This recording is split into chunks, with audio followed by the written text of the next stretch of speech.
From the high desert and the great American Southwest, I bid you good evening, good morning, as the case may dictate, from time zone to time zone, stretching in the west from the Tahitian and Hawaiian island chains, eastward, over flyover country, many of us, to the Caribbean and the U.S. Virgin Islands, south into South America, north to the pole, and worldwide on the Internet. This is Coast to Coast AM.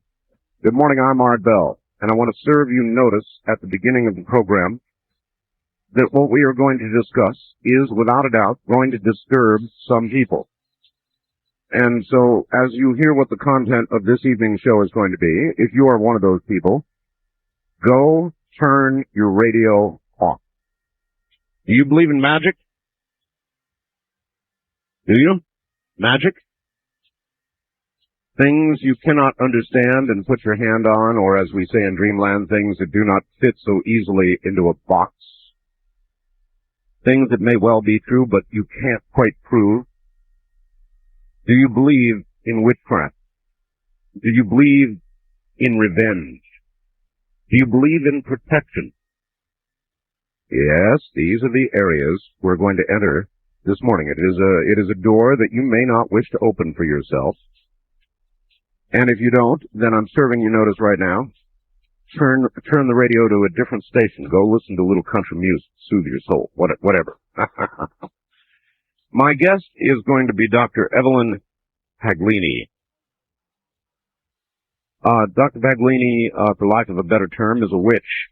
And in all the months and maybe even years of searching that I have engaged in with regard to this sort of topic,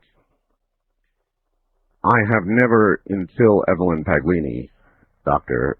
Evelyn Paglini, have I run into somebody that I consider to be the real McCoy. It occurred toward the end of one of my shows, in which I typically would reach out and try to find somebody who is I think my words were broom-riding, cauldron-stirring witch. You know, the real thing. And I would joke and say the kind of witch that you would find squished under Dorothy's house, perhaps. Well, obviously those are stereotypes that don't necessarily fit Dr. Evelyn Paglini, but I can assure you, ladies and gentlemen, that you're about to hear the real McCoy. And so those of you who are reborn, those of you who are devout Christians and feel that your sensitive ears would be offended by what's coming, you should extinguish your radio or change the channel. And that's really an honest and fair warning I'm giving you. I understand there will be some people disturbed by this. So leave. So that's what's coming up here shortly. Now, I've got a couple things I need to cover up front with you this night. One is, we have heard about, in fact, we talked with Marianne Koch. You may recall Marianne Koch. She is the person who found the Salem-Slayton, Oregon crop circle. And we had a diagram of it, but nobody has had a photograph of the Salem-Slayton, Oregon crop circle until now. And I want to thank Marianne Koch for sending me probably nigh on to about 30 aerial photographs of this crop circle in Oregon. And I want to stress to you that what you're about to see, in my opinion, if you will search back in your memory and recall the multiple shows we have done on crop circles, which are fascinating things, with Doug Ruby and Linda Moulton Howe, you will perhaps recall that in the early 90s, maybe even as early as 1989, a more simplistic crop circle formation began in England. The crop circles in England became increasingly complex as the years went by. If you look at the exclusive picture that we have on our website tonight of this incredible Salem, Slayton, Oregon crop circle, provided by, thank you very much, Marianne Koch. I think you will find that it bears a shocking resemblance to the early crop circles in England. And so it may well be that what began as a lesson in England, and with the exception of people like Doug Ruby, went unrecognized for what it is, has now begun here. And we have the proof. So I suggest you go up to my website for a couple of reasons tonight, but one, to see two separate photographs that I chose of this incredible crop circle. The lesson is beginning in America, and I've got the proof, the exclusive proof. The web address, if you have web TV, not you ought to have, or you've got a computer, whatever way you can manage to get up there, is www.artbell.com. That's www.artbell.com. Second item, our Tri-Cam Studio Cam is back in normal operation this evening. And you can see me, if you so desire, sitting here doing the program. And it's going to be a particularly interesting program. So if you go up there and you click on the Studio Tri-Cam, you'll actually sit there and, every 30 or 45 seconds, the photograph will refresh in a new sort of technology that provides an extremely high-quality photograph. It is not streaming video, but rather a series of extremely high-quality photographs. So you can go up and take a look at that.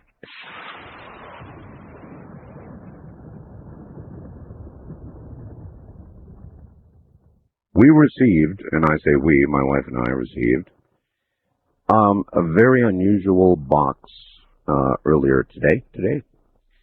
And along with it, in this box, with many, many things that we will talk of, a letter which said, "Dear Mr. Bell, I have sent you an arsenal to help you achieve your goals and protect you and those you love. Please give me a call at your convenience. There are so many wonderful tools to assist you, and with meditation, visualization, candle burning, imitative and sympathetic magic. All you need is the power of your mind. The essential oils have been blended and energized according to the formulas passed down to me. Hope your lovely wife enjoys some of the scents and the massage and bath oils. Also, the sacred silver sage smudge sticks are an excellent cleansing tool. The black salt and sulfur can protect and purify. When you're ready to learn a little about natural magic, please call me. Me is Dr. Evelyn Paglini. Or should I say that's who she is? Mr. Bell, if you took outer limits, one step beyond, and more, you might have an idea of my childhood and upbringing.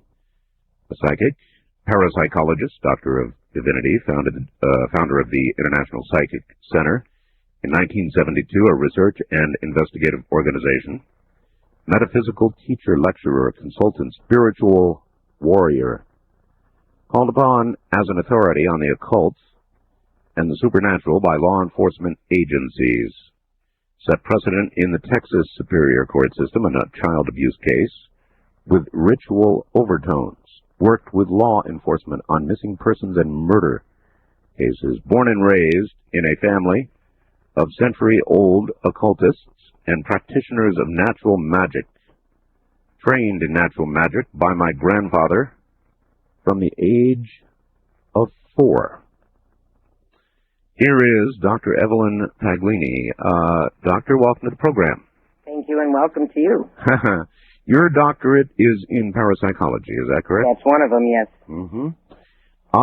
I probably, according to the literature I have here, I mischaracterized you. You called in that night that I was calling for the cauldron stirring broom riding witch. You remember that? Yes, I do, sir. So I would imagine that witch would probably not be really the appropriate term, or is it? Well, I don't follow a Wiccan coven.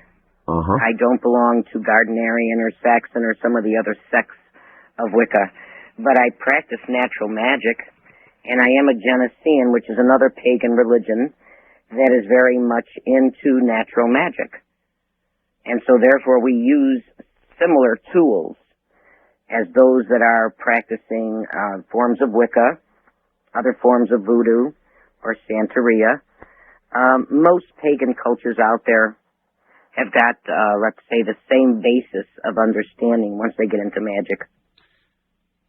What, Evelyn, is natural magic? What do you mean by that? Well, natural magic is that God has given us many tools to use. Of course, the first and foremost is the power of our own mind. But also you have the psychology of color, because color has a vibration. And if you are able to tap into the vibration of color, and we live in color, we are surrounded by color, we are influenced by color. Indeed. Indeed we are, yes, it's all around us. And most people don't understand that there is a particular vibration that is attributed to each color of the spectrum. And so therefore, like say you wanted to empower yourself. Say you had a very rough day and you're very tired and you needed to go out that evening, and yet you said, where am I going to find the energy? Sure. Well, if you put on something the color of red, or if you manifest the color of red in your mind's eye, or if you use a candle and you focus your attention on the vibration of the color of red, what you will do is you will revitalize, rejuvenate, and energize yourself. And so therefore, that evening you can go out and have a wonderful time, feeling fine and refreshed, only because you've tapped into that particular vibration. Believe it or not, red is the strongest vibration in the spectrum of color. Well, then how come when you drive a red car, you're spotted? It's a fact. I have a red car. I like red cars. But you stand out like a sore thumb. Inevitably, you get the tickets. Right, because of the vibration. It's the one that is the most attracted to. It's the strongest vibration out there. And so if you want to be discreet, then you would use the color of white, or you would use the color of a calming, like a blue or a green. That usually will go unnoticed. The blue, depending on the color, can be either healing, which is your lighter tones of blue, or your dark blue, which is protection. So therefore, when you want to put a shield of protection around you, or when you want to increase your healing, always use the color of blue. So interesting. If you want to attract money, if you want to attract success, better business, growth, if you want to bring something to you of a prosperity, then you use the color of green. Green. Well, that makes sense. If you want to stimulate the intellect, if you want clear-sightedness and good imagination and inspiration, then you would tap into the color of yellow. Really? Yes. And if you want to bring a lot of peace and love and harmony within you, within your family, within your home and your environment, then by all means use the color of pink. Pink. And a white, of course, is purity and balance, and can also help put a shield of protection and bring in the white light. And, of course, there is black. Well, before we get to black, I want all the things that you described, for example, that are brought on by the color pink. But I would resist its wearing. You don't have to wear it. Okay, you can put it in your environment as an accent, and you can also do a meditation and a visualization using the color of pink as a candle, and using maybe a little bit of attraction oil, so that you can magnetize to you, to your environment, and to your family some peace, some love, and some harmony. Evelyn, are there people who are natural witches? In other words, who have power, though they may not have used it or may not have abused it, but have more natural ability than others? Yes, there are. everyone has latent psychic ability and intuition. But there are some people who have been born into a family, and it's hereditary, as mine is. There are others out there who just have, maybe from a past incarnation, the ability to have a sixth sense, second sight, sensitivity, insight, and an affinity toward natural magic. They know what tools to use. They know what herbs to use. They know what essential oils. Your wife, for instance, immediately went for the salt. Oh, yes. It's a natural instinct. Well, I have some stories that I will tell you and others about my wife. She is a very, very, very interesting person. But there are, I might as well, before we get into any of the heavier stuff, I would like to hit you with what you're going to be hit with anyway, Evelyn. Sure. There are going to be those who, despite my early warning, will continue to listen and will be calling in anyway, and they will tell you that what you are doing has nothing to do with God. What you are doing has everything to do with the devil and the dark forces, and that you probably ought to be put on a pile of wood and burned. Sir, all of my life, I have come against that.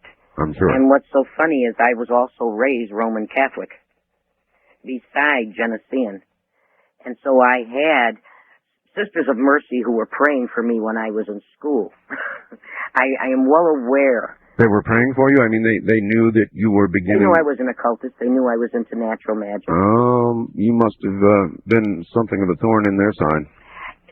In the beginning, yes, but not later, especially when a particular priest, Father Brocklow, came in and got acquainted with my grandfather and understood exactly where the spirituality and the essence of God force was in our lives. And who was your grandfather, Evelyn? I beg your pardon? Who was your grandfather? Well, my grandfather was what they call today a magus. There is a society out there that has a minister, a master, a grand master, a doctorate, a high priest, a high priestess, an adept, and a magus. There's only one other that's higher, and that's an assistimus, and that's like a Dalai Lama. My grandfather was a magus. He held the seat for over 25 years, and he was a practitioner of the occult for more than 60. And he trained me. I was initiated at 4 years old. Of course, he wasn't too pleased that I was a girl. He was thinking it was going to be a boy. But unfortunately, it was a girl, and it was me. Is there a difference, by the way, between the powers one can wield as a man or a woman? No. It's just that most women normally did not reach the heights of occultism, did not study, and did not continue.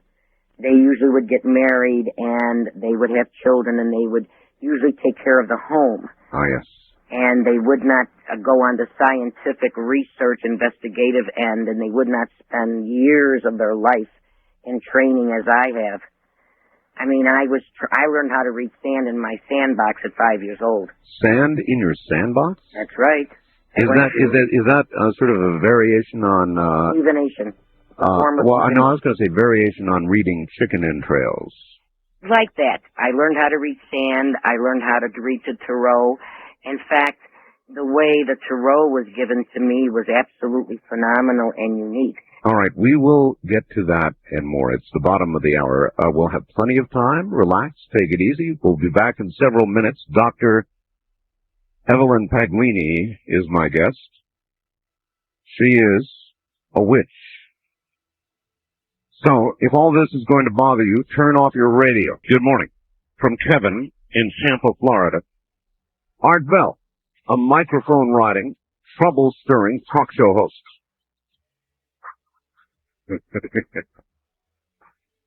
Yeah, Kevin, you might be right.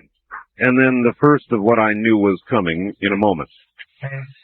My guest is Evelyn Paglini. She is a practitioner. Evelyn is a practitioner in the craft. So look, if you are a Christian whose ears are going to be offended, please tune out. I can already see from my faxes. You're not doing that, are you? I'll read one of those in a moment. For it only has just begun.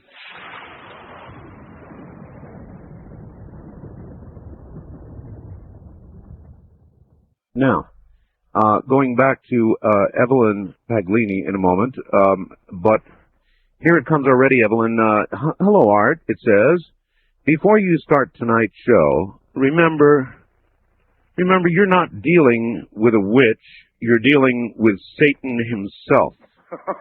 Do not get lost in this program. If you believe in God, then you have to believe in Satan, and he shows himself in many ways, and that, of course, is Evelyn Paglini. Evelyn, what do you think? I told you this was coming anyway. Somebody apparently who did not heed my warning and decided to sit here and listen and see how evil it would get.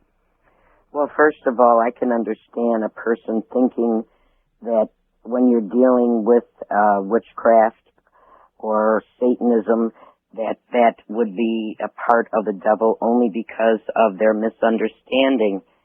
I believe in God. I know that my power comes from God. I know that there are religions out there that would prefer to call it the goddess. I think that if you study religions and if you are spiritual, you get to a point where you realize that there is only one religion and there is only one source, and that source is God. And the gifts that he has given me, as well as he has given to other members of my family and so many countless of other people out there, has nothing to do with evil. Okay, you said you were, though, once Catholic.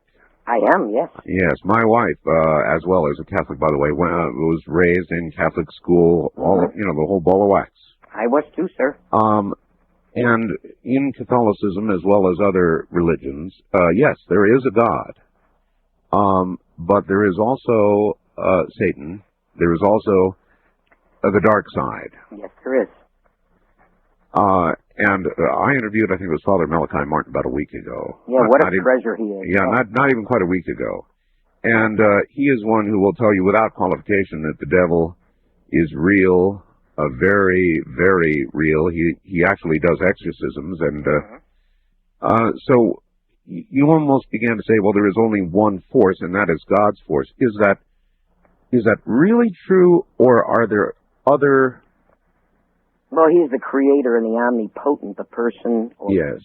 The greatest power? The greatest power. But that does not mean that there are not other forces out there, that there are not other elementals, that there are not familiars that you can create, that there is not evocation and summation of beings that you can tap into. But again, depending on what you are doing, why you are doing it, and who you're going to do it for or to is going to make the difference. We were talking about colors in the last half hour, and we ran through all of them.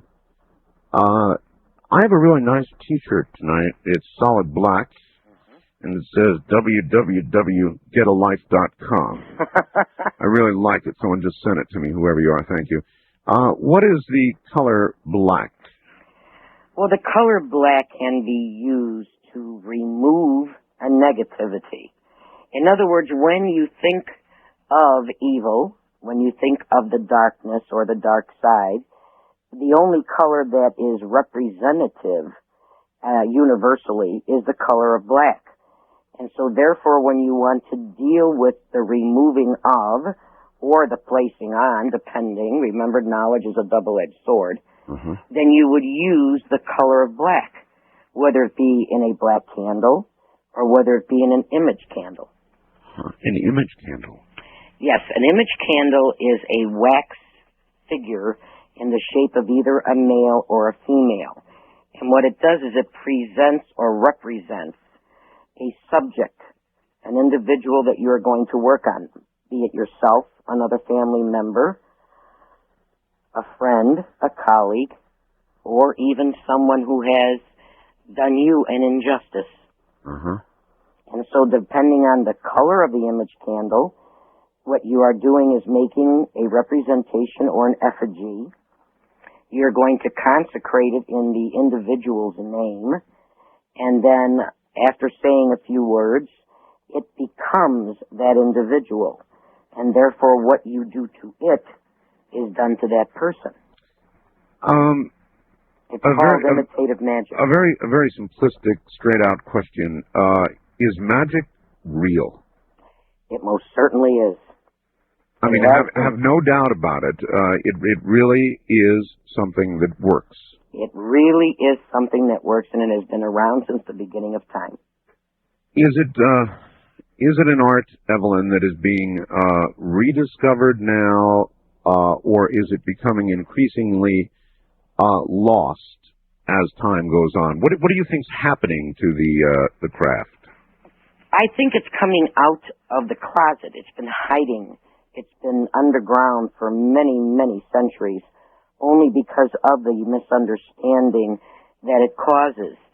And today we are going back to natural magic. We are trying to get back in touch with nature and the elements, getting closer to God and to Mother Nature. And so therefore, it is having a revival. We are now talking about, again, the seers and the sorcerers and the ancient magicians. Yes. And the tools that they used.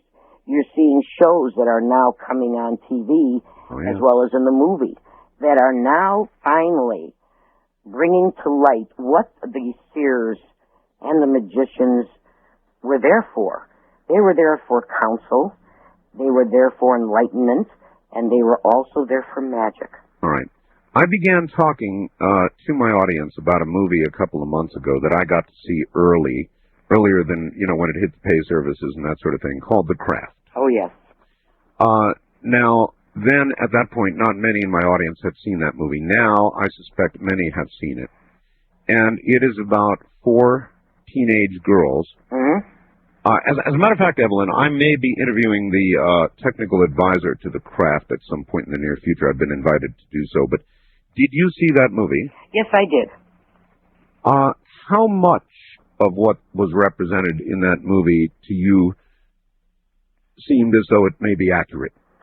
There was a good representation, naturally because it was a movie and they had to entertain.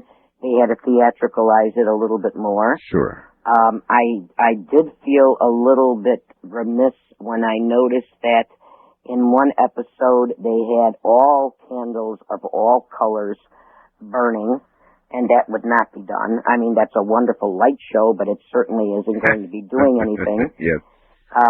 There were certain things that, did not belong. But it's okay because it was a movie.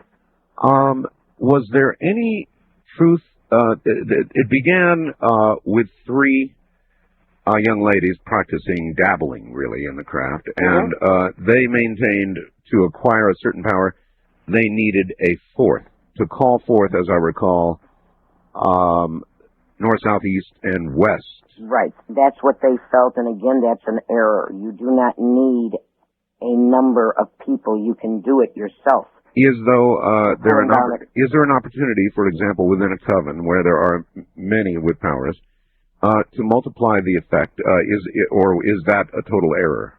No. When you have numbers, especially if they are all honing their talent and concentrating it as a laser beam, very definitely it can become extremely powerful. Now, that again depends on those individuals, the path they are walking, and the training they have had. All right. In that motion picture, there was the representation of one young lady. I think she was an African-American young lady who was being assaulted by another young lady in the high school. And as I recall, she plucked a bit of her hair. Mm-hmm. And then began doing spells and I don't know what all, with that girl's, in other words, why is a piece of hair or an article from the person that you wish to affect in a negative way, in that movie, this young lady's hair began to fall out. Is such a thing actually possible? Yes, it is, and please understand that you can also affect the positive using the same tools. Of course. So therefore, it is called sympathetic. We were talking about imitative. Imitative was the wax figure that you dress and you put a picture on and make look like the person that you are going to be working on, the subject. Sympathetic is that which is in sympathy with the body.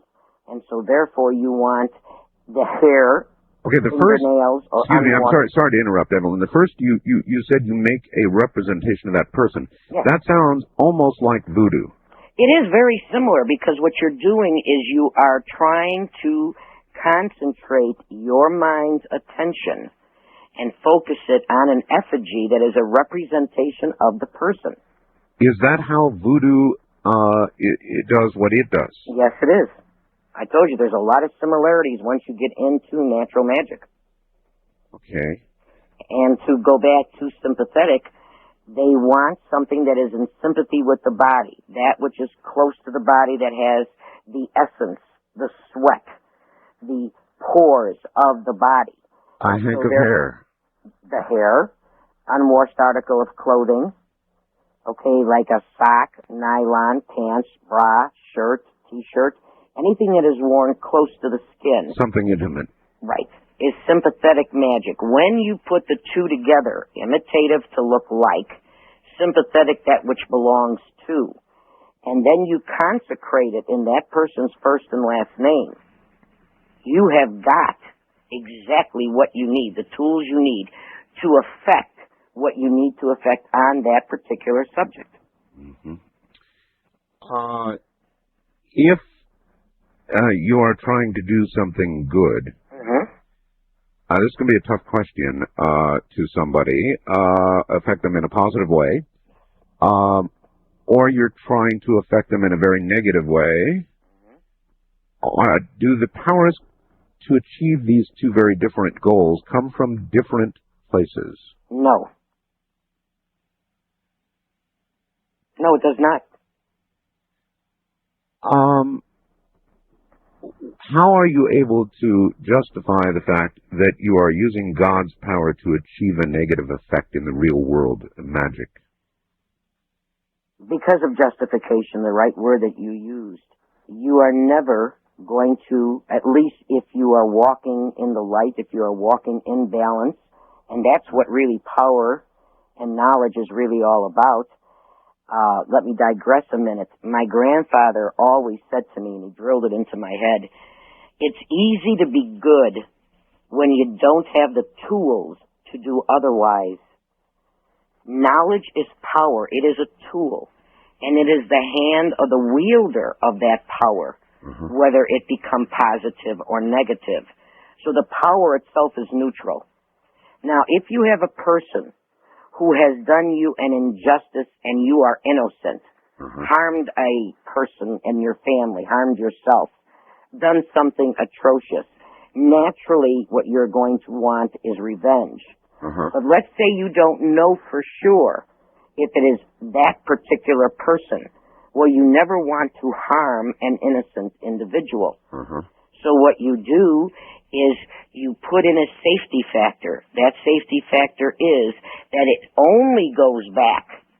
That's the mirror. That's the boomerang. It only goes back to the person who was the perpetrator. In other words, don't send it and you won't receive it. All right. Again, referring to the craft because it's most easily referred to and understood by the audience.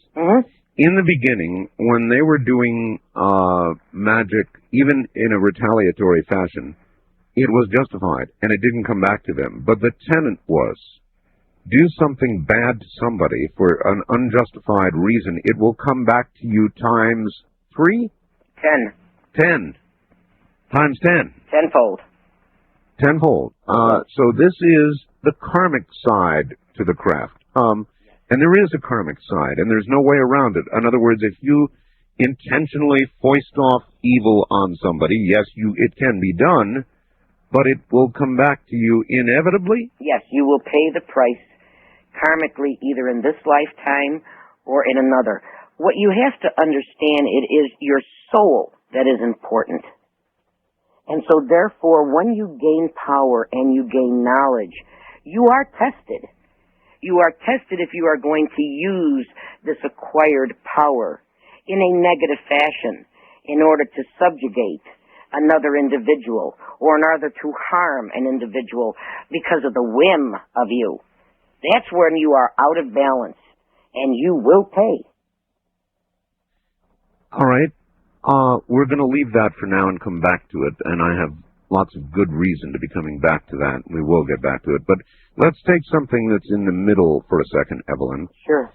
Let's say that somebody wishes financial gain. Now, let's say you do magic that will achieve for yourself financial gain. Mm-hmm. Father Malachi would say you would become, at that point, the perfectly possessed. I'm sure you heard him speak of that. Yes. And that many of the successful people who have money and fame and riches have it because they are perfectly possessed, a state from which they will not recover in this lifetime, according to Father Malachi Martin. This, however, or seeking this, would seem a far less drastic thing than seeking revenge or seeking to do evil against another person. So what would you say about somebody who seeks riches or fame or whatever it is they're after?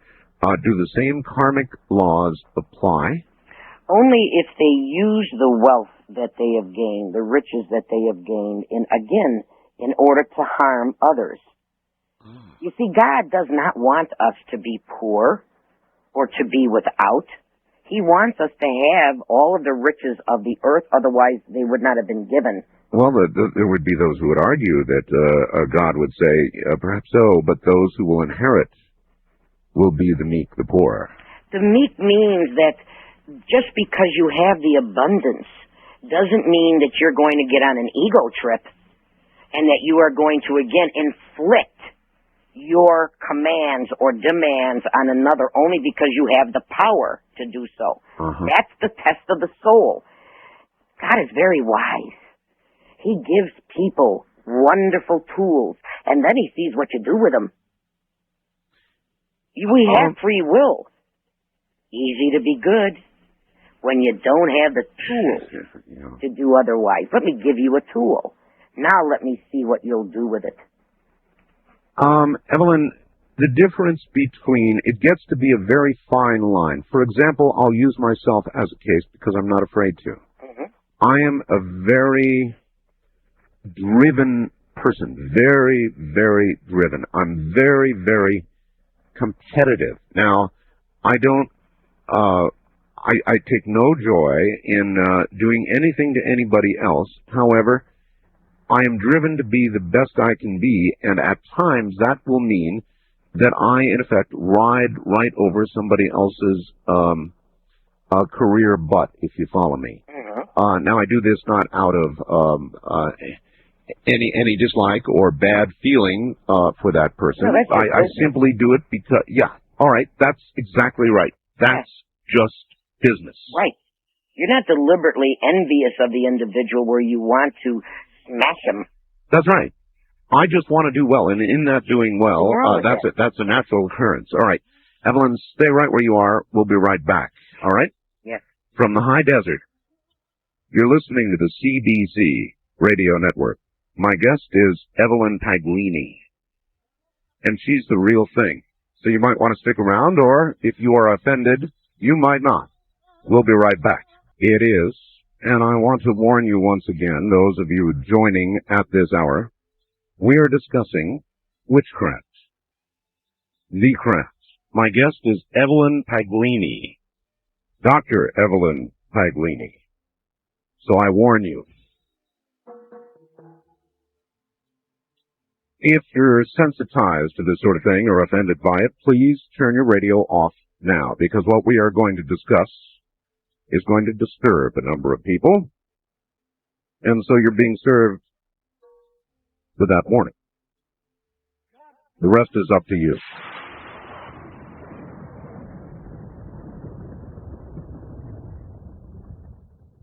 Dr. Evelyn Paglini, back in a moment. We're talking about the craft. Again, I want to tell those of you who have joined at this hour, we have exclusive photographs now of the Salem-Slayton, Oregon crop circle. If you would like to see what appears to be the beginning of the teaching in America, much as it was early in England, with regard to crop circles, I suggest you meander on over to my website, which is not the one written on my T-shirt, My T-shirt says www.getalife.com. It's I love this. White on black.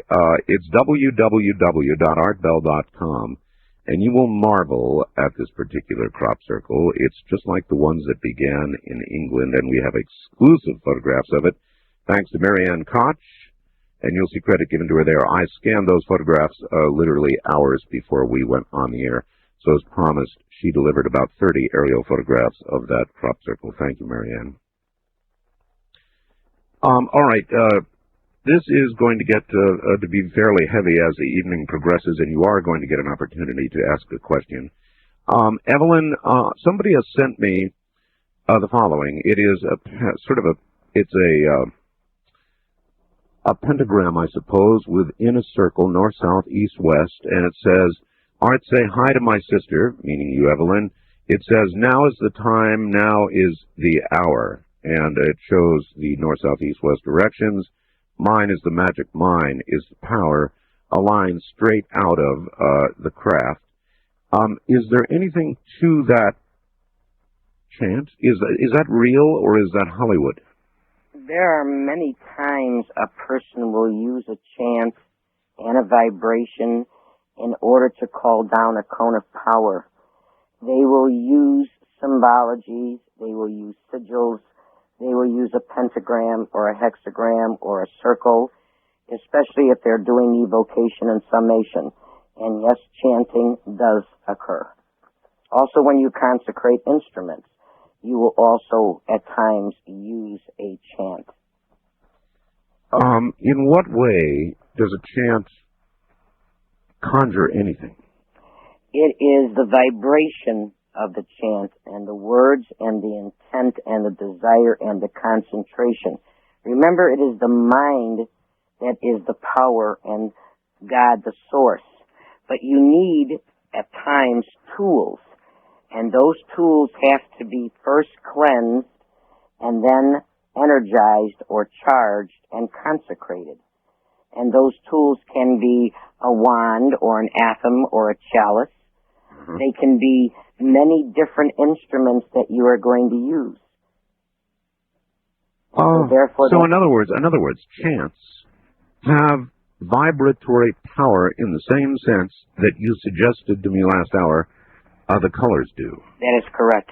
That's what we mean by talking about nature and the elements and what has been given to us to use as tools. All right. Vibration is a power, and once you pull down that cone of power, you can learn to direct it. All right. My wife is an interesting individual, and I want to cite several instances to you with regard to things she has done, and just simply draw from you some sort of honest conclusion, and say as you will what you will after you hear what you hear. And I think one of them, or perhaps two of them, you've already heard about. When I originally decided that I was going to move from Las Vegas, simply because it's becoming very crowded, I looked for property out here in this little desert community of Pahrump. The first property I looked at, I'm a ham operator, I like high places. So I looked at a hill, which just happened to be over the hill in Clark County. And it was way up high, and kind of rocky, but way up high, and overlooked the entire valley. And I thought, whoa, what a cool place, to live. And I started to buy the property. Now, one of the considerations in being that high was where to find water. It was completely undeveloped land, Evelyn. And we used to come out here and sort of sit on the land and contemplate the land and whether we were going to buy it and how we would build and where things would be, the way couples do when they're trying to figure out where they're going to live. And so we were concerned about water, Evelyn, and my wife is a water witch. Oh, just say a divining rod, yeah. Now, this is very, very interesting. She did this made up with coat hangers, nothing more. Mm-hmm. And she came out one day and, she spent a good 45 minutes. The developer was there with me. It was really a funny thing. The developer was there, and my wife spent about 45 minutes walking the land. And in the oddest place, in a lower left-hand exact corner of the property, she said, here's where the water is. And she stood there, and we marked the spot. Well, as it turned out, Evelyn, we were not able to obtain the property. Clark County threw up all kinds of flood studies and things that had to be done, and they got so in our way on the project with bureaucracy that we finally said, to hell with you, and we came into Nye County where things are saner and built here. But 2 or 3 years later, Evelyn, I drove by one day that property, and by God, it was being developed.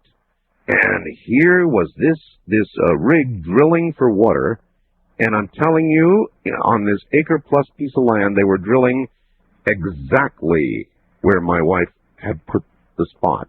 And bigger than heck, they hit water right there very easily. Yes.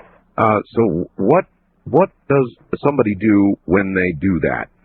First of all, she is very, very sensitive. And so what she did, and we're talking again about vibration, she used an instrument, a tool, that was the coat hangers. You can use a piece of wood.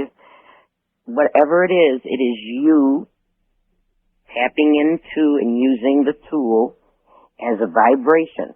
And once you have walked over the land, you will pick up the actual vibration of water. And that's what she did. She was sensitive enough to tap into it. And she used an instrument, one of the tools that I always say are so wonderful and useful out there. They're there to help us. And so she did something wonderful. She found water. She found water. And that is precisely where they drilled. I'll never forget that. All right. There are many people out there who make a living finding oil and finding water by the use of divining rods. It is a very, very well-known topic and way of finding oil or water. So it's not uncommon. And a benign use of power, yes? A positive use of power. Positive use. Yeah, oh, yeah, benign, positive. That's true. It's positive. No, that's right. It's positive. No question about it. Now, another little revelation. Early in our relationship, my wife delivered the following items to me in all kind of lashed together in a package. She delivered to me a package of forget-me-not seeds, a small package of Hawaiian hazelnut coffee, one small pair of handcuffs, little thumb cuffs, left as a gift for me at a certain place, and I looked at this, and at the time I had no idea who it was from. I looked at this stuff, and I said, what the hell is this? I mean, it was such an odd combination, a package of seeds, hazelnut coffee, a little tiny pair of handcuffs. I love it. I'm not going to give out her secret, but that is part of when you want to attract a particular person's vibration and bind them to you in their heart. It is called a binding action. She started the process. God love her. She is a natural. This was within, I would say, a week of our meeting each other. She made up her mind quick. I want this man. All right, then there was... That's wonderful. That is a beautiful story. No, I've never told it. There's one more story that the audience has heard, and this one occurred, we've been married, of course, many years now, but this one occurred, I think, about a year ago, Evelyn. She could be more specific, but I receive a lot of mail. I've received some horrid things in the mail. People have sent me cat ears, horrible things. I know. And one day, Evelyn, somebody sent this very old doll. And it was, a cloth doll, and you could tell it's very, very old. And it was actually singed. And there was a letter that came with it, Evelyn. And this letter was very serious. It was from an individual who had had this doll in their home. And there had been, according to this person, a curse placed upon this doll. And, in fact, this person's home had burned to the ground. This doll survived the burning, save a little bit of singeing, but the curse remained on this doll, and I'll be damned if this person didn't send this doll to me. And we opened it up along with this letter indicating what a terrible curse was on it. And for lack of a better phrase, to use a streetism, my wife freaked out when she opened it. Read the letter. I would have too.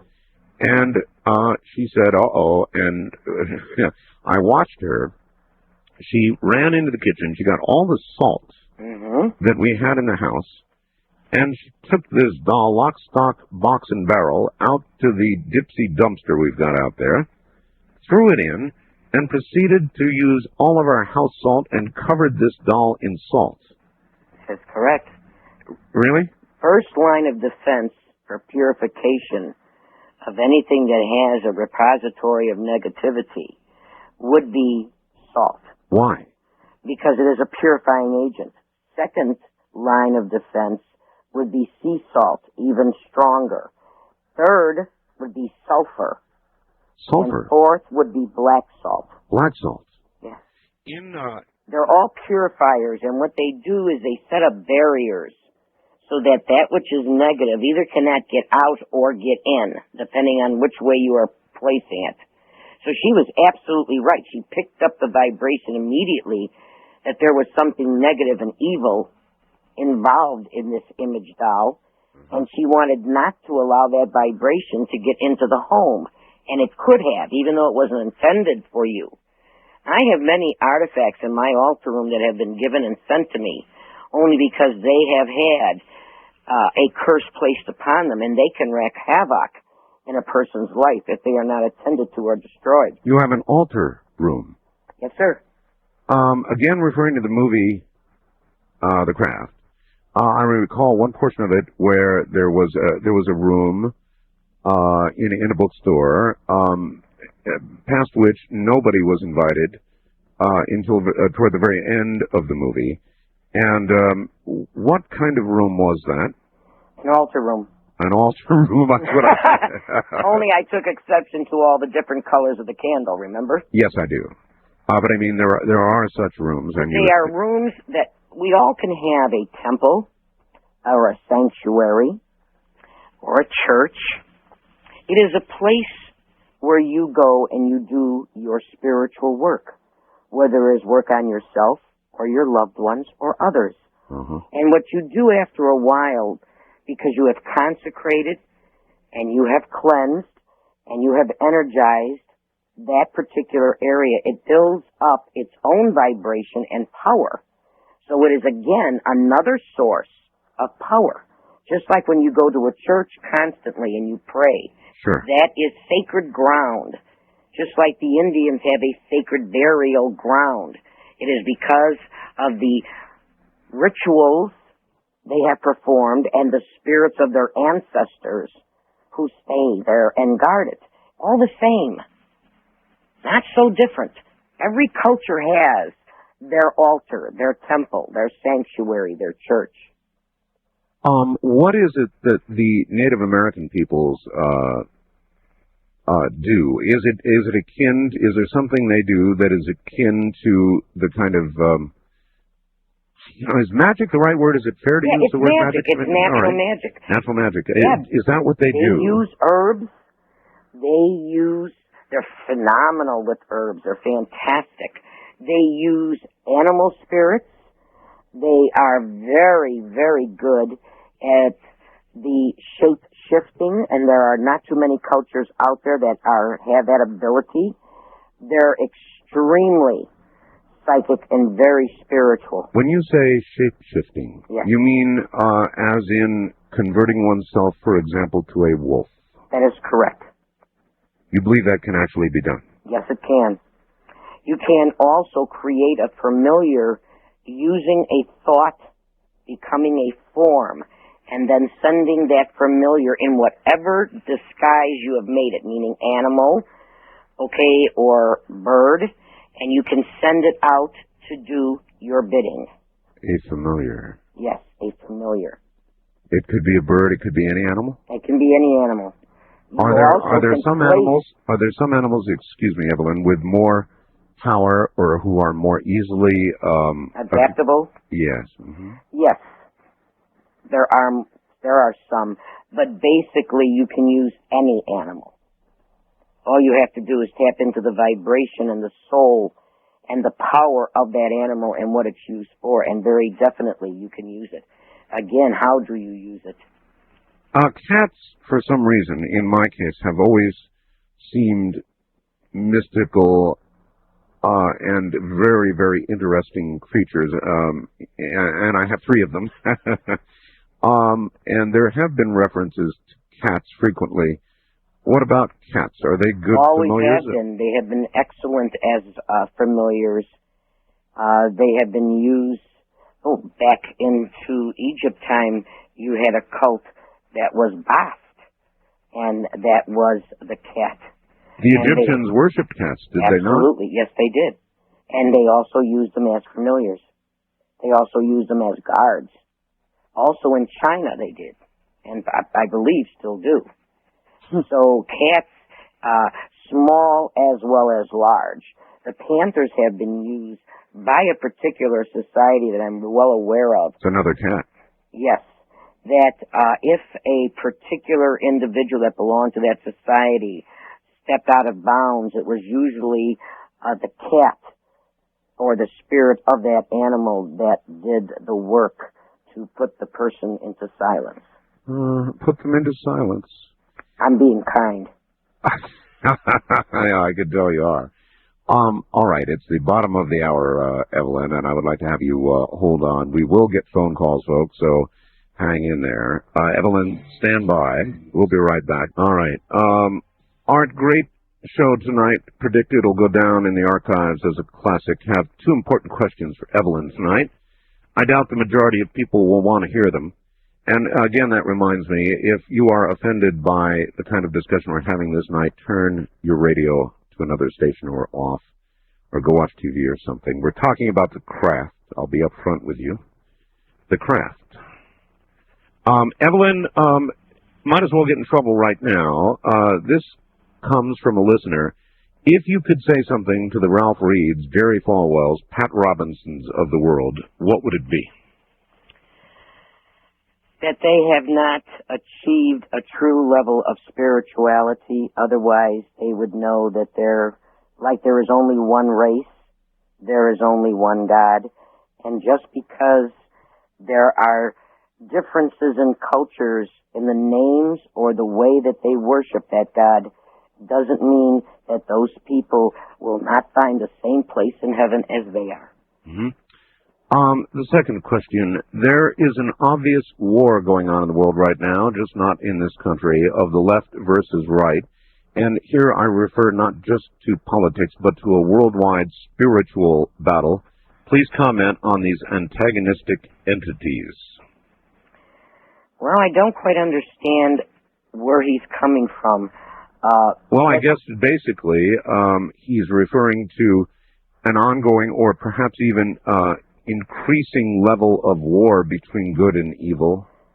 The more knowledge that people have, in other words, there are a proliferation of excellent books that are out there that are now giving exposure, and these people are taking and gaining this knowledge, and again, they are being tested. And unfortunately, they are failing the test. And so, yes, in that instance, there is a growing concern that negativity is on the rise because of the usage of the individuals that are playing with it. They, soul-wise, are in ignorance and unfortunately are being handed weapons that they should not and cannot comprehend. Let us discuss a little bit of the nature of what you believe the soul to be, Evelyn. I firmly believe that we have something within us that survives a physical death, but I'm unsure of its makeup, I guess. What would you say of the soul? What is our soul, Evelyn? I think the best way to describe it is the soul is the spark of the divine. It is the breath of the Creator, and so therefore it is eternal. What we here are doing are experiencing humanness, or humanity or the physical plane of existence. But we are eternal. We have many incarnations prior to the present, and we will have other incarnations after this. Firmly a believer in reincarnation. Firmly. It is an evolutionary soul cycle on its way back to its creator. It's almost like an implosion and an explosion. Evelyn, we have many, many more people in the world today than we had 100 or 200 years ago or 1,000 by literally billions. And so an obvious question is, if there is reincarnation, then where are all the souls coming from? They are coming from prior existences, not only on this plane, but on other planes, other planets, and other dimensions. Also, on this plane of existence, there can be an interim or a time span before that soul will incarnate again. Some will incarnate very rapidly, sometimes within just a few years. Others will take a hiatus for maybe 100 to 500 or 1,000 years. You will choose the time, the environment, and the parents and the economic situation that will afford your soul the best opportunity to fulfill its next charge. There was another movie, and I refer to movies because it's something the audience can identify with, and I can. I mean, you are into things so deeply that we could get beyond we could get beyond their ability and my ability, for that matter, to comprehend what we are discussing. There was once a movie called The Seventh Sign with Demi Moore, and its basic contention was that the number of souls are finite, and that when the last soul incarnates into a body, the guff, or the place where the souls are kept, would be empty, and the end of all would begin. Is that a false? It's a metaphor. A metaphor? It's like many times when you are reading the Bible, you find that there are levels of awareness, and there are riddles that are put in that you have to decipher depending on the consciousness or the level of awareness of your mind. And what it's saying is that when all of the souls have incarnated and lived this particular existence, then life as we know it and as the world knows it ceases to exist, because now we go on to another dimension, into another realm, and another existence. We're dealing with physical here. Is there to this all an end? In other words, is there a time when, in effect, I recall, for example, the Rancho Santa Fe suicides. In their suicide note, they suggested it is time now for their graduation. Graduation, an interesting term. Is there a time when you do not once again incarnate, when you are done, when you have graduated, when you are finished? It depends on the school of philosophy or thought that you follow. Many believe that once you have achieved a particular level of awareness, you may choose to come back and walk the land as a teacher, as a savior, as a guru, as an enlightened master in order to help others to that stage of enlightenment. Others feel that they will go to the beyond, another dimension. If they have fulfilled all that is there, then that what they have done is become of the oneness again. Okay. But you're talking eons of time. That's again the implosion and the explosion. Yeah, well, we're going to touch on that. Relax, take a break. We'll be back to you.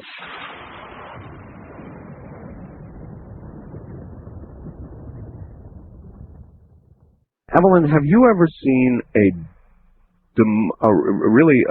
demonstration, a demonstrable manifestation of magic? And when I say that, I mean an actual, how to put it, From the layman's point of view, something that, the manifestation of an evil entity? Have you seen things moved? Have you seen people affected either positively or negatively beyond challenge? What real manifestations of magic performed have you either seen or done? Quite a bit. First of all, you are able, and I have seen this, I was a young girl, about 19, and I went to a woman who was very, very powerful, very magically inclined. And what she did is she took a dish and mentally with her mind, she teleported or threw it, up against the wall, and it naturally smashed into many pieces. And then with the power of her mind, she gathered them back into its original semblance. You saw that? I saw that with my own eyes. In fact, my father was present. He's the one who took me. What she did, which always stuck in my mind, is that even though when she brought all of the pieces together, she turned to me and she said, "But only God can make it whole." And it reached me. Again, I've had many, many lessons and I have seen power. Yes, you can take and affect a person 1,000, 10,000 miles away. You can, with just suggestibility, make an individual sick, let alone calling down a cone of power and using imitative and sympathetic magic. Distance is not an object. Distance has never been an object, no. The only limitation is the practitioners.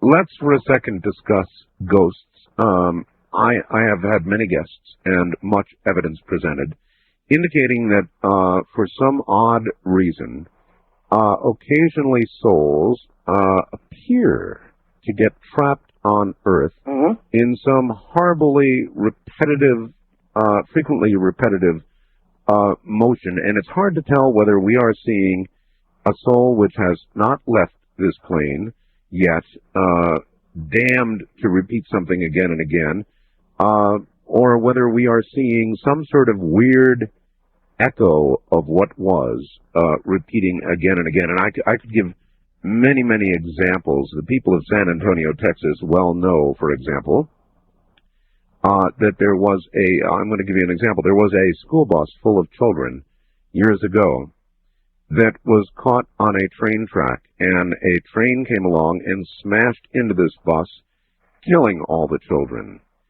And this has been tested again and again and again, Evelyn. You can... Yes, I know it. You can go to this crossing, stop your car, put it in neutral, and just sit there and on the crossing, and some power will push your car, and the people down there know this is true, off those tracks and off that crossing, and they have gone so far as to sprinkle a powder on the back of the car, and what they end up with, after this car has been moved off the tracks by some unseen force, are the marks of children's hands on the back of the vehicle that has pushed it out of the way. Yes. That's a true story, Evelyn. It still goes on today. Now, so what are ghosts? Spirits or entities that have not crossed over into the light. Some have chosen to stay behind because they have left something undone. Some choose to become a guardian angel of the family they want to watch over. Others will stay behind for guidance or even to give warning. And some are trapped because of what has taken place in their life or at the moment of their death. And they can, at times, repeat a particular scenario. Or there will be those spirits that I have, because I've done many, many house cleansings, many. And I've worked with spirits, ghosts, and hauntings for the last 35 years. I remember one time going and doing a cleansing on a home that belonged to a policeman in the city of Chicago. In fact, when he came to me, he said it was the only thing that ever brought him to his knees in 17 years on the force, and he had seen it all.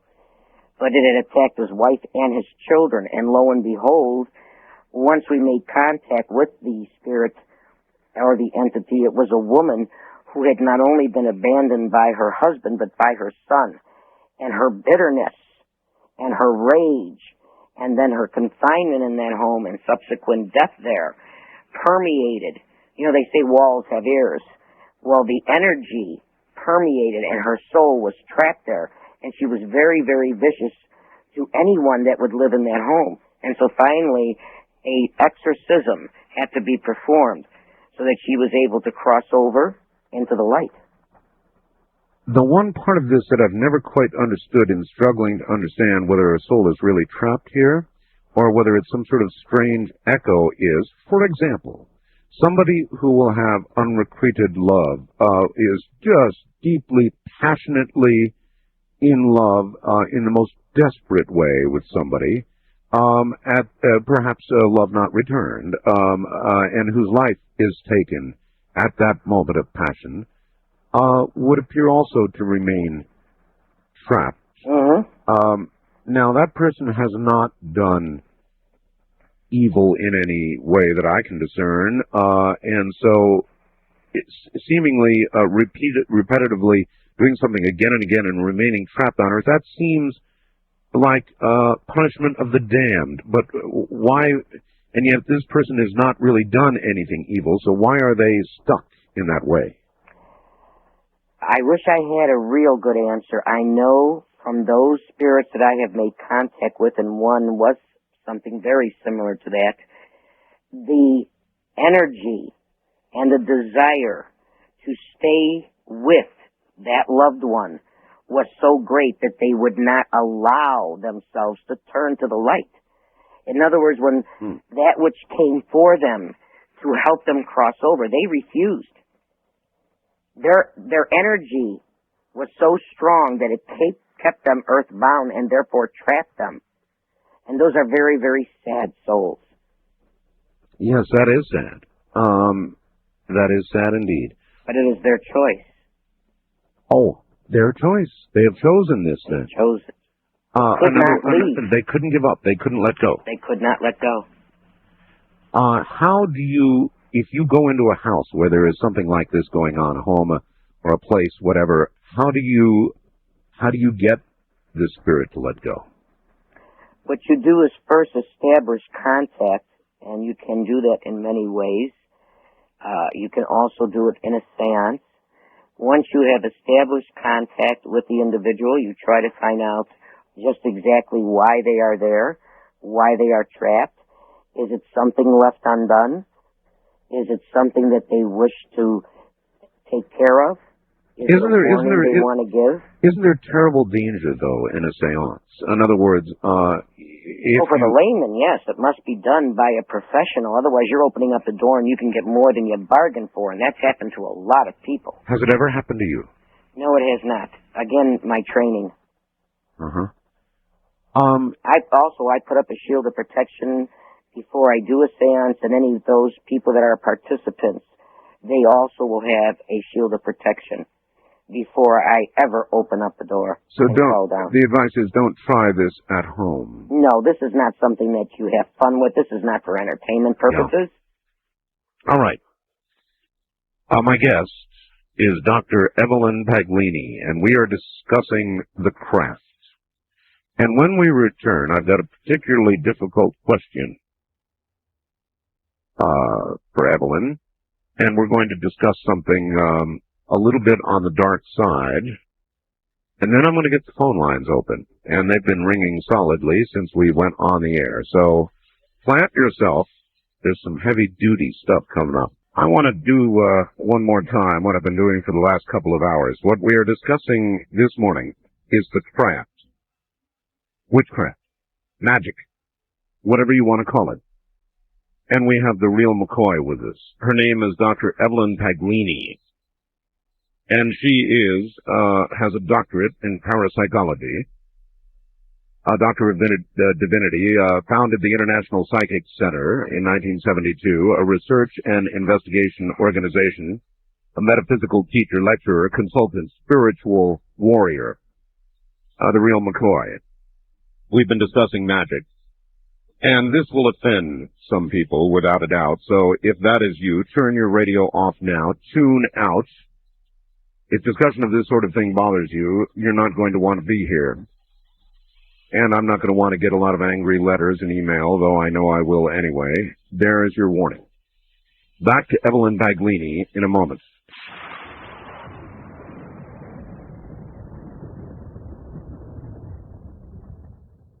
We're going now back to Evelyn Paglini. For those of you who are requesting contact information, we'll get to it. Hold on. Evelyn, are you there? I'm here. All right. Evelyn, here's a fax I just received. Art, you're doing a wonderful job of spreading Lucifer's word. You have a blasphemer on your show and support the message that she spews forth. You, as well as your guest, will burn in the fiery pit of hell. From Dan in Quincy, Illinois. What do you think? You going to feel the flames, Evelyn? No, I'm not going to feel the flames. The only thing I'm going to do is again say that the person has not reached a level of awareness. He has not crossed the threshold of enlightenment. His soul has not reached spirituality. Otherwise, he would not condemn a person for their belief. Indeed. All right, one more, and let's see how you answer this. Whenever I have a show dealing with this kind of material, Mark, an avowed atheist in Louisiana, faxes me, says something like this. Art, maybe Evelyn didn't hear about the incident the other day where a woman gave birth to a baby in a public toilet and left it there to die. What kind of God would allow this to happen? Fact is, there is no God. The sooner everyone accepts this, the better. From Mark in Louisiana. That's a very hard and difficult question, and I'll tell you the only thing I thought of, because I had a lot of my own clients ask me why this could happen, and I said, only God in His wisdom would understand. Maybe there is lessons that not only the individual will learn by her actions, also because that soul has touched many, many individuals worldwide, not just nationally. Mm-hmm. And it is all in how those people around are affected and how they react to it. There are many times a tragedy will happen to a person because it is the will. And it is how do other people's reaction to that act affect their soul and their growth. There are two ways to vent anger and hatred and the feeling for revenge.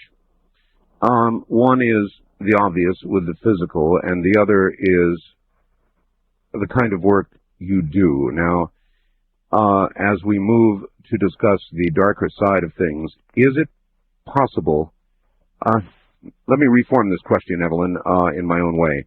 I discussed with the audience some weeks, or was it months ago now, an event in my life which was very extremely traumatic. In other words, without giving details away, somebody came at me or my family in a way as to do us deadly harm. And I spent a few nights talking about revenge on the air, something the audience didn't understand because they don't understand, nor have I been able to explain to them what occurred. And I still cannot explain to my audience what has occurred. The day may come when I can do that, and I certainly will at that point. And I have a lot to say about it. My lips are sealed at this moment. Suffice it to say, somebody has come after me in a deadly way. And I have reason to want possibly deadly revenge on this person. And I have confided in you what this person has done. You know what it is. Yes. And I guess I first would ask you, after consideration, whether you feel that what I explained to you, what I told you about, is sufficiently dastardly to justify the use of deadly magical force against this person? I would have to say, based on what you told me, you have justification. Is it possible with magic to take someone's life? Yes, unfortunately, it is possible to take someone's life with magic. Is this something... now, again, I'm going to go back to the theatrical venue to recall a movie. I know, maybe a book. I don't know if it was a movie or a book. It was a Stephen King thing, I think.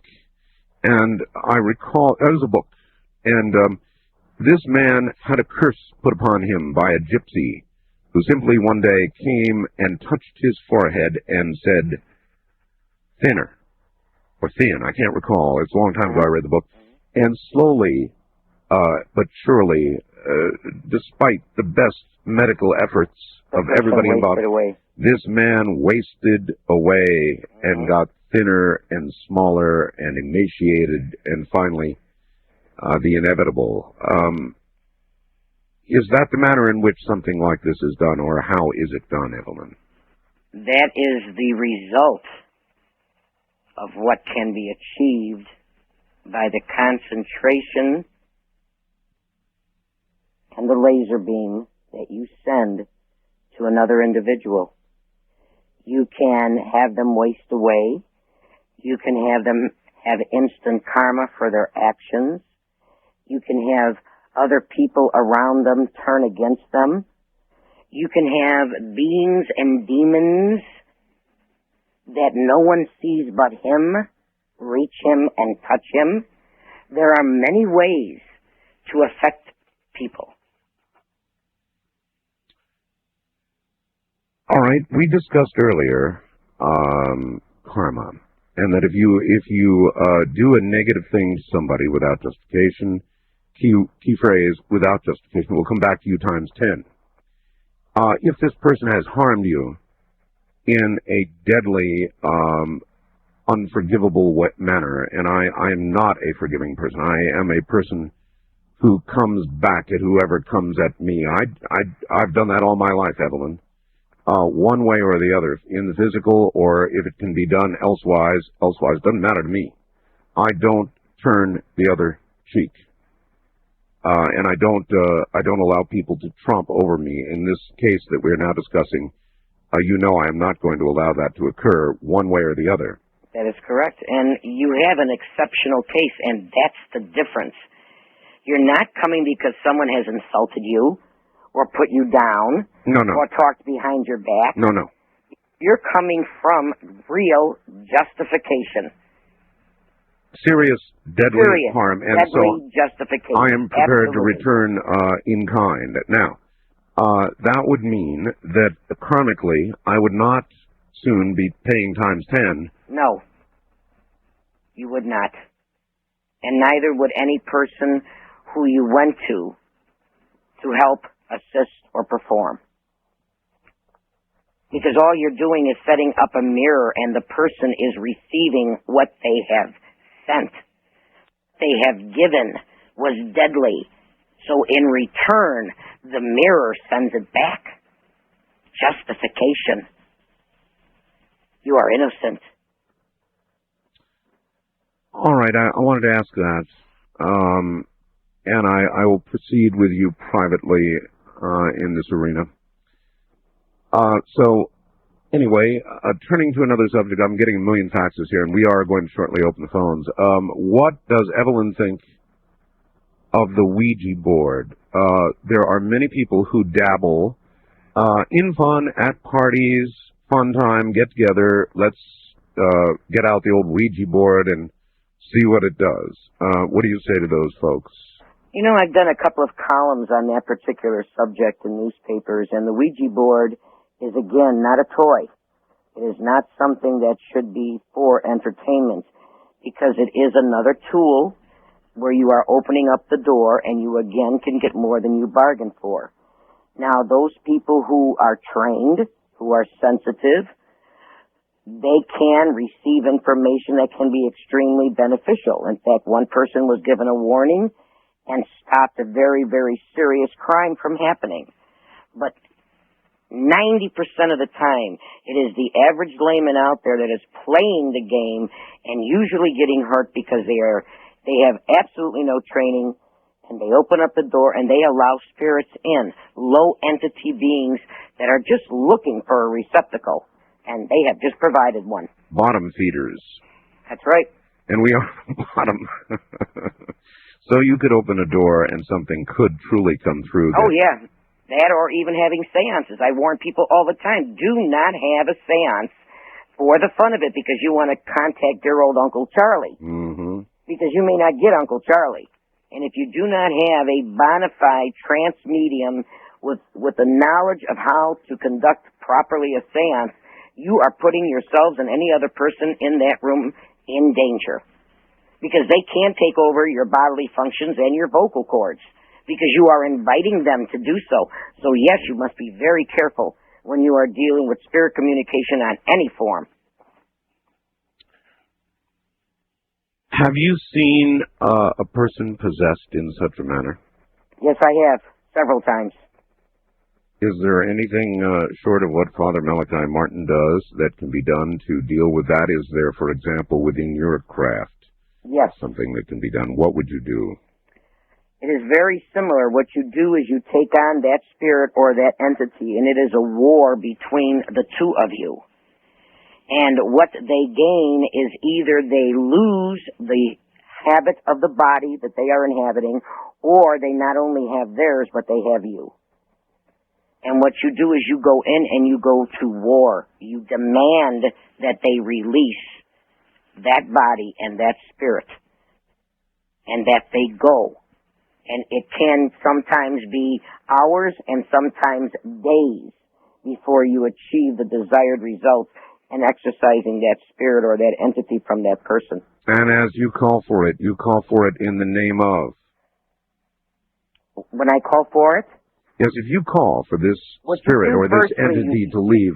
Yeah, you cajole it, all right? You sometimes irritate it. You sometimes get sarcastic. What you want it to do is show its power. You want to find out, what are you dealing with? Are you dealing with a low entity being or spirit, meaning one that has held human form? Or are you dealing with a hierarchy, a supernatural being, one that has not held human form? Because based on what you are dealing with and based on the background of that individual or that spirit or that being, then you are going to pull down specific powers.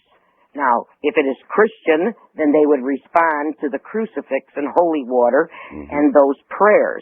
But if they do not belong to that culture or religious persuasion, and they belong to another, then you must use those artifacts, those gods, and those spirits, okay, that they are indeed familiar with. So you have to make a study.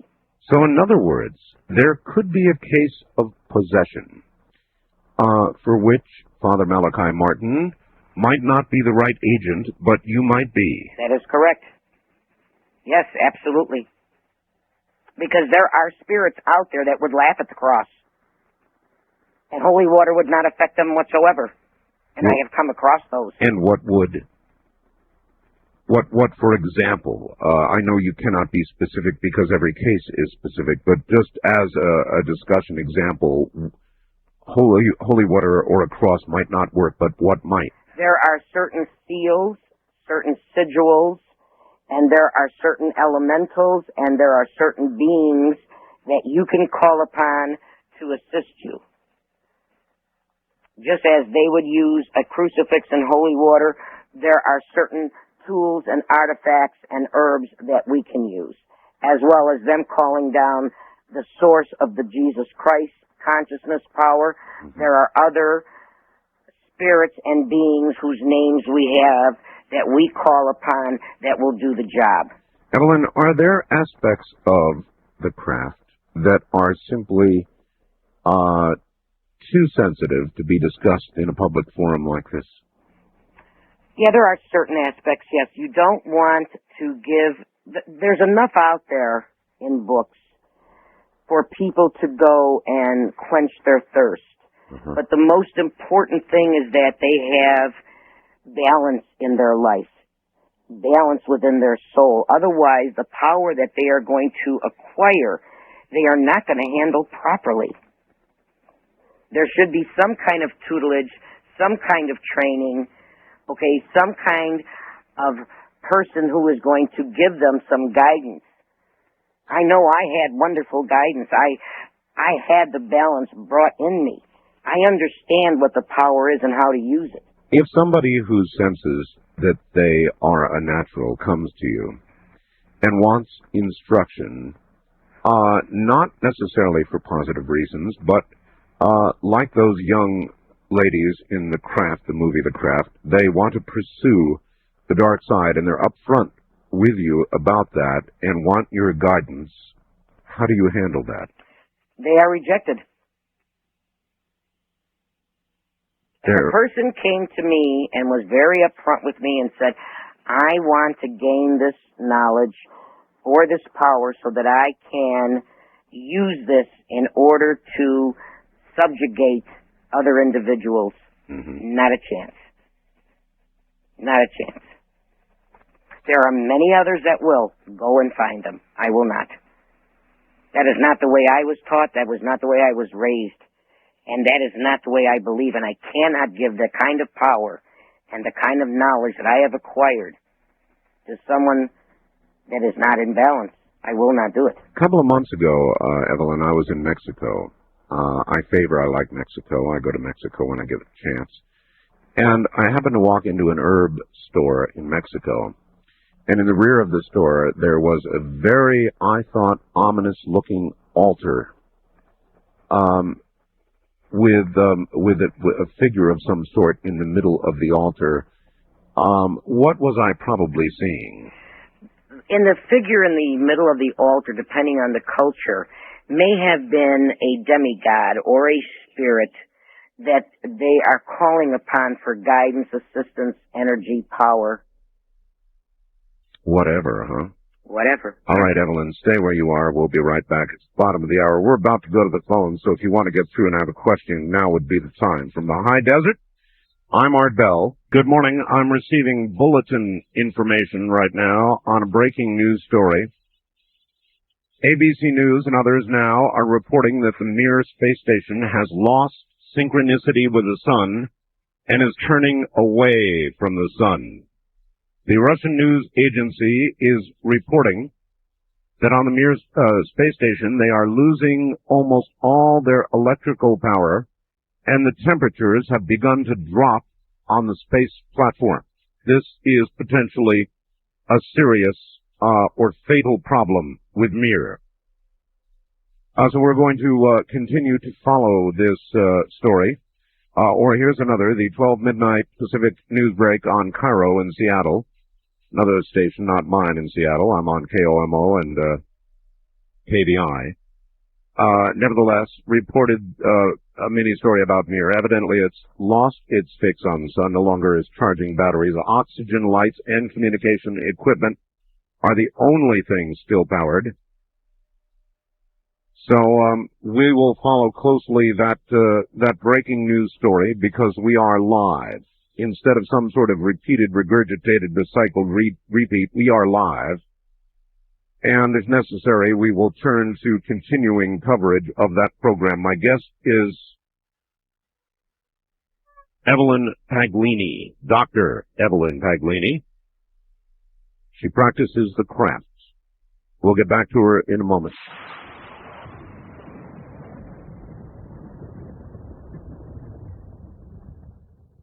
All right, going back now to Dr. Evelyn Paglini, who practices the craft and has been doing so all her life, and her father before her. If this sort of program and material causes you distress or bothers you, turn your radio off, do not listen, go listen to rock and roll or something. All right, Dr. Paglini, Evelyn, by the way, what should I call you? Well, you can call me Evelyn. Evelyn? All right. If somebody wanted to contact you for more information or to discuss a matter with you, much as I have privately, how would they do that? Is there a way? There are several ways. All right. For those who want to email me, that would be qep@msn.com. And for those who would like to do snail mail, that is Paglini, Paglini, at P.O. Box 57932, Sherman Oaks, 2 words, California, 91413. And they can also visit my webpage. All right. One thing. Oh, you have a webpage. I should have asked. All right. Give the address, please, once more, because I couldn't quite write it, which means they couldn't. So. Okay. The address is Paglini, Paglini, at P.O. Box 57932 in Sherman Oaks, Sherman, Oaks, Oaks, California, 91413. Okay, and you have a website? Yes. Oh, my, I should have known that before. All right, what is your website, please, and we'll get a link up to it. It is www.mysticalblend.com. That's www.mysticalblend, one word, .com. Yes. And what is there? The catalog that I sent you. Yes. It has all this wonderful information on herbs and essential oils and some tools that people can use in order to help achieve their desired goals. There are 2 forms of the craft. One is a protective form. Yes. Is it not? And the other is, for lack of a better word, I guess, an offensive form. Mm-hmm. By far, I would think the greatest percentage of practice would be in the defensive form. Yes, it is. But if you have knowledge, you are able to do both. That's the idea. All right. One more question, then we're going to the phones. Evelyn, you mentioned that as long as one is attempting to enhance one's career and or wealth without malice, it's okay. Yes, it is. Absolutely. He goes on, how about those who use the occult in their pursuit of international trade deals, sell access to information pertaining to national security and trade policy, which can severely damage a nation's sovereignty? In other words, they're asking, is your view purely globalist, or would such an action as selling one's the secrets of one's nation, be an evil thing? That would be an evil thing. That is not acquiring or attempting to acquire prosperity or money or better business or recognition or fame in order to help your loved ones, your colleagues, and mankind in general. In other words, I said before, God doesn't want you to be poor, but that doesn't mean because you have riches that you are supposed to use that in order to inflict pain on others. Mm-hmm. Or cause them or jeopardize them or put them in danger.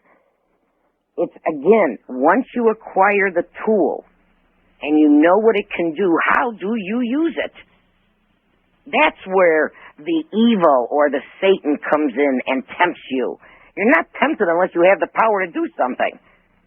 All right, here we go. Money's power. Yeah, it is. You're damn right it is. First-time caller line, you're on the air with Evelyn Paglini. Hello. Hello? Hello. Yeah. Where are you? I'm in Madera, California. All right. Dr. Paglini, it's great to finally hear somebody who makes a lot of sense regarding this, because when I was a lot younger, it was stuff like this. I mean, I got so many mixed opinions about it, and you just make it all sound clear. And Art, it's great to finally be on the show. Before I ask my question, could I go ahead and give a little background about myself? If you think it's relevant. Yeah, I think so. I'm 16, and I just recently started, I just started dabbling in some of the lesser workings of what some might call the occult, the tarot and palmistry and stuff like that. Originally, I was just doing it as a means to get attention at my school, and the first reading I did was for my mother, and that really turned me on to this whole thing because it was just so clear. And so my question is, now that I'm wanting to get into some of the deeper stuff, there's not too many covens around here. There's nobody who could really tutor me. So with the stuff that's in bookstores right now, could I possibly, is there anything I could glean off of that, or is that just a lot of runaround? There are excellent books out there, and just because you can't find a coven, there are many learning exchanges and universities and organizations out there that certainly have those classes available to you with very fine instructors. Evelyn, it's not like you can open the yellow pages under covens, you know, right, and just find one. How, just as a matter of curiosity. Psychology and organizations and paranormal organizations and find them. So they can be located. Yes, You've just got to know where to look. All right, that young fellow was 16 years of age, again, referring back to the craft, and to many, many stories of poltergeists and unusual activity, things flying through the air, weird stuff going on. It seems like young people, particularly young women, teenage girls, seem to have an aura of power about them. Is there anything to that? Yes, very much so. We are definitely raising our vibration and our consciousness. Latent psychic ability, which all people have, is rising to the surface. Many people have been having precognition. They have been having very intuitive and prophetic dreams. And so therefore our sixth sense, or our insight or second sight, is rising to the surface by leaps and bounds, and the younger generation is showing it even more profusely. A wild card line, you're on the air with Evelyn Paglini. Doctor, actually. Welcome to the program. Where are you, please? Yes. Oh, I can barely hear you. Oh, I'm sorry, yes. Where are you? I'm in Deer Trail, Colorado. Okay. Okay, I think I wanted to make more of an observation than a question. I am Wiccan Christian, and I have young children, and I am in the process of teaching them discipline of thinking. Oh, gosh, I guess what I want to say is to discipline them to not think negatively. I think it needs to be expressed that, especially for teenagers, that this is not a game. You must be careful with what you're working with. This is a very real energy, and without even intending to, you can send a negative energy to someone without meaning to. That it is not a game. It is a discipline.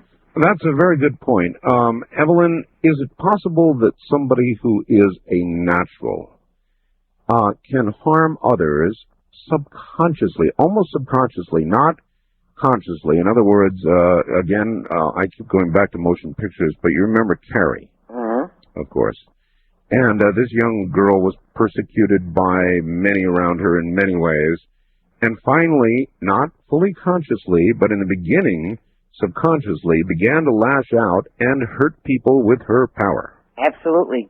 It has been done for a long time, and it is on the increase today. And she's very correct. That's what I talked about when I said my training. That is the discipline that is required. And yes, you can start the child in infancy, 3-4 years old, as I began. And therefore the discipline becomes inherited and ingrained. And the more power and knowledge that they achieve, the more balance they have because of the structure and the foundation that they have been given. And any person that's an adult that goes out to seek or this quest has to make sure that the tutor or the master or the guru that they definitely are going to be involved with is in balance. And the best way to find that out is to test them. And how is that done? Watch them in action. Watch them in front of others that are possibly within the society or the group, and see how they treat them, how they react, what they will do against them, what they will do for them, what knowledge they will expose, what will they extract. Evelyn, are you able to recognize another practitioner when you are in their presence? Yes, I am. Is this just something you feel? Is it something you know? It's a vibration. It's a vibration. It's a knowing. It's an energy. Have you ever met anybody who scared you? I would have to say when I was in Jamaica, Yes. I met a person that certainly would have to be a person who has crossed over and given themselves to evil. The vibration reeked of it. The power was substantial. All right. East of the Rockies, you're on the air with Dr. Evelyn Paglini. Where are you calling from, please? I'm calling from Elmore, Ohio. Yes, sir. My name is Zachary. It's an honor to speak with both of you. I've really enjoyed your show tonight. Thank you. I'm 20 years old, and I've always been interested in this subject. I've kind of been thirsty for knowledge of it from a very early age, and all I've had to go by was the media, such as, film and stuff, which you've referred to a lot tonight. But I was able to get a hold of a book called The Power of the Witch by Laurie Cabot, and it was an incredibly resourceful book, and in it she talks about a state called alpha, in which you can tap into your psychic powers and talk with goddesses and stuff. And she tells you in the book to close your eyes and open your mind's eye, which you're supposed to picture in the center of your forehead. And it says it takes practice, and I tried it, and it seemed to, my eyes wanted to open, and she said that would happen because you are trained to only see with your eyes open. You cannot, you are telling yourself that you can't see with your eyes closed, because, we're brought up to believe that, you can only see what's in front of you. And it actually happened, and you supposedly can travel out of your body and see things. I guess that would be technically flying. You're talking about a second sight or soul travel? Yes. Yes. All right, that's a good question. We've discussed that in many ways on this program, Evelyn. Such thing possible? Yes, very much so. The only thing I'm going to say is that him having difficulty with his eyes being closed and wanting to be open, what you can do is there is a technique that when you drop yourself, see, you have 4 brain wave levels: beta, alpha, theta, delta. Alpha is your creativity and inspiration. And what you are attempting to achieve is that level. A deep meditation will bring you to that level. And once you are there, your inner eye, your second eye, will definitely open. Now, that has nothing to do with astral projection. All right, astral projection is another technique. And you can travel astrally, spiritually. You can also mentally travel. And that is an entirely different technique. But once you achieve the levels of meditation, yes, those doors will open for you and you can do quite a bit. Something many have asked when we touch on this topic, Doctor, is that when you're out of your body, or your soul is out of your body, you are subject or more subject to possible outside influences. In other words, you open yourself to other dimensions, other beings, and that's why you need to put usually a shield of protection or ask a spirit guide to come in and assist you. All right. West of the Rockies, you're on the air with Dr. Evelyn Paglini. Hello. Good evening. I'm calling from Washington State. Washington State. All right. Speak up good and loud for us. All right. I'm pleased to hear you discussing this topic. I heard Evelyn the first time she called into your show. Late in a show, yes. Yes, and I did miss the first 45 minutes of this show. I'd like to ask 2 questions. First of all, Evelyn, I have not heard you say specifically that you are a witch. Are you indeed a witch? I do not belong to any Wiccan organization. I did say that in the beginning. I am Genesian, which is another pagan religion a little older than witchcraft. I see. But when he said Wiccan, which is the craft of the wise, because I am a practitioner of natural magic, I would indeed have to say that I am Wiccan. I see. My other question is, how do you feel about the new pagan movement and all the different sorts of groups and practices that are defining themselves as Wiccan? I think it's wonderful. As long as people's soul is on an evolutionary positive cycle of growth, getting back to nature and the elements is positive. Yes, I don't care if it's Dianic or Gardnerian or Saxon or Hecate. I don't care what it is. As long as you get back to nature and the elements And as long as you have spiritual growth and balance within your soul, then you're fine. There are many paths that lead to God. You know, some go around the mountain, some go through the mountain, some go over a mountain, and there are those who know there's no mountain there at all. Yes, I agree. Again, I'd like to say I'm pleased to hear this subject being discussed. I've been a practitioner for 18 years. Oh, you have? Yes. What led you to it? When I stumbled upon the information, what led me to it in the first place actually was a roommate who introduced me to it. And I had the feeling of remembering and being comfortable and at home. It seemed natural to me. The principles and ethics and ways of practicing just seemed natural. Very natural. I appreciate your call, Evelyn. Are there more naturals today than there were, or fewer? What's happening in the world? Because we are entering into, and have already entered, but we're only like seconds into the age of Aquarius, we have now the dawning of this age, and with it, the evolution of spirituality. And people are definitely going to go back to nature and the elements. That's going home. That's touching the earth and its source and its force and its power. And when you do that, you touch God. All right, Evelyn, are you good for another hour? Sure. All right, stay right where you are then. And we are seconds into it, or hours, depending on your point of view. Cosmically, just a blink of the eye. Good morning from the high desert. We'll be looking at the mirror situation. My guest is Dr. Evelyn Paglini. And we're talking about the craft. And one last warning for those of you who might have just tuned in. If this sort of thing disturbs you, tune out. Don't listen. I nevertheless will no doubt get complaints. It comes with the territory, I suppose.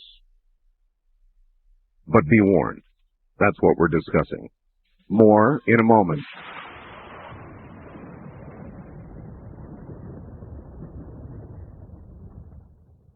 Dr. Evelyn Paglini is my guest, and we're discussing the craft.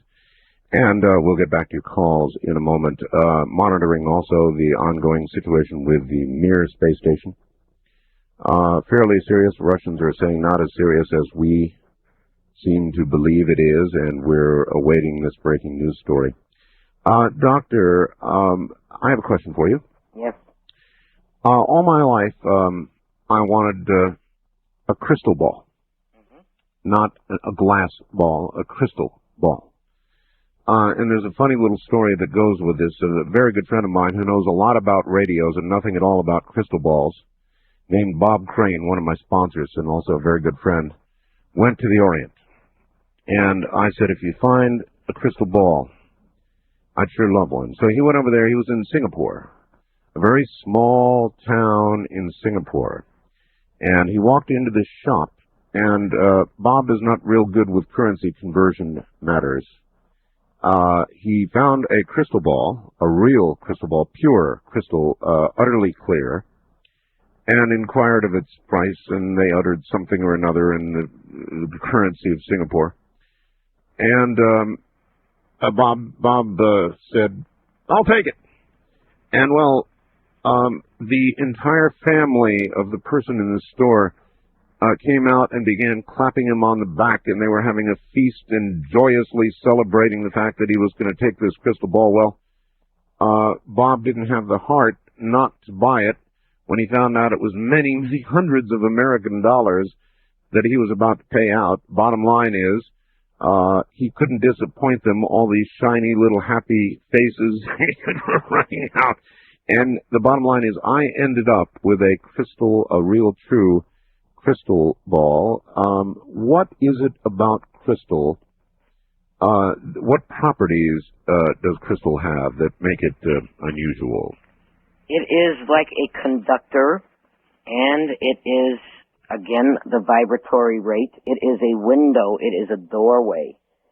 And so when you mentally focus and concentrate, it opens up that third eye, and it will actually produce scenes or images within that crystal ball to answer thoughts or questions that you have in your mind or that others would give to you. Huh. So it really... And that is not an exorbitant amount of money. I have known of crystals, depending on the inch in diameter, that have gone over $1,000. Oh, yeah. Pure crystal balls. Oh, yes, indeed. So that was not an exorbitant amount of money. He got a very good deal. Well, he did. He was just really surprised. It was actually one of the funnier stories I've heard in a long time. First-time caller line, your turn with Dr. Evelyn Paglini. Hello. Hi, my name's Sasha. I'm from Columbia, Missouri. I'm 21 years old, and I'm an Aquarius also. I have a couple questions, actually. My first one is, I feel a lot of energy and anxiety. I also take antidepressants, and I feel like I'm a bit psychic somewhat. I was wondering if you could help me in my youth get a handle on this a little bit better. All right, well, actually, let me translate. You can certainly answer his question, but there are, Doctor, many people, it seems to me, who are diagnosed with some sort of mental malady because they have some sort of special insight or hear or see things that others do not. Not all of them are paranoid schizophrenics, are they? No, they are not. And like I said, more and more they are rising to the surface, these latent psychic abilities and these intuitions and these visions and precognition, also in dreams. So as far as him getting a handle on it, what he has to realize is that it is real and that it is happening and that he can learn to control it and to manifest it at will and then to utilize it.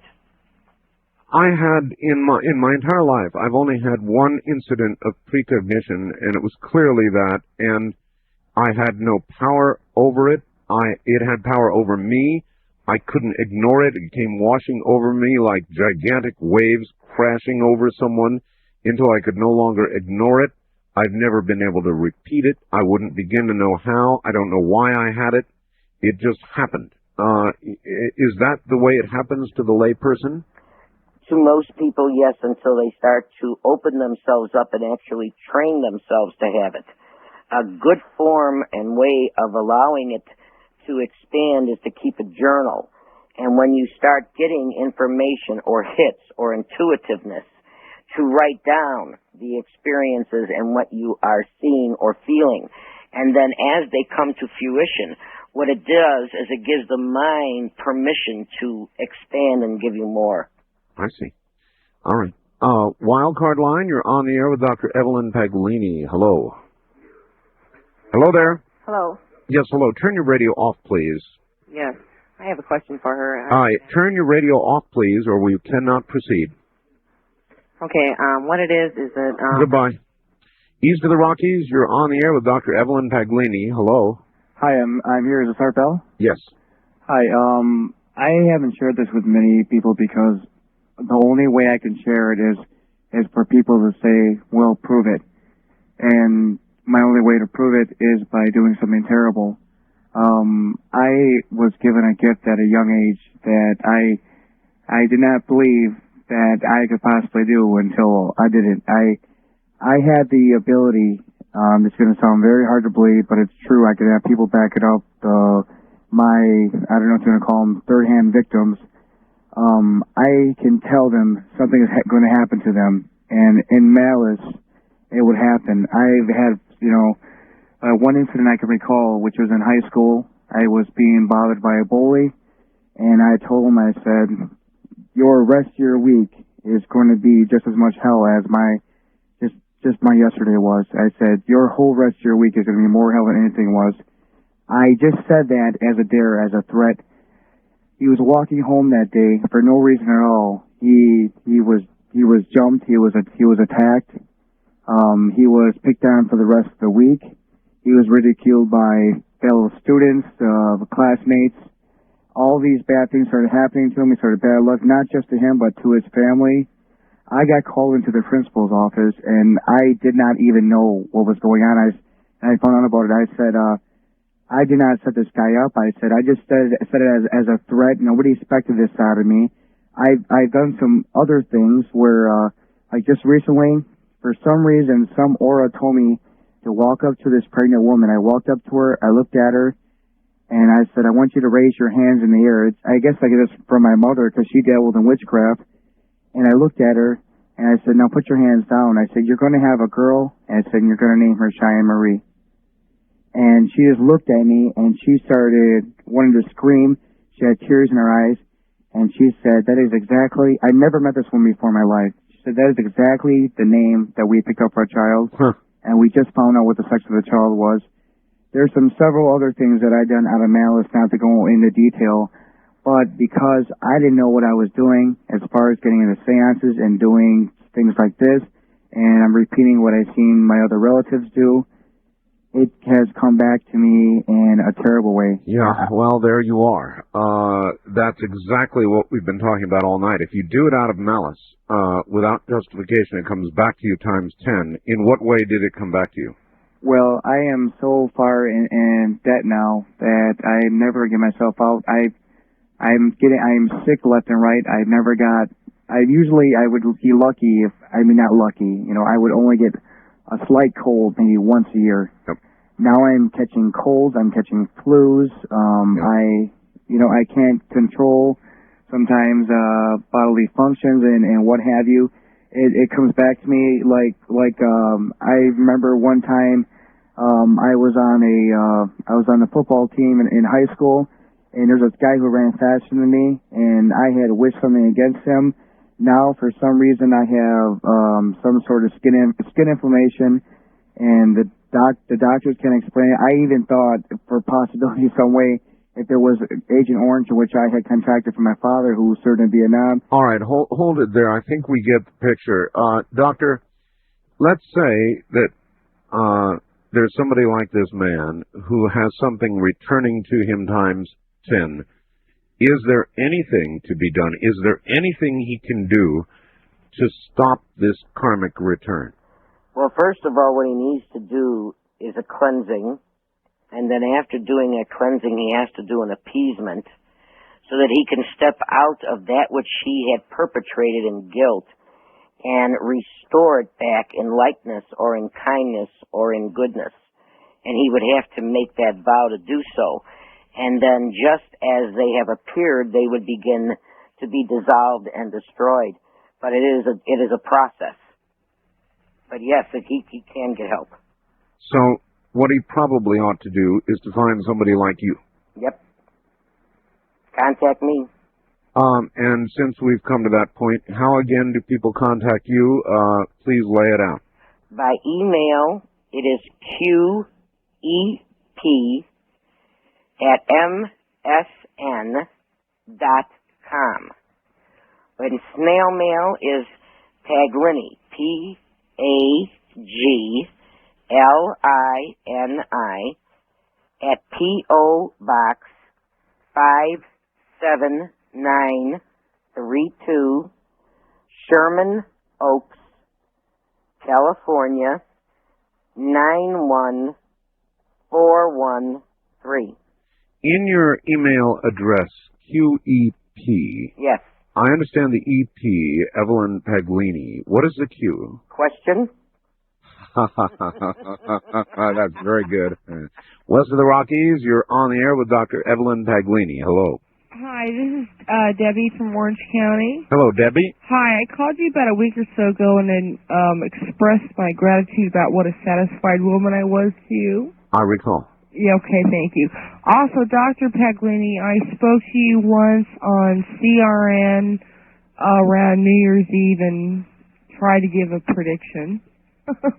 Yes, I remember. Okay, anyway, my question is far from this. I want to ask you if you deal with pets. With what? Pets. Cats. Oh, pets. Yeah. In regard to what? With animals in regard to what? Okay, I have, or possibly, I even hate to even say it, I had 3 cats. 2 were 11 years old, 1 is 9.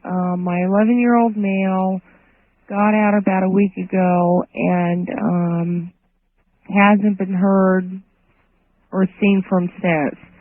We thought that we possibly had saw him, and it was so terrible by the side of the road, but he was so distorted and big and bloated. Perhaps it was denial. I don't know. Are you asking whether she finds lost pets? Well, no.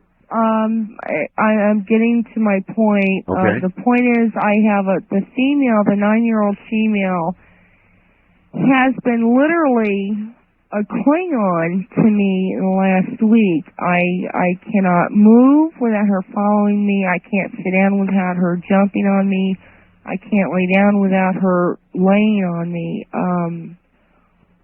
I know that animals, pets in particular, have a particular sixth sense. I just want to know what this is all about. I just want an answer. Well, first of all, the cat seems to be reacting to the loss of a loved one, and therefore it is naturally, like any other child would be, clinging to its mother or its authority figure. And so that's why it's not leaving you alone. It's very frightened. So the answer It also senses the loss. So the answer may be simple: comfort the animal. You know, I don't know what else to say. First time caller line, you're on the air with Dr. Evelyn Paglini. Hello. Hi. Where are you? I'm in Sacramento. Okay, you're gonna have to speak up good and loud, get into that phone and yell at us a little bit. All right. I'm from Sacramento. My name's Susan. And Art, is this you? Yes. Oh, you sound a little different on the phone. Yes. I want to ask you one question that I want to ask Dr. Paglini, another one. Go ahead. I was wondering about the crop circles, and I was looking in a dictionary that I have, stating the symbols and things. We'll ask about that. Okay. And so I was kind of wondering about the symbols, you know, like the thunderstorm, the direction symbols, annual symbols, you know, like the circle and then the dot in the middle, stuff like that. Okay, you have a question for Dr. Paglini? Yes, like that gentleman that saw a round ball type of energy force. I had an experience in my kitchen about 3 in the morning one day, and I was very much awake, but I felt this energy. I didn't see it, but I felt it, and I felt its size. And I was just standing there, and it was like about 3 feet away from me, and then all of a sudden it came into me, kind of like exploded, you know, but it wasn't a bad feeling or anything. It was just, in fact, it was like a euphoric type of feeling, like you would experience when you were with your husband or your boyfriend, or you know what I'm saying. And then all of a sudden it left. Like a sexual experience. Yeah. Yeah. And then it shot out. Now, that was a reality thing that happened. About 6 months prior to that, I had a dream where I was in a dream, and all of a sudden, you know, I was on the beach and everything. All of a sudden, this lightning bolt type of energy force shot right through my whole body and like energized me. And I just didn't know what it was, and I was kind of nervous because the day after this had happened physically in the real world, I was supposed to go to a spirit guide class. So I was kind of wondering, you know, like what that was. Who knows? All right. The first one was very interesting. What could she have experienced? Well, if it was non-threatening, and she was saying that it was more euphoric and something more that when you were around someone that you love, she may have had a person that has crossed over that is a relative that loves her very much and wanted to comfort her and to guide her and to protect her and to make her aware that the quest or the door that she was about to open, that she or he would also be with them. What part of magic does sex play? Sex is a very powerful thing in its own right, and it does have a connection, does it not? Oh, very much so. In fact, if you abstain from sex, you can use the sexual drive, the energy, in magic. It is very, very powerful.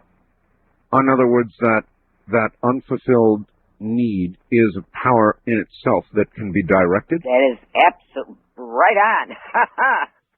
You're getting it. You're getting it. I'm afraid You're I good. might be, Wildcard line, you're on the air with Dr. Evelyn Paglini. Hello. Hello. This is Dan in Virginia. Yes, sir. Dr. Paglini, we have a big event that's being referred to that's supposed to happen July 20th, and, you know, with the pyramids lining up, you know, on Mars and so forth, and then a sacred ceremony that's supposed to take place, I think, in the pyramid itself. And I'm just wondering if you have any insight into that, or what is your sense of what's going to happen here in the next week? Are there sacred days and times? We have just begun to open the door to so many wonderful things that are going to be discovered, so many insights of ancient wisdom that are going to be displayed before us. Some will shock us. Some will shock us into reality. And yes, there is going to be many days that are in the months to come, including the 20th of this month, that are going to hurl us into the future. All right. Well, that'll give them something to think about for a while. The discussion is about the craft. If you have questions, we've got 30 more minutes.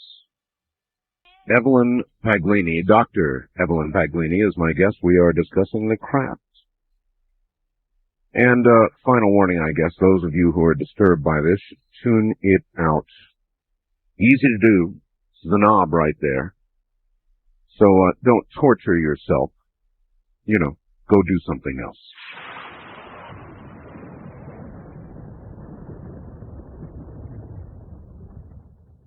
Updating you on the Mir situation. Art, the embattled Mir space station suffered another blow Thursday when the crew was making routine preparations to repair the Mir's already damaged power systems. They apparently accidentally disconnected a cable supplying power to the orientation system, which directs the solar panels to the sun. The error led to virtually a complete power cut in all systems. Must have scared the hell out of them. I'm getting late word that they have reconnected the power. It's back on, and in due course, the station will again stabilize and begin to track the sun. So that is the late news. Back now to my guest, Dr. Evelyn Paglini. Doctor? Yes, I'm here. Okay, so are a lot of people who would like to talk to you. First-time caller line, you're on the air with Dr. Paglini. Hello. Hello, Art. This is Jean from Edmonds, Washington. Yes. I have a question for Dr. Paglini. About 2 years ago, July 3rd to be exact, I woke up with a lot of stains on my hands, and it looked like I was holding tight to something, both hands, and I didn't tell anyone about it. It took 3 days to scrub them off. And then, exactly 10 days later, I woke up with the same stains on my hands. This time I took a Polaroid picture and went to a friend and showed her the stains. And she said, Jean, you have them on your feet also, and it looks like they're little drawings on your feet. I have tried to incorporate this in my life and moved to the present place where I live now. Last September, woke up again, brown stains on my feet.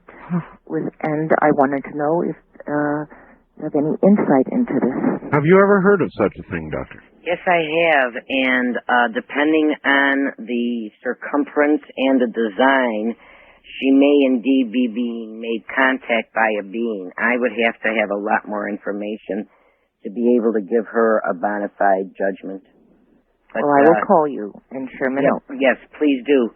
And I do thank. And give me some insight into the dimension and the arrangement, how many of them are there, and what does it look like, or give me the pictures of what it looks like, and I'll be able to tell you.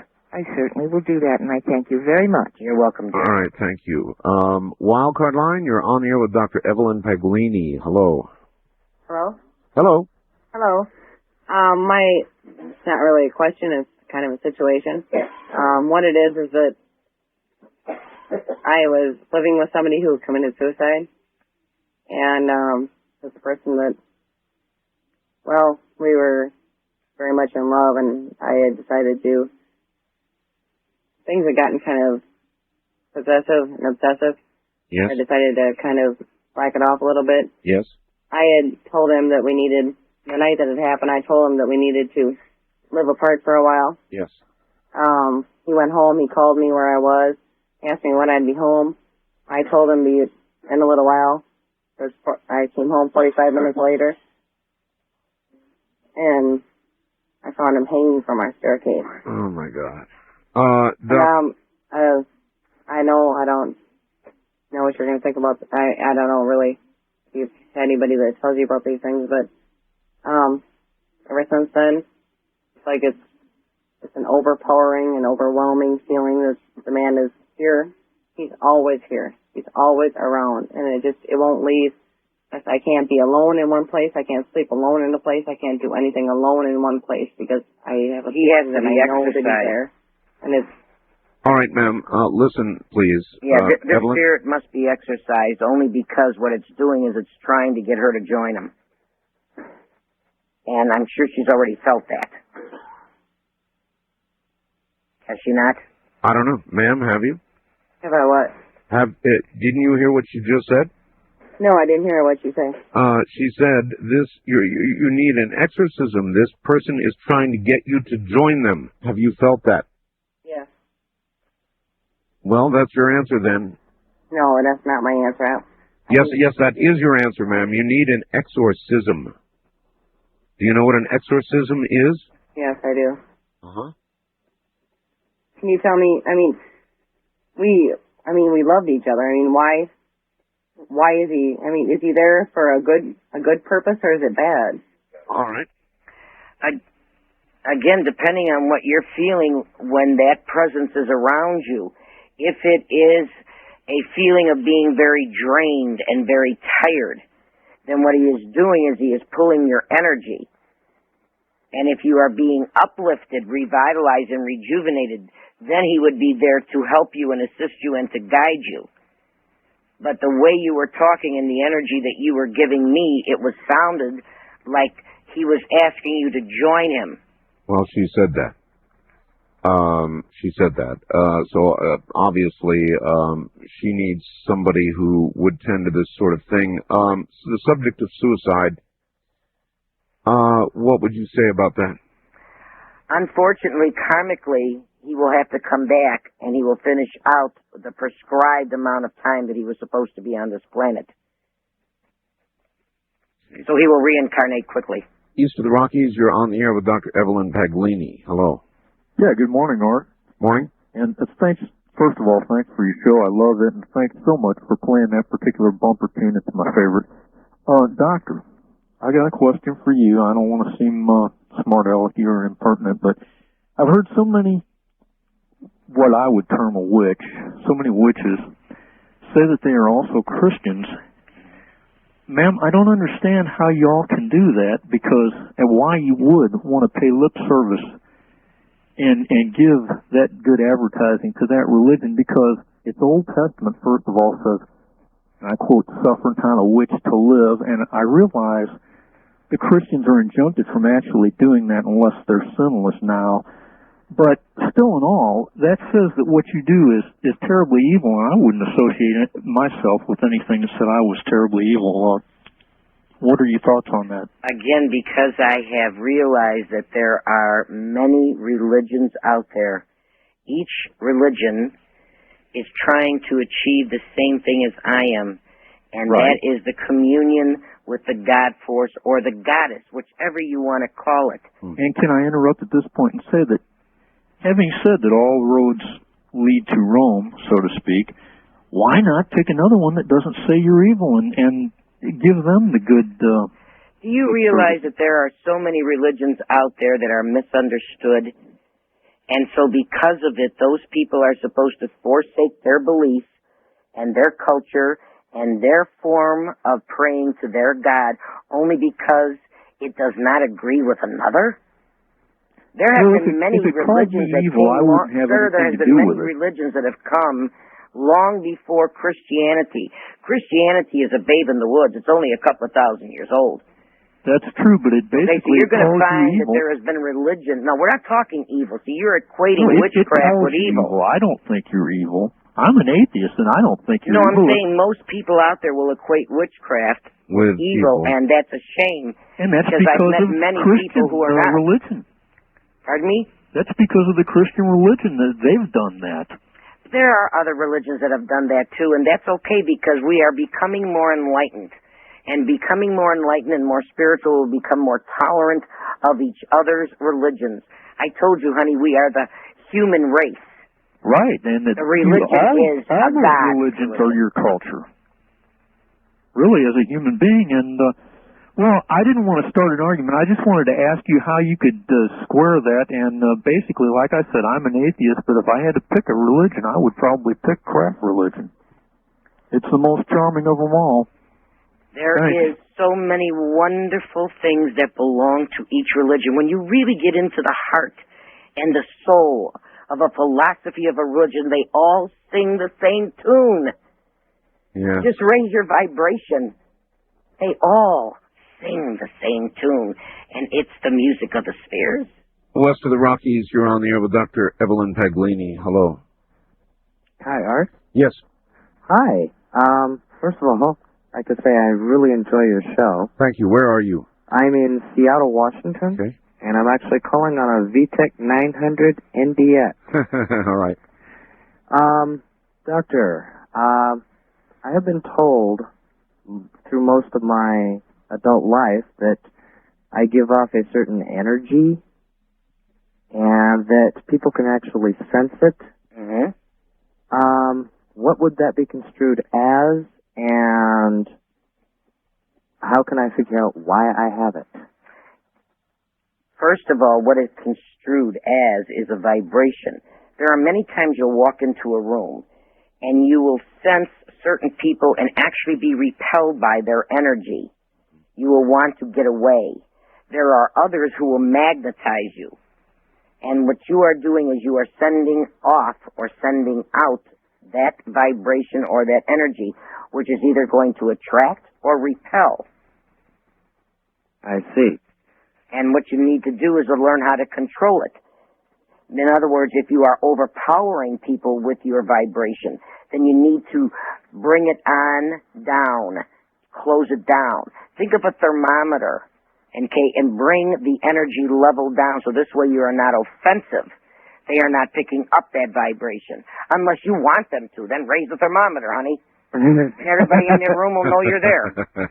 Yes, I do understand that. All right. I have, I've been in that situation, doctor, where I walk into a room and there is somebody there, and before they even open their mouth, I know that I want to be clear and out and away from them and nothing to do with them. That is correct. That's vibration.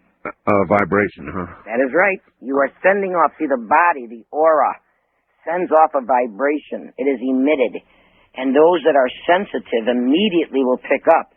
Those that have a real strong vibration can be repelled by it, can find it offensive. Others will use it as a magnet. All right. First time caller line, you're on the air with Dr. Paglini. Good morning. Good morning to you, Art. Good morning, Doctor. Where are you? I'm in San Marcos. Okay. San Diego. My question is this. A couple of months ago, I was sleeping with one of my cats, and we both woke up at the same time, knowing to turn towards the window because something was staring at us. And when I turned, I wasn't afraid, but it was kind of like in a black and white outfit, the whole body with big eyes and kind of crouching down, looking at us. And yet I didn't feel afraid. But yet the only thing I wanted to look for was, did this thing have horns? You know, was it the devil, which I don't believe in. Well, first of all, it was your inner sense that was actually communicating with it and trying to see, is it something of evil or negativity, or is it something that is benevolent, or is it something that is just trying to make contact? Exactly. It's exactly how I felt. Yeah, you were very right in doing so. Very good. Do you have any idea what it could have been? If you did not see horns, then what you had was, especially if it was humanoid, then you had a discarnate entity that was trying to make contact with you. You know, that was not humanoid, then we'll go into something else. That's the question right there, because the whole body, I'll say that maybe it was about 5 feet tall, strong build, and the colors were black and white, and they were all in hearts, but in a perfect pattern. And yet these wonderful big eyes, and it was so curiously staring at me. Again, my feeling would be, one, that it is not negative, it is positive. I feel that it would be also something that might also be able to teach you. And so therefore, definitely it is attempting to make contact. Get yourself a journal, start teaching yourself to take down notes. You will see that there will be, I would say, things that may be planted in your mind, and therefore jot them down. They are not thoughts of your own. They are being definitely put in there. Keep a journal and give me a call. Interesting. In other words, many people may be controlled and certainly wouldn't be aware of it unless they begin to document it. Absolutely. Fascinating. Wildcard line, you're on the air with Dr. Paglini. Hello. Yes. I'm Tammy from Bakersfield. Yes, Tammy. Yes, and the one thing I've been very, very puzzled over is I have been for many years thinking very seriously about doing past life regression. Basically, due to my family, they sometimes tell me that once in a while, when I am talking in my sleep, yes, that I'm speaking in an entirely different language. Oh. Right. And speaking in tongues. Tongues, yeah. Yeah. Very definitely, you could get a hypnotist that is into regression therapy. He would first take you back into your childhood to find out if you had been exposed to that language, and then he would regress you into another incarnation to find out just exactly where it came from. There may also be some kind of maladies that you are experiencing, or fears or phobias that you are experiencing in this lifetime that can be attributed to a past incarnation. I do therapeutic hypnosis, so I know of which I speak. All right. You've taken people into past lives. Yes, I have. Is there any question about it? Is there any doubt about it? No, I've had it verified. We've done documentation. This has always intrigued me. I have talked to many who have done the same thing, and they do claim that they can gather evidence under hypnosis. Yes. Specific evidence, and then go and confirm that and check it out, and it checks out. It does. That would seem to confirm the whole reincarnation business. Doctor, we're coming to the end of the time. It's just flown by. So I would like to give you an opportunity to give out whatever contact information. Now, we've got a web page link to your web page on our site now. My email is qep@msn.com, and to write me, it's Paglini, Paglini, at P.O. Box 57932, Sherman Oaks, 2 words, California, 91413. And may I state one more thing? You may. If anybody out there wants to get the edge on their future, buy the book, The Quickening, not just for yourself, but for a loved one, because it should be in every person's home. And I do mean, if you want to get the edge on your future and know what's happening, get the book, The Quickening. Oh, that's very kind, Doctor. Thank you. And thank you for spending so much time with us. My pleasure. We will again one day do it. Thank you, Doctor. You're welcome. Good night. Good night. From the high desert, I'm Art Bell. Good night.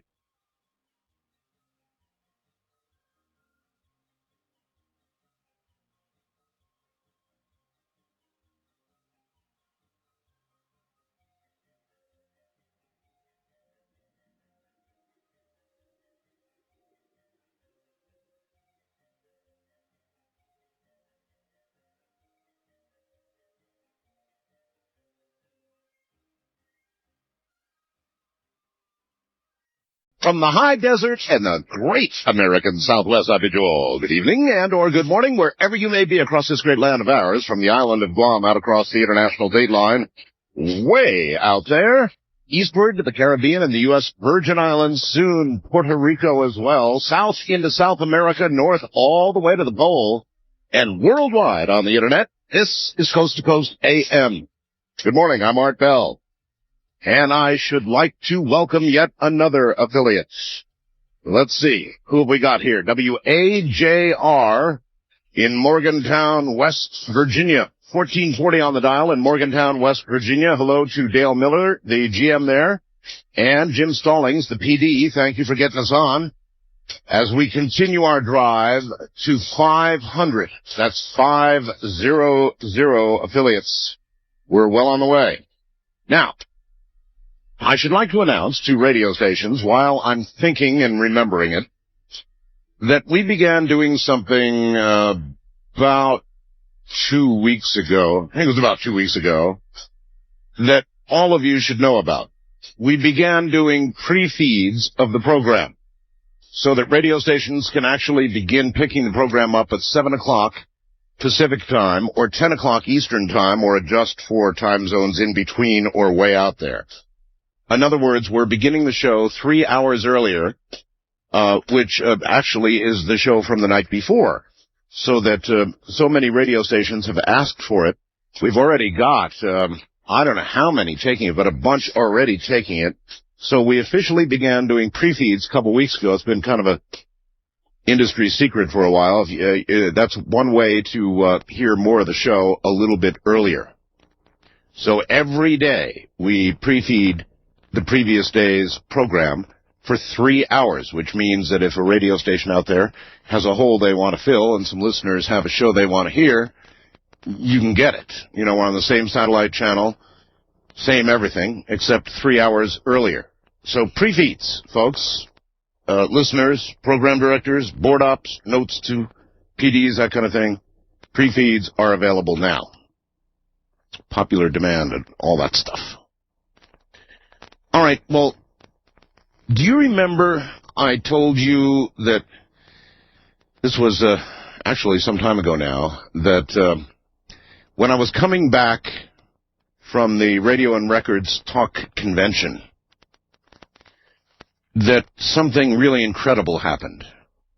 We were in between Baker, California, and Pahrump. And believe me, folks, when I tell you that is... well, it's the desert of the sea is what it is. It's the most amazing desert that you've ever seen in your life. You know, you pass a sign that says, no services for 56 miles or whatever, and they mean that. I mean, there is nothing. There is not a human being.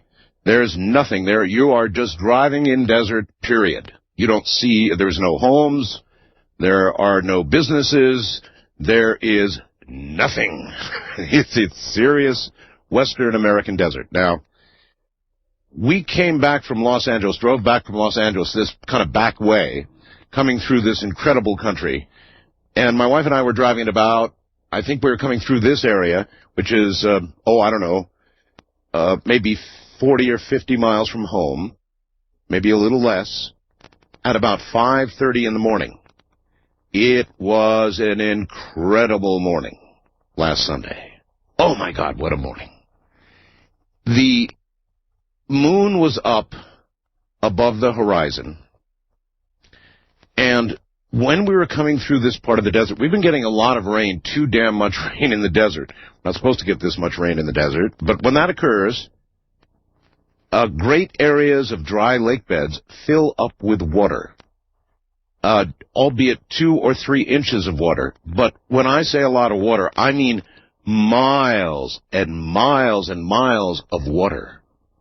It's awesome to see in the desert. It's just absolutely awesome. And here we are winging it along at more miles per hour than I should have been doing, no doubt, at that time of the morning.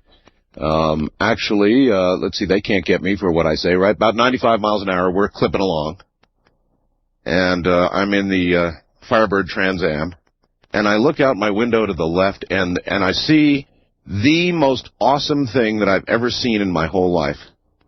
This moonlit desertscape with the mountains in the background and this sea of water.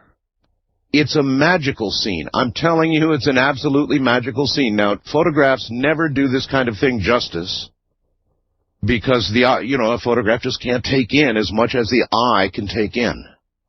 But I thought, I've got a camera with me, 35 millimeter. I've got to give it a try.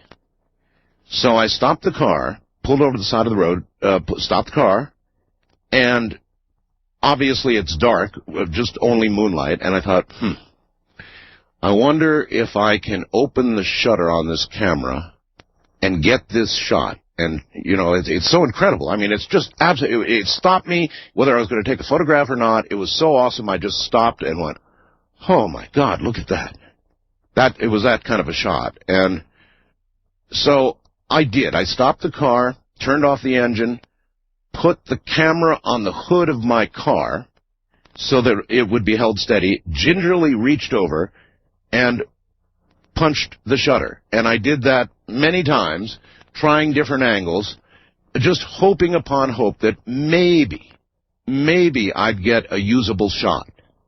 Well, today I got the photographs back. Ramona went and developed the photographs. And by God, I got a real doozy. So it's on my website right now. I'm really proud of this photograph. In the foreground, you'll see a reflection of the Trans Am's hood. And you'll actually see the clouds. And then you'll see the moon up there. And you'll see everything lit. And you'll see this desert of the sea picture. So you're seeing the front part of the bottom part of the picture is a reflection of my hood. Then you see the highway, because I was pulled over. Then you see miles of desert. Then you see miles of water. And then you see the mountains. All of this lit only by the moon. It is, I think, an astounding photograph. I got it back today, and I went, rolls and rolls of film, and you get one big money picture. Well, this was the one big money picture, and I've got it up there right now. So if you go to my website, you can see it. It's pretty awesome. It's called The Desert of the Sea. And we all know where the Desert of the Sea came from, right?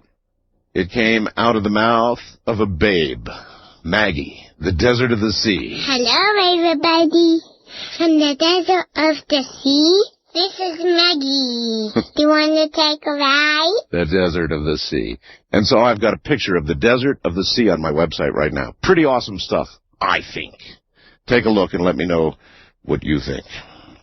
All right. So anyway, I've got that out of my system. It was a magical moment. It was one of those moments that in life where you just stop, and I understand the photograph doesn't do it justice, but you just look out there and you go, oh my God, I love where I live. I love the desert. It's a strange place, but if you, no matter where you are in the nation, if you take a look at this, it will at least give you some insight into this rugged, incredible country that I live in out here. Let's see. Vermont votes to ban gay marriages. Less than a year after they had approved civil unions for same-sex couples, the State House today voted to explicitly outlaw gay marriage. Earthquake in El Salvador.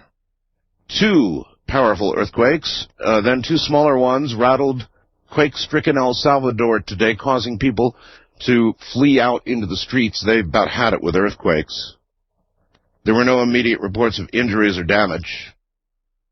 Oh, CNN tonight, by the way, reporting our spring is going to be a very violent spring weather-wise. Very violent. Duh. Anyway, they had a meteorologist on there, and they had a big story just prior to airtime, last half hour before airtime, and they went through how it's going to be such a violent spring. Well, what has the market been doing? Somebody sent me this, and I thought, right on. Dow average, 1 point on the Dow. Know this as I point out to you what I'm about to point out. 1 point on the Dow equals $400 million. 1 point on the Dow equals $400 million. So, on Monday, we lost 450 points. On Tuesday, we gained 90 points. On Wednesday, we lost 320 points. On Thursday, we gained 55 points. Some recovery, huh? $400 million per point. I thought tonight, in what remains of this first hour, and you know we've got Evelyn Paglini coming on next hour, and she is, believe me when I tell you that Evelyn Paglini is the real McCoy. She is a witch. And we will examine not just the dark side, although, as you well know, I lean toward an interest in the dark side of witchcraft.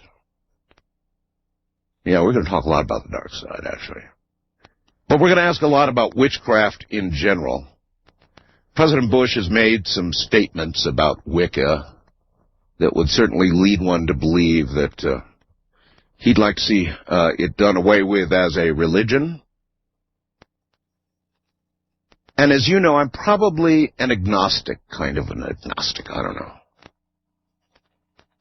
However, it seems to me that the Wiccans have every bit as much right to have their religion, their belief system, as the Catholics do, or the Mormons do, or anybody else does. Just because you don't like somebody's religion is no reason to sort of declare it a non-religion, you know, like they want to take away Pluto's status as a planet, right? Or they want to take away Wicca's status as a religion. I don't think I'm going for that one. But I thought maybe this hour, I got this really cool email from somebody who concocted headlines from the year 2051. Headlines from the year 2051.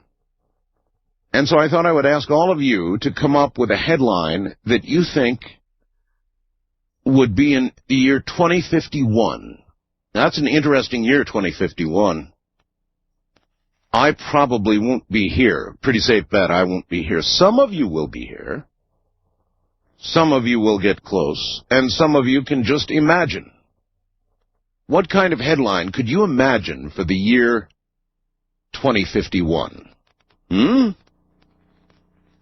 Well, the person who sent me this sent a number that I kind of like.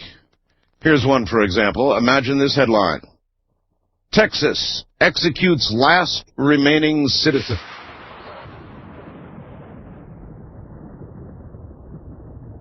Or another headline for the year 2051. It's kind of a good year to choose because in the year 2051, I think you can imagine what might be. It's not so far ahead that it escapes your projection from current trends. You know, you can project from current trends and look ahead, even if you're not going to be here, at the year 2051 and imagine what might be.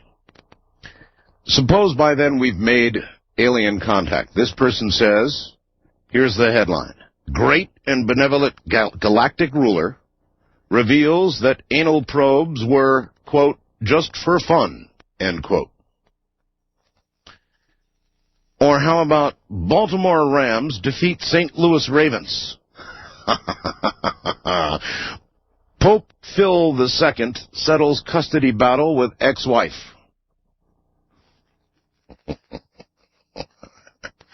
DC Zoo to receive rare cow. Ooh, that's an ominous headline when you think about it. DC Zoo to accept rare cow, receive rare cow. Yeah, maybe by then they'd be like the pandas, trying to mate them to keep them alive. Hoof and mouth disease, mad cow disease, decimated all the cows of the world sometime after 2006, and by 2051, they'll be in zoos, and we'll be trying to artificially impregnate cows so we can get more cows.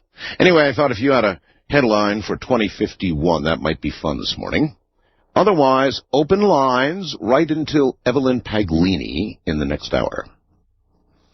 First-time caller line, you're on the air. Good morning. Hello, Art. Hello. Chris in Fort Pierce. Yes, Chris. I'd just like to touch on the subject of chemtrails. Chemtrails, all right. Who made the statement, or who has the theory that they may be aluminum particles? Well, of course, William Thomas, but from the chemist that he talked to. My understanding that fluoride is an aluminum particle. Actually, you see, it's not exactly a theory. They tested some material, and that's what they found. They found 7 times the amount of aluminum that should have been there. That was from rainwater. Rainwater, sir. Are the particles small enough that they could be ingested? Well, obviously, if it's in rainwater, of course you could ingest them. In areas without municipal water supplies that are thriving with fluoride. I don't know. I mean, the rain would fall. The rain would fall into the municipal water supplies, right? Yes, it would, but perhaps they're spraying in areas more that don't have municipal water supplies. Actually, sir, if you listened carefully last night, they're spraying in all areas. I don't think we know of any area where they have not seen chemtrails. What I thought really was different last night, and which I'm willing to consider, is that we know we're in trouble with the weather. I mean, look at the CNN story, right, last night. We know we're in trouble. So that our government would be doing something about it, or trying to do something about it, I think is rather logical. I mean, here we have a president who is not going to control emissions, decided to break his promise on that. And yet he knows that we've got to do something about the weather, not publicly perhaps, because then there'd be a demand to stop the use of fossil fuels. And he doesn't want to do that. He's an oil guy. I understand that. So we were talking about this last night, kind of throwing it around. If the president had one choice of $1 billion program to try and modify the weather, take it down a couple of degrees, and hundreds of billions of dollars of economic damage on the other, what would he likely do? Wildcard line, you're on the air. Hello. Yes, good evening, Art. It's John Scottsdale. How are you? I'm fine, John. Sure, that's good. I wanted to tell you, pursuant to your comment about, or the headline about cows being endangered species. DC Zoo to receive rare cow. 50 years hence. Yep. I certainly hope not. Where I should have gone the other night, and I called, and they picked a bad time to tell you a good story, was that I think a lot of this stuff on TV, with the hoof and mouth and mad cow disease and everything else, I really think that there's some serious problems, but I also believe that they're being overblown and made into sort of a spread fear. All right, I don't know about that, partner. Listen, I was watching CNN the full half hour just to see what was going on before the show, and they were showing slaughtered animals, miles and miles and miles of slaughtered animals. Right. Problem, reaction, solution. I don't know. I don't know. It's a dangerous thing to eat beef, don't you know that? It makes you strong and smart and self-reliant. I love beef, and I'm going to be sick. I'm going to be sick if it gets over here, if it's confirmed it's over here. Well, I'll be out of a job. Really? But until then, that invitation stands, buddy. Invitation? That's right. Remember I said I'll buy you the best steak you've ever had in your life. Oh, that's right. At least until then, huh? Uh-huh. That's right. You would be out of a job, wouldn't you? Yeah, well, I just... Hey, I got another headline for you. Go ahead. 2051, you ready? Yeah. Authentic year 2000 Chad sells for $6.9 million at Southpiece. Love it. All right, see you later. Take care. Uh-huh. How about this? Nursing home lawsuit case. Clinton denies Candy Striper's allegations. East of the Rockies, you're on the air. Hello. Hi, I have to turn off the radio. Yes, you do. Absolutely. Mandatory thing to do when you call here. Absolutely. Where are you? I'm calling from North Providence, Rhode Island. Are you? All right. You just changed phones. Absolutely, because you don't like radio phones, so I don't like them either. Yours wasn't too bad as they go. Anyway, what's up? Well, I know you're doing open lines. I was on a flight from Florida up to Providence, and a craft had come alongside our aircraft. Really? On the way up. Did the pilot see it?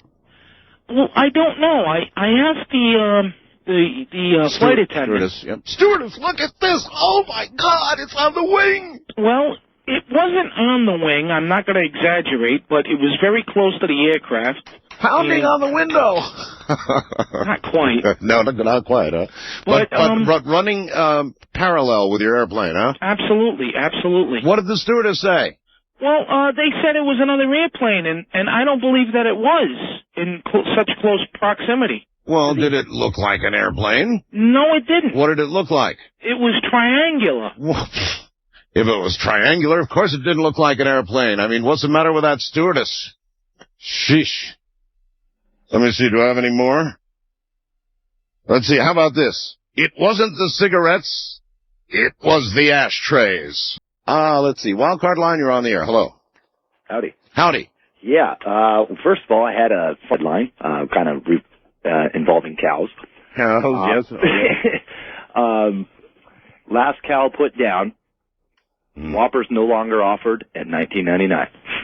$19.99. I suppose by then they might be, huh? Oh, I would think so. Fries for about $6.95. Secondly, Art, you've done quite a bit of study revolving the pyramids. Yes. In fact, you're probably one of the only few people that's actually lied in the esophagus, which I caught the picture back a couple of years ago. You saw that photo, huh? Oh, man. I mean, how the feeling must have been inside you, what went through. You can't even imagine. It was an unusual opportunity. Because, how you even got there without the government. Dr. Zahi Hawass, who runs Giza with an iron fist, and baby, I mean an iron fist. Nobody gets in the way of that guy. I actually pulled up some of the recent photos as well with Ramona standing out when you were taking the second trip down. Yeah, he's the madman of Giza. He really runs that thing, and he let me do it. He stopped everybody and let me lie in that thing, and I felt something through my entire body. I mean, there was no question about it. Through my whole East of the Rockies, call toll free 1-800-825-5033. See, now look, I've got to blow that away because you're not allowed to give your last name on the air. Oh no, that's my first name. Your first name is two names? No, my first name is Eric, calling out of KEX. Oh, you said Colin. Yeah, from Gresham. I'm sorry. I'm sorry. That's quite all right. I thought you were saying your name was Eric Cullen. No. God, I hope not, unless it's healthy. Quite frankly, Art, what do you think, as far as I was looking through the book, Book of Knowledge, Keys of Enoch by J.J. Hurtak, kind of making reference to, from a philosophy standpoint, of the pyramids being more of a focal point for celestial time travel, higher light beings. It's entirely possible. Absolutely. I mean, most things are in this world, but... I'll tell you what we know about the pyramids. We know they're not burial places for the dead. And when we, in school, remember schools, I said, well, they were tombs for the dead. No, they were not. They are not. Were not and are not. Not that at all. In fact, the rare was the person to be buried in there at all. Most of those who built it had catacombs of burial elsewhere, off from the side of Giza. I don't think we truly understand what the pyramids are for, but we know that scientifically they are fascinating. In their construction, it's impossible. In fact, even today, we could not build those pyramids. Can't be done. Dr. Hawass showed me how you might split the stones, but he had no explanation, nor does anybody else, for how they got up there. And many have tried. The Japanese had a project to show how it was done, and they failed miserably, and so has everybody else. To this very day, we couldn't duplicate it. So we have no idea what they're for. Could they be for time travel? Oh, my, yes, of course they could. West of the Rockies, you're on the air. Hello. Hello. Good morning. Yes, Mr. Bell. Yes, sir. I doubt very much if any of us are going to be around in that year. There is always that possibility? Oh, it is even more clear than ever, because what I'm going to reveal to you tonight are the 4 secrets that have been revealed to me. By whom? By the first one, by Mr. Michael Wells Mandeville on the polar shift, which is coming up. Yes. The second secret was revealed by Colonel Ed Daines on your program about 2 or 3 weeks ago. Major Ed Daines. Major Ed Daines.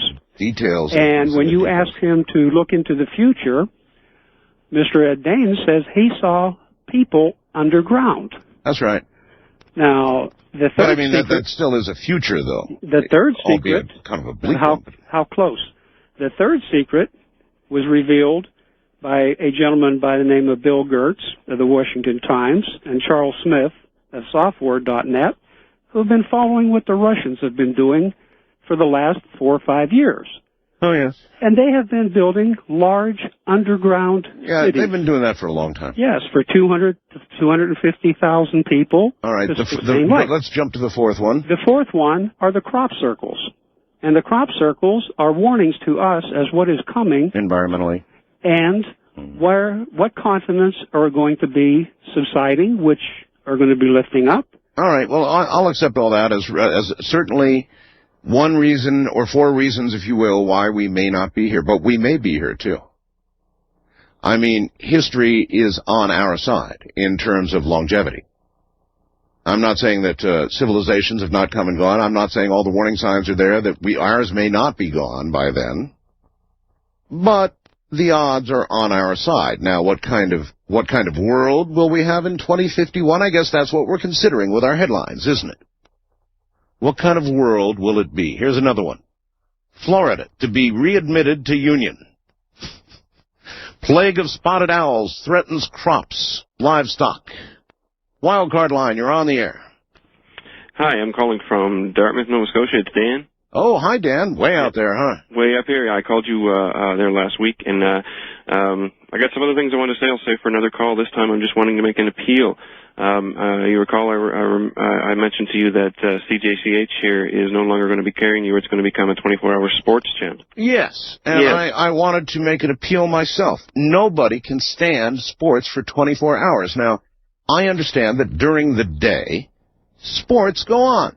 Yeah. People play various sports, but in the overnight hours, the only thing they could possibly do is rehash what happened during the day. Exactly. Whereas they could carry us live and carry sports the rest of the time. So the appeal would be to have people call up and say, hey, we don't want it 24 hours a day. Sports are fine. Give us something else at night. Exactly. I called the station and I complained and I got a voicemail. And I didn't get a call back. So I wanted to ask if there's any other listeners out there from the greater Halifax metro area. And I know there's a few that called because the receptionist told me there's been a few, but more should call in because we hate to lose you. It's like a bastion of freedom we're going to lose here. So flood the radio station. That's what I'm hoping. With calls. Yeah. With calls. I take things literally sometimes. Yeah. With calls. I mean, really, it does just make common sense. What I'm saying really does make common sense. Sports. They're planning on changing it in April, so we don't have much time. Really? Yep. All right, well, call now, folks, in Nova Scotia. Save us. Save the program. All right, thank you. Art. Thank you very much. Bye-bye. Take care. How much sports can anybody handle? What are they going to talk about at 2 o'clock in the morning? A hockey game? At 2 a.m.? I don't think so. East of the Rockies, you're on the air. Hi. Hi. Hi. Extinguish thy radio. Okay. Mm-hmm. Reach over there and get that sucker. All right. And now tell us where you are calling from. Just outside of Pittsburgh, Pennsylvania. Ah, yes. First question I would like to ask you, yes. Art. Yes. What frequency are you running on your ham radio? Well, you mean where do I hang out? I'm on all kinds of, I can be anywhere from 160 meters up through amateur television at... after the show, it says something about you... after the show, sometimes I'll show up on 3830. 30 on 75 meters, yeah. Oh, okay. Sometimes. Tried to get you last night, but I didn't hear you in there. Well, I wasn't there last night. And even on the best of nights on 75, that's going to be a pretty long haul. Yeah, it should be. But we could do it. Anyway, have two things. First of all, you were talking about chemtrails last night. Yes.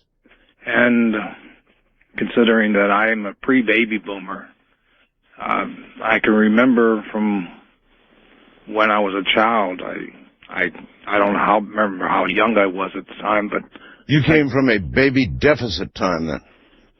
Yeah. Okay. Anyway. Okay. I can remember the contrails in the air and maintaining their shape for very, very long periods of time. Maybe 20 kind of minutes. Oh, yeah, well, depending on the atmosphere, that can certainly occur. It can still occur today. But chemtrails are a very different story from a white, puffy little old contrail. Very different. I mean, the sky can turn dirty, oily. You can get rainbow effects in the sky, that sort of thing, indicating there's a lot more in it than just, water mist. Yeah, well, anyway, I looked on your website and looked at the pictures that you had. Yes. And I couldn't determine from those pictures anything different than what I'd seen when I was younger. Boy, I could. Now, I am a baby boomer. I was born in 45. But contrails... No. If you were born at 45... I'm pre-baby boom? Yeah, unless you were born at... I'm kind of on the cusp of the baby boomers. I mean, my mom was in the Marine Corps, my dad fought the Second World War, and I ended my mom's Marine career when I was born on Camp Lejeune in North Carolina. So I was it's kind of like on the cusp of baby boomer. Before September of 45? June 17th of 1945. Yeah, you're a pre-baby boomer. Yeah, but I'm on the cusp, though. Yeah, you're still going to have your Social Security cut anyway. You still fall into the notch, baby. I do not. Yes, you do. No, I don't. That's back in 1917, if you check into it. No. Like a 2-year period back in 1917, or way back there somewhere. Our previous president put in a new notch baby that goes from somewhere in the early 40s up until, I think, 1965. Well, he can kiss my Social Security card, if he really did that. Because I've paid Social Security all my life, so they better not notch me. The notch referred to some people who were in Social Security, the original. I don't even want to go into the whole notch thing. West of the Rockies, you're on the air. Hi. Hello. Mr. Bell. Turn your Mr. radio Bell. off, please. Okay, Mr. Bell. That's me. I have a small prophecy to make. A prophecy? Yes. You're a prophet? No, I guess you are if you're going to make a prophecy. A beginner Yes. prophet. All right. What is your prophecy? Pakistan and Sri Lanka will be the first nations to send off nuclear weapons. Well, that's not exactly sticking your neck too far out, sir. Well, I guess the Sri Lanka part is. God, if that was true, Arthur better get out of there, huh? By the way, there's a lot of news on Arthur C. Clarke. A lot of news. And I'm kind of holding some of it back. You'll be hearing about it next week. Boy, is there a lot of news about Arthur C. Clarke. West of the Rockies, you're on the air. Hi, Art. Hello. You were saying that you thought they had someone, or they sprayed on you at the Super Bowl? Yes. What I said was, I got a couple, actually quite a few emails indicating that people thought the Super Bowl was sprayed. Well, remember they also tracked everybody? They scanned everybody going in? Oh, yes. That would be a heck of a database, wouldn't it? Big brother, big time, yes. They keep that, even the kids. I mean, well, when they claimed that they scanned every single person who went into the Super Bowl in Tampa and tried to figure out if there were criminals in the crowd. And, it's interesting. They didn't find one. But they have a heck of a database of anybody that they did spray, if they did. Well, they claim, they destroyed that database and the photographs. Do you believe them? No. Yeah, me either. Okay. I appreciate it, sir. First time caller line, you're on the air. Hello. Hey, how you doing? Hey, I'm all right. If I got Art? What you've got is a radio on. Hello? Turn that off immediately. Hello? Hello? Hello? Hello? Hello? Hello? Hello? Art? Probably. Hello?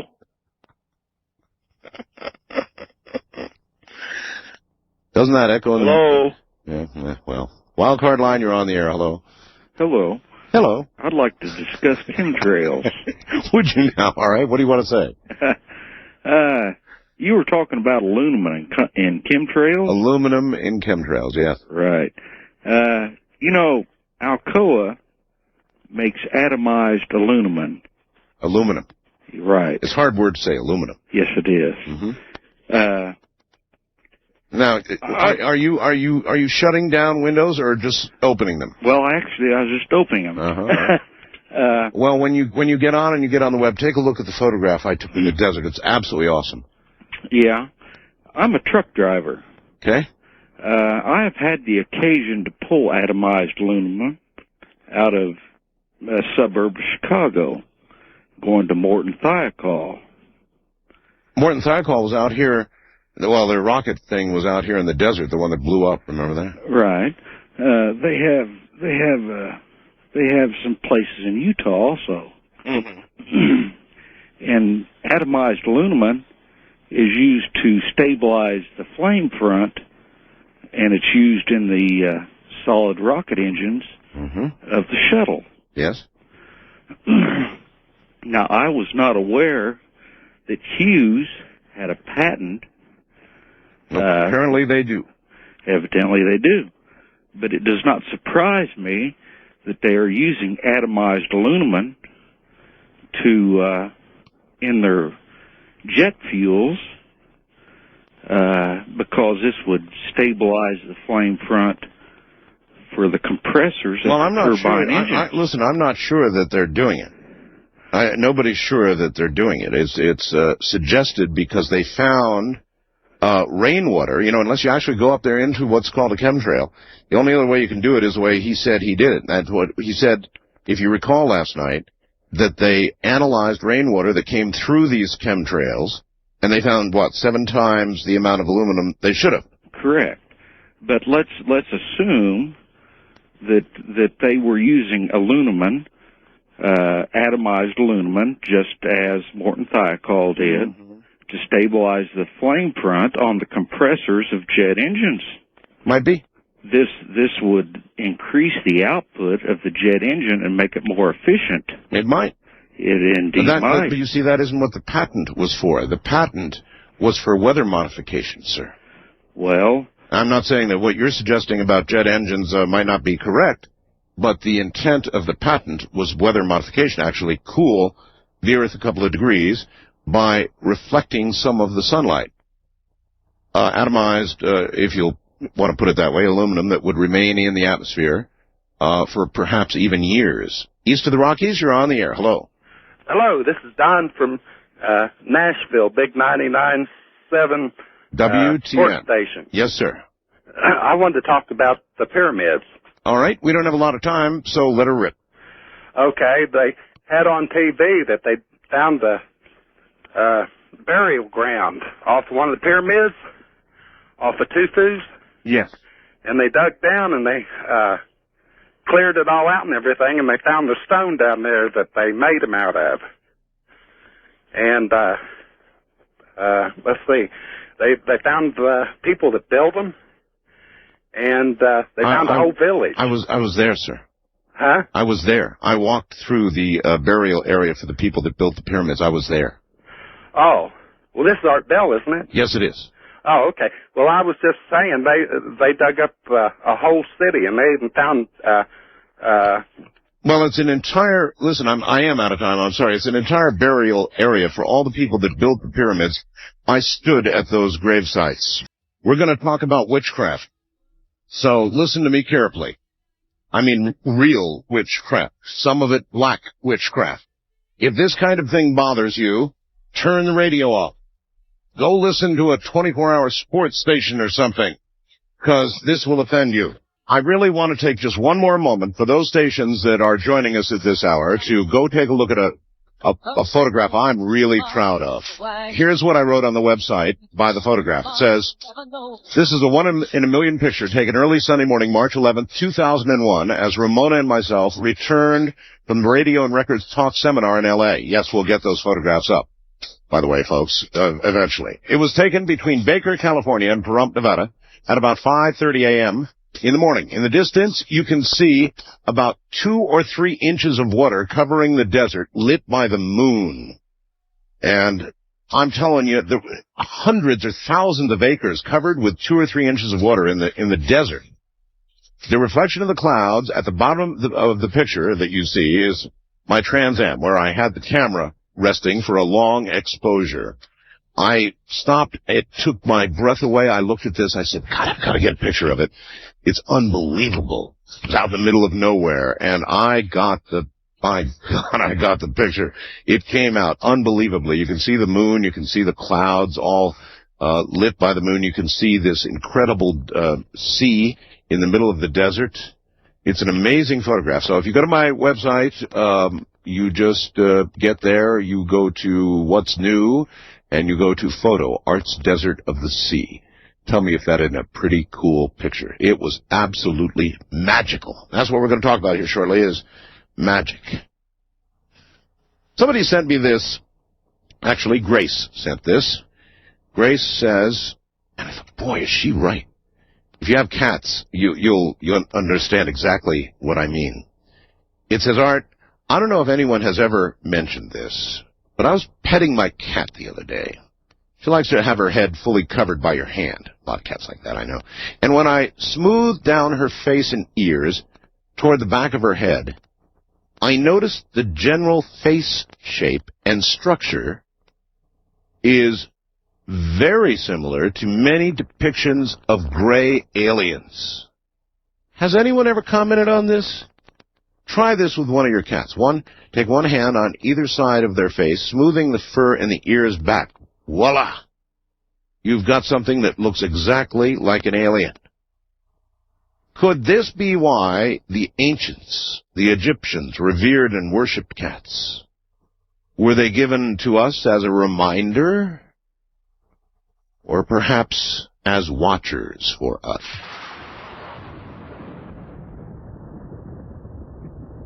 One more time, I'm going to warn you, if you're offended by discussions about witchcraft, go away. Here comes Dr. Evelyn Paglini, a practitioner in the occult and the supernatural with over 30 years' experience. She was tested at Duke University, FRNM, Foundation for the Research on the Nature of Man, by Dr. J.B. Rhine, Dr. Helmut, Dr. J. Levy.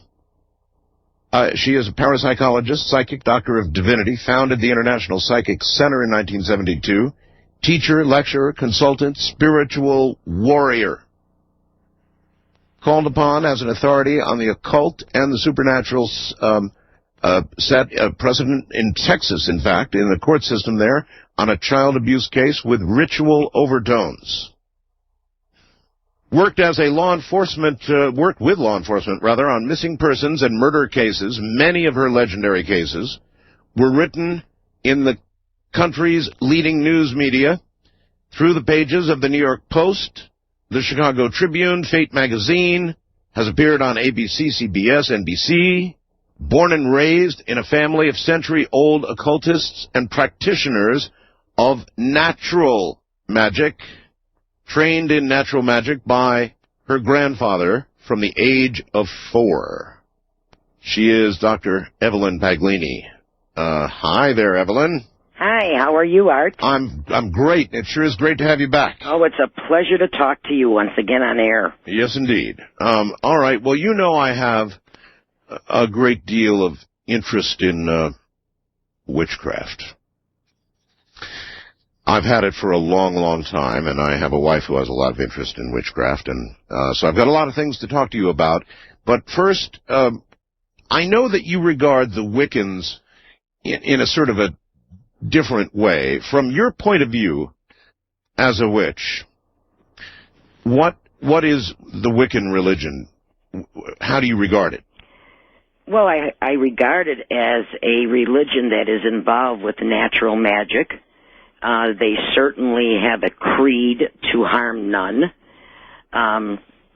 They certainly do no harm to people. I'm very surprised about the statement you made about President Bush. Yeah, well, that's where I'm going here. They have a creed to harm none. They are, is it fair to say, white witches? Is that a good, gentle term? Yes, basically that is exactly what they are. Okay. All right. Well, indeed, President Bush has made a statement with regard to some military officers, and that's his obvious attitude about the Wiccan religion. He wishes that it would not be regarded as a religion at all. Well, I can understand why. Possibly he might be a little afraid of it being one of the fastest-growing religions out there, and because it gets the average person back into their own personal power and being able to affect change in their life. And certainly that is not what most organizations and businesses out there would like the average person to be able to do. Mm-hmm. We claim to be a nation that reveres individualism and individual worship and all that sort of thing, but I don't know if we're quite as loose as we suggest to ourselves we are, huh? We're not as tolerant of other people's culture and religion as we should be, considering here in the United States where it's supposed to be a freedom. Mm-hmm. Yeah, well, we're big on that, but when it really gets down to it, if it's something that offends us, we're not so big on it, and it looks like the president is not so big on Wicca at all. And if you fear it, you destroy it. You're not a Wiccan, though, are you? I'm not Wiccan, I'm Genessean. I am an Italian witch. They call us the Stregas. What's the diff? Well, the difference is most of the Wiccan that is around today comes from Northern Europe, the Druids and the Celtic form of tradition. My tradition is an awful lot older. It is older than the Etruscan, the Roman, the Greek, and the Egyptian. And so it is a matter of the old traditions. Older than Egyptian? Yes. Yes. Wow. How far? I am a Tuscany witch, and anybody who is involved with the ancient art and practice of magic understands that there is a small town called Tuscany in Italy that has a very unusual amount of people that have a bloodline or a lineage that predates or goes back into tens of thousands of years of heritage. And their traditions, their forms of magic is what is used today by myself and those people who follow those principles. You said tens of thousands of years. How far back do you really think it goes? I have been told by my grandfather that he had text that dated back 576,000 years. Holy mackerel. There are a lot of Christians who think that the world's not been around but for about 20,000 years. Well, that's their world. They're not talking about continents and civilizations that have submerged, that have unfortunately leased weapons upon each other and destroyed themselves. I believe that. I had a Dr. Thompson on earlier in the week who made, I thought, a very good case, along with lots and lots of others, archaeologists, who say that life has come and gone, maybe not gone entirely, but virtually been squished down to almost nothing several times on Earth. Civilizations, high-tech, some of them have come and gone. You believe that? I most certainly do. I believe that this planet also has been colonized by other species or beings from other galaxies and solar systems. And I also feel that we have had our DNA altered. Sort of like 2001. Just about. Yep. So then there's one basic origin difference between yourself and Wiccans. Yeah. What's the practical difference? We're all talking about, tonight we're going to talk a lot about practical magic. All right. All right, which was, I think, a movie title, good movie too. But we're going to talk a lot about real magic. So where is the difference there between you and the Wiccans?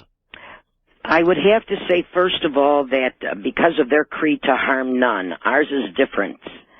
We believe that if we have justification, if someone comes after ourselves or one member of our family, then we feel justified in order to use, let's say, a retaliation. So your creed would be more like, don't harm too many. Don't send it and you won't get it back. Yeah. Well, again, there's a big difference between yourself and Christians. Christians, and this is why I don't, one of the reasons I don't include myself as a Christian, because Christians, it is said, should turn the other face. I'm not into that.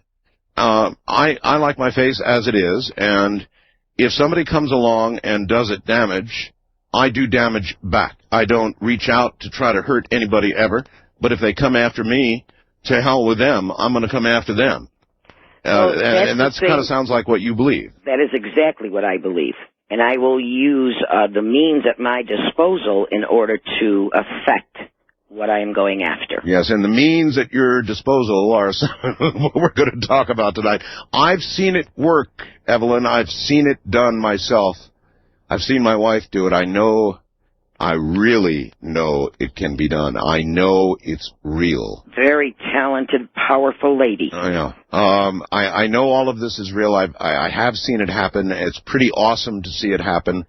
And it's like everything else. A lot of people are doubters out there until they see it happen. Not many people see this kind of thing happen because it's not talked about very much, is it? It's kept secret because they want to keep the knowledge as well as the power to themselves. They certainly don't want anyone else out there knowing about it or especially learning about it. Well, that would make sense. If it really works, if it's a real thing, if it really is practical magic, then you would want to hold it secret so that not everybody's doing it, and particularly doing it to you. That is correct. Makes sense. What can be done to a person? Let's just say you've got an enemy, somebody who's come after you and done harm to you or your family. What can be done? Well, the first thing to do is a cleansing and a shield of protection on yourself. In other words, you want to remove the negativity that has been sent. After removing it, you want to reverse it back to the sender. Then you want to put a shield of protection around you as well as any other member of your family if they too happen to be receiving anything. All right, now let me stop you and ask you, this shield that you're putting up as you begin the process, is this to protect against the person somehow acquiring knowledge of what you're doing and coming back at you, or is this to protect yourself from what's said to be natural about witchcraft, and that is that which you send out will come back times several, perhaps? No. If you have justification, if someone has been attacking you, if you are under psychic attack, then what you are doing is a cleansing, a reversal, and putting up a shield of protection so that you cannot be penetrated again. Therefore, that which has been blocking and stopping you or causing you harm or difficulty will not be able to penetrate the shield that you have built up. All right. So that then means there's an assumption that magic is being used against you in the first place. Absolutely, yes. All right, but most times that wouldn't be the case, would it, Evan? In other words, not too many people in the U.S. are really into the kind of magic you're into, so probably the harm that you would get from somebody would come from the real world. I mean, somebody, I don't know, raping your daughter, somebody robbing you and beating you up. I could think of a million different scenarios, but somebody doing real-world damage to you, and so you're going to psychically go after them. The odds are they're not going to have magic. They're just going to have a bad soul.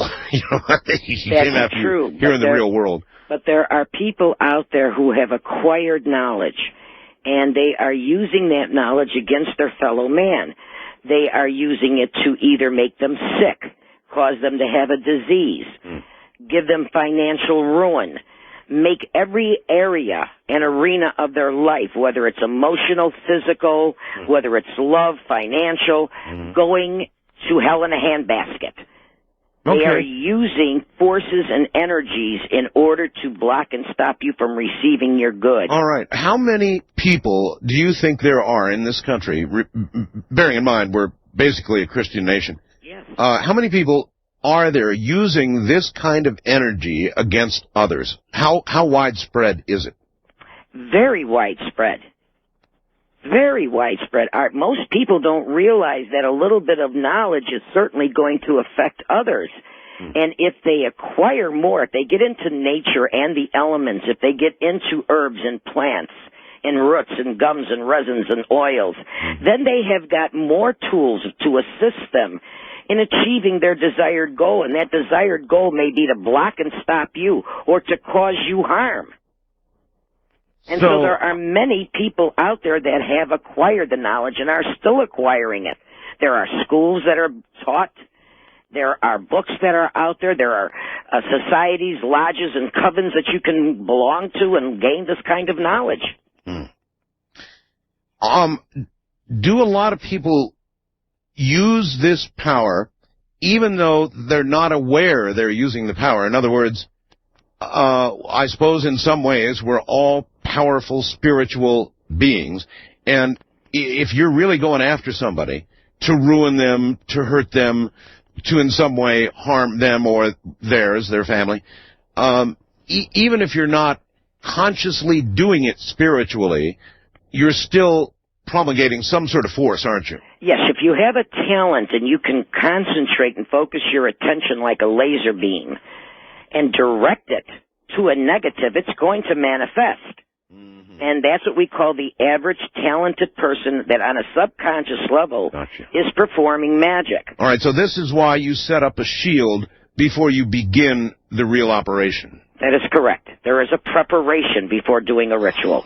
And exactly how do you protect yourself? How do you set up the shield? How do you do that? Well, the first thing that you're going to do is naturally cleanse your environment.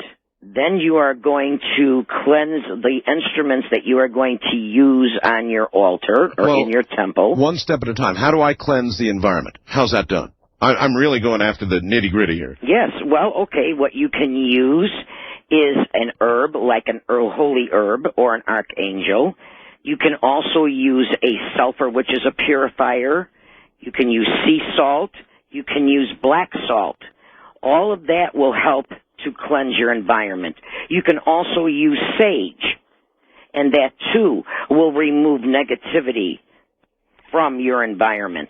Then the next thing you're going to use is a blessing herb, an anointing or an altar oil, where you are going to consecrate the area that you are going to use to perform your ritual in. So then if I were to tell you that I have for years now found little balloons full of black salt around my house in corners, you wouldn't be surprised about that? Not at all. It's supposed to be there, along with maybe a little bit of five-finger grass, or maybe some boldo leaves, or even some rosemary. And you know what's so good about rosemary, Art? Not only can you use it as an herb to sprinkle in the corners of your home for protection, but you can grow rosemary outside of the home. Oh, yes, absolutely. Evelyn, hold on. We're already at the bottom of the hour. Little balloons full of black salt and others full of herbs. My boy said, what is this? Never mind. Just leave it there. This is Coast to Coast AM.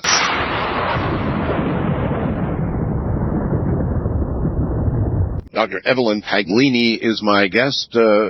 Evelyn, welcome back. Thank you. By the way, do you know that it's true that if you put black salt in little balloons, that it eventually breaks down the little balloons, and so what you have after about 2 months is a little pile of black salt and a broken down balloon? Yes.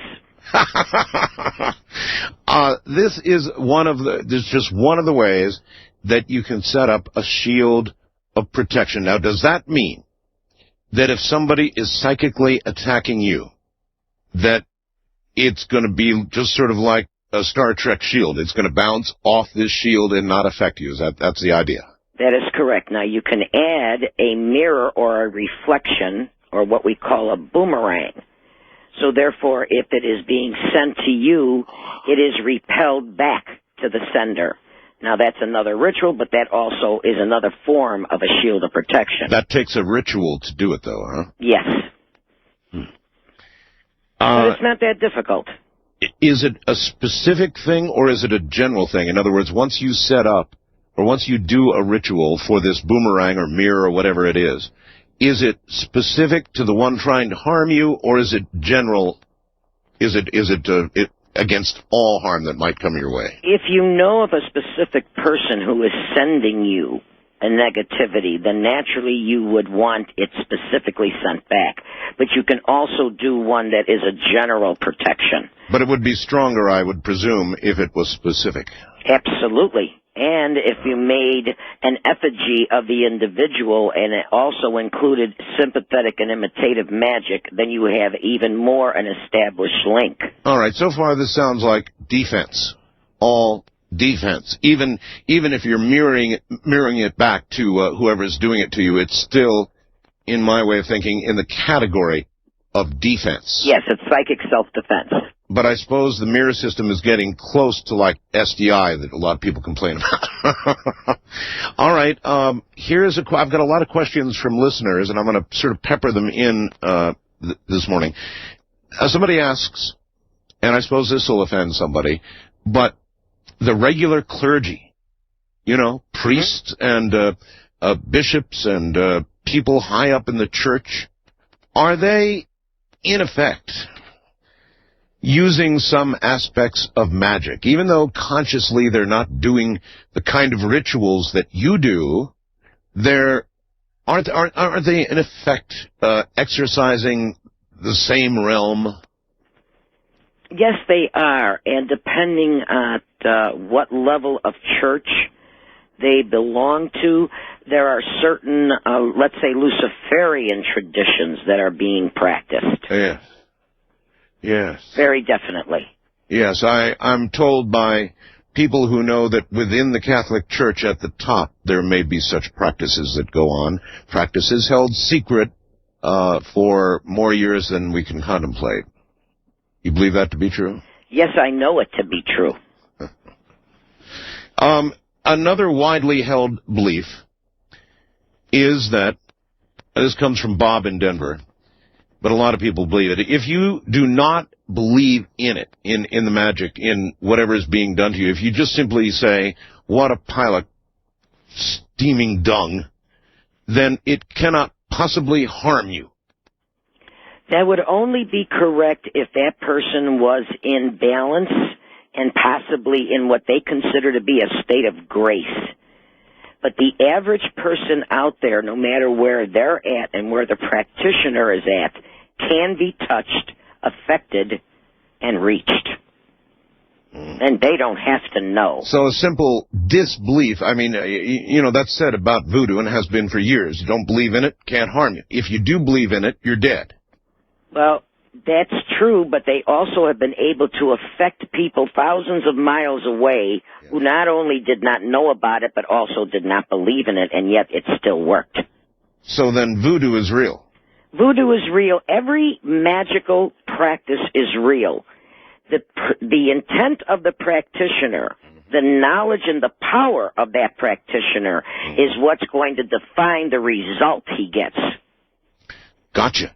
All right, so then the kind of magic that you practice probably wouldn't be pursued by too many people because they would suggest that the power itself, used in the way you say it can be used. I'm not suggesting you use dark magic all the time, because I know you don't, but I know you can and have. So, not too many people would pursue it because they would consider it to be from the power derived from the dark side as opposed to the Christian God. I can understand that, Art, because, again, that is a fear of the unknown. They don't have the knowledge. They haven't taken the time to study. It's a discipline, and it takes years to understand and to master. And so they would stay away from it, and the more they stay away from it, the only people who gain that power are the people who use it. Who use it and pursue it. Yeah, yeah. And so if you don't understand it, see, knowledge is a double-edged sword. If I have the power in order to protect you or to heal you, then I also have the power to destroy you. Same principle, Same energy. Same source of power? Same source of power. So in other power words... is neutral. Huh. The power is neutral. It is my intent. If I call upon the forces or the elements, and I can use, let's say they take the element of earth. All right, you can use it for prosperity. You can use it for strength. You can use it for so many positive things, and yet you can also destroy a person using earth power and the force of it. So what you're doing is tapping into a vibration and an energy and a force, and you, as the practitioner, are doing the directing. Now, you did some experiments, Art, remember? I've done many experiments. You refer to...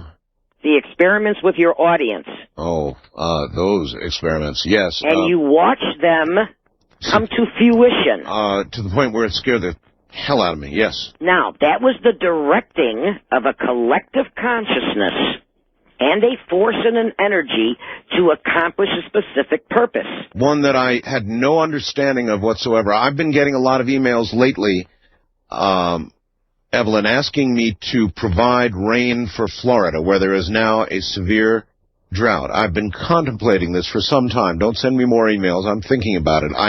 I'm afraid of this. It's a power that I don't understand. I've seen it work now again and again, as you well know.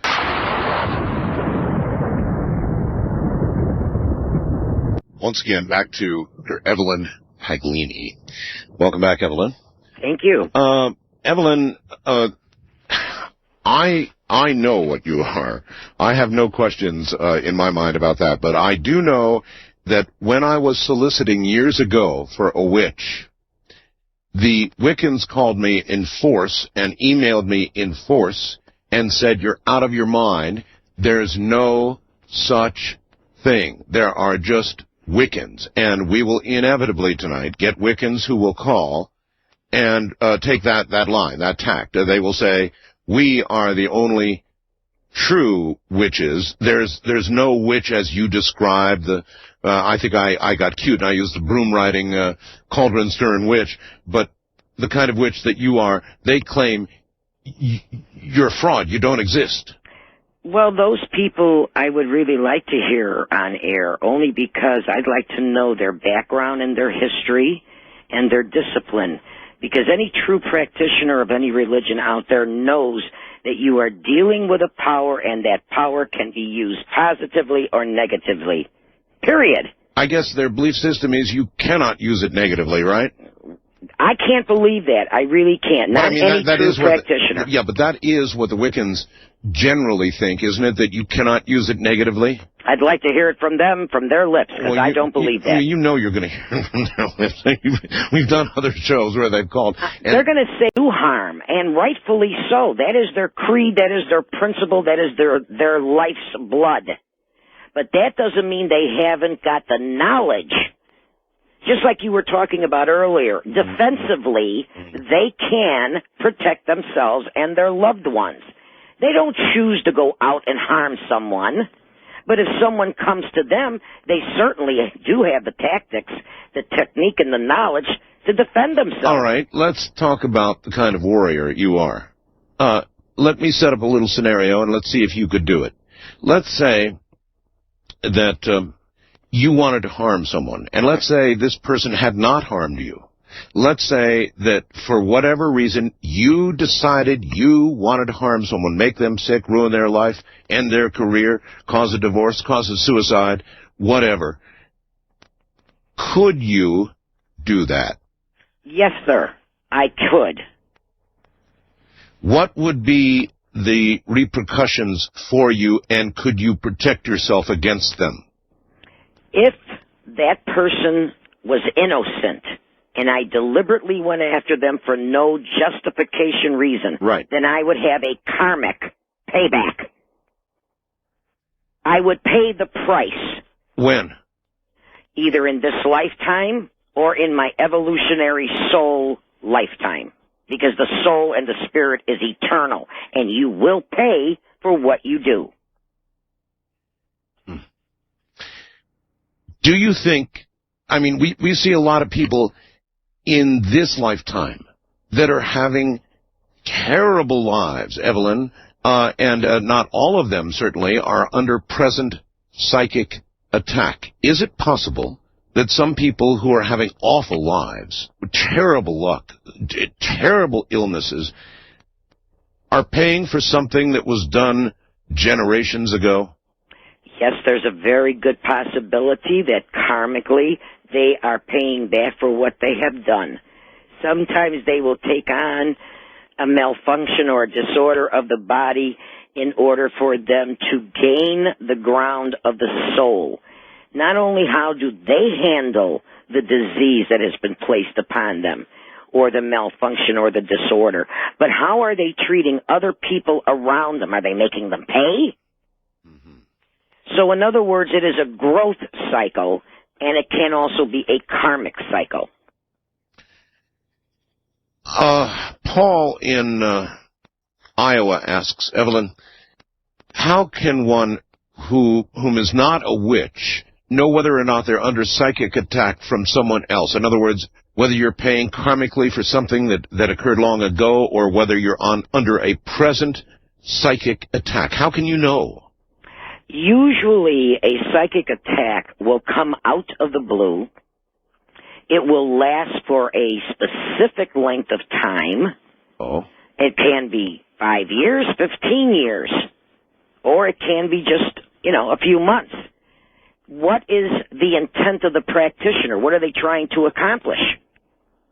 And so you can, by looking at your own life, if you're seeing that you can't keep your head above water, that everything you touch is going by the wayside, that you are being hit from every side, most likely you have someone who is sending this to you. And what you need to do is a cleansing and a protection. So it would come on all at once. It would be disastrous, as opposed to a karmic repayment that would perhaps that would usually be in one arena. Yeah. No. So you'd be hit from all sides. When people want you, they want you in every aspect of your life. They want to break you. And so it would be coming at you from every direction. Yes. Everything in your life would be falling apart, including yourself, probably. Right. You in your listening audience, and I have permission from this one person, I have thousands of testimonials in the 5 years of helping people from your show. Yes. I have one man who had a curse placed upon him from a South African voodoo priest. Not only was he fighting demons in the night where he could not sleep, but he had a growth that was on his back. He was in his late 50s, and his life for the last 20-some-odd years had been hell. When I got involved with him, not only did we remove the curse, give him his sleepless nights, take away the growth on his shoulder, but I also increased his love life, where now he's married and just recently had a child. Yeah, no, see, that's practical magic. You really did that. I had the testimonial, signed affidavit from this man. Oh, I don't doubt it. I don't doubt it at all. And that's one of thousands. Let's talk for a second about evil. I was sort of, I guess, asking myself and the audience and a lot of people. We had a school shooting down in San Diego that I know you're aware of recently, horrible one. Yes. And there's a lot of that sort of thing going on. When I said earlier, I was born in June, the 17th of June of 45, and when I went to school, Evelyn, we didn't have that stuff going on. Neither did I. In today's world, we do. It's prolific. It's happening more and more and more. And I guess I wondered out loud if it was real evil at work in the world, real external, real evil, not just people making choices in their minds individually, although I guess that happens, but I mean real evil at work. Yes, you have how do I put this? There are certain societies, organizations, lodges, etc., whose ultimate goal is the manipulation and control of the masses, the population. Mm-hmm. They are doing mind control and ritual to affect children as well as adults. It's apparently working. Very well. And on other scales, they are using it in order to control and manipulate the populace in big government, big organizations, big business. And they usually are doing it ritualistically and, unfortunately, at times, sacrificially. Well, you would imagine an opposite force. I don't know what that would be. The clergy, maybe. The church, generally, as the force that would be fighting this. But looking around me right now, Evelyn, it looks to me like the dark side be a winning. Unfortunately, this is the times that evil is, I would say, running rampant. Certainly personification of evil is rampant. It's showing its ugly head in more arenas than one. And there's no way to know what the future holds, is there? As a general question, is evil going to continue to triumph? Is it going to go on for years or scores of years or hundreds or thousands of years? Or well, they certainly plan in the decades and the centuries. They are very heinous.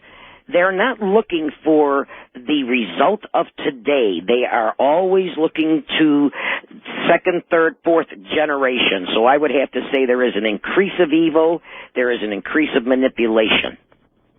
So then you really think that this very real evil, these sort of blank-eyed children that are doing these horrible things that we've never seen in society before, that's being done ritualistically by secret groups. That is correct. But what we also have going on is children of the light coming in. They have the sensitivities and the talents of old. They have precognition. They are able to foresee the future. They have sensitivities. They are able to speak with the dearly departed. In other words, there are children coming in with phenomenal talents. I've been told that by many. And what's happening is because they are now being taught properly with a good discipline and a good balance, they're going to kind of level the playing field for all of those others that are being manipulated and used by the dark forces.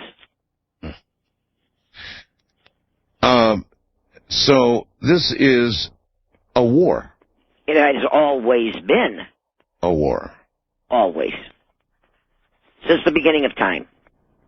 So there's a sort of a small picture, an individual picture, and there's a very much a larger picture, but it's all wielding the same sources of power? Correct. They just will call upon different forces or entities or demons. They will use specific ritual in order to enhance or gain more power so that they can use that power against us. Well, maybe that's one reason why our government doesn't want any more of this, doesn't want to sanction any of this as religious belief, because, frankly, they fear it. Yes, the Wiccans out there are teaching everyone how to get the edge on the future, how to protect themselves, and how to get back into nature and the elements that we have gotten away from. We live in a concrete jungle, and what's happened is we have become immune. We have lost our humanness, and in so doing, we have lost our spirituality. What we're trying now to gain is to raise our level of consciousness, to cross the threshold of enlightenment, and to realize that we are all divine spiritual beings only here to experience humanness. Diane in Sacramento, California asks, how can I remove a spell or a curse from me when the person that put it there is dead? I've done that several times, and so, again, what you are doing it because specifically she knows who the person was. You are still going to be able to reach the spirit, entity, or soul of that person, and you are asking them, okay, in ritual, to take back. In other words, they are going to reabsorb that which they have sent. So again, you can do a reversal, and that reversal will go back to the spirit or the soul of that person who sent it. All right, so the fact that they've passed from the physical plane doesn't make any difference. Not at all. They are eternal. All right. Ken in Loveland, Colorado asks, can I do anything to stop this pedophile without an effigy? I cannot obtain personal items from him. Well, then the only thing he has going for him is instead of sympathetic, he has imitative. And again, with good, strong visualization and the techniques of calling into forces, yes, he can stop a pedophile. He can cause him to be found out and incarcerated. Uh-huh. All of that can be done even without the hair or the fingernail clippings or whatever. It's the practitioner. If they're good enough, he's been had. If somebody wants to begin to practice in the realms that we're talking about this morning, how long will it take before, if they begin a systematic study, pattern of study, how long will it take before they can reasonably begin exercising power? Quite honestly, Art, at level 1 immediately. With a little bit of knowledge, immediate results can be done. When you're getting into something that is greater, naturally the discipline and the knowledge of other forces, entities, and beings should be done. The opportunity of knowing how to create a familiar or a thought form, where to infuse it, how to send it, how to have it on a time release. That's all discipline. But the average person out there, like I'm teaching, I'm giving them the edge on the ability to change their lives as well as to protect their family and their loved ones. Yes, that can be done immediately. You mentioned familiar. And I know you were on the line before I brought you up in the first hour of the program. You heard me read something about cats. Uh-huh. And you remember they said, put the cat's ears back, hold them back, and look at that cat. That cat looks exactly like an alien gray. I mean, they do look exactly like alien grays when you put their ears back. Now, cats are familiars. What's special about a cat? Why is a cat an interesting or powerful familiar? Well, first of all, the cats have been used since ancient times as watchers, as guardians, as sensitives. But they have also been used by the dark forces, where they will be infused with the spirit of a negative and sent out to do the practitioner's bidding, whether it be to spy, whether it be to bring on negativity, or to bring on sickness. So you're using the cat as a vehicle for an evil or negative force. Correct. Now, you can use any animal, yes, and you can use an inanimate object. I understand, but why is a cat particularly... Because of its agility, its cunningness, its sensitivity, its heightened spirituality. Interesting. So you could imbue a cat with a negative force that would then be sent to somebody, for example, that you wanted to get very sick with some sort of fatal illness, let us say. Yes. Mm-hmm. That and any other animal. That's really interesting. That's really interesting. Most of the times the cat will be used for protection, okay, as a watcher, yes, as a warning, because of their heightened sensitivities. You began all this when you were 4 years old. I was initiated at 4 years old. That is correct. How did that work? What do you mean, initiated? I was brought before a board of elders. I was sponsored by my grandfather. I had a scepter placed in my mouth, and from that point forward, I was disciplined in the old traditions of Wicca, of the Italian strega Wicca. Remarkable, remarkable. How old are you now, Evelyn? Art, I am close to your age. Are you really? Yes, I am. I'm 50. I've been around a long time. I'm 50. I'm 55, so you're pretty close, huh? Yes, I am. I founded the International Psychic Center in 1972, so that gives you some idea. It gives me some idea, indeed. All right, we're at the bottom of the hour, Evelyn. Hold on, we'll be right back. I'm Art Bell. Here's another question for you, of worry to a great number of people who will be listening this morning, would be the conversation we had just a little earlier about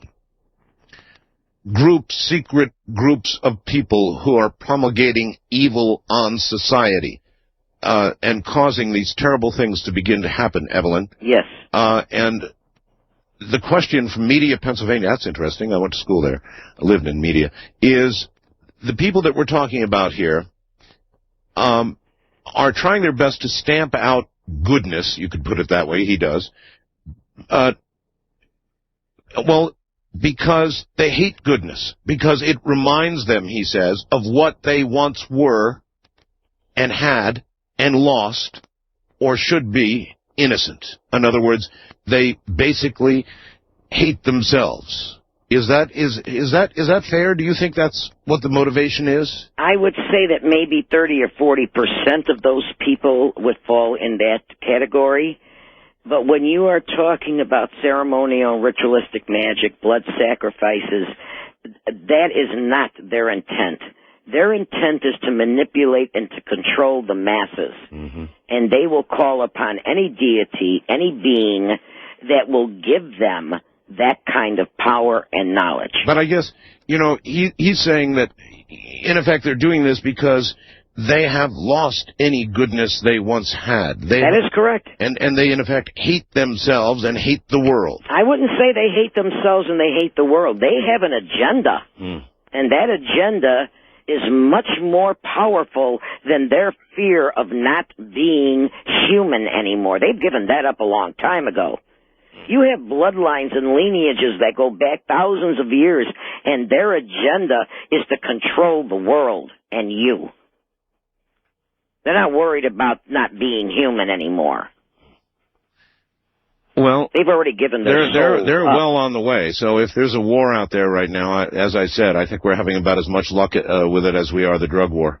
Harold in California asks, I was under the belief that animals did not have souls. So how could they have higher spiritual awareness?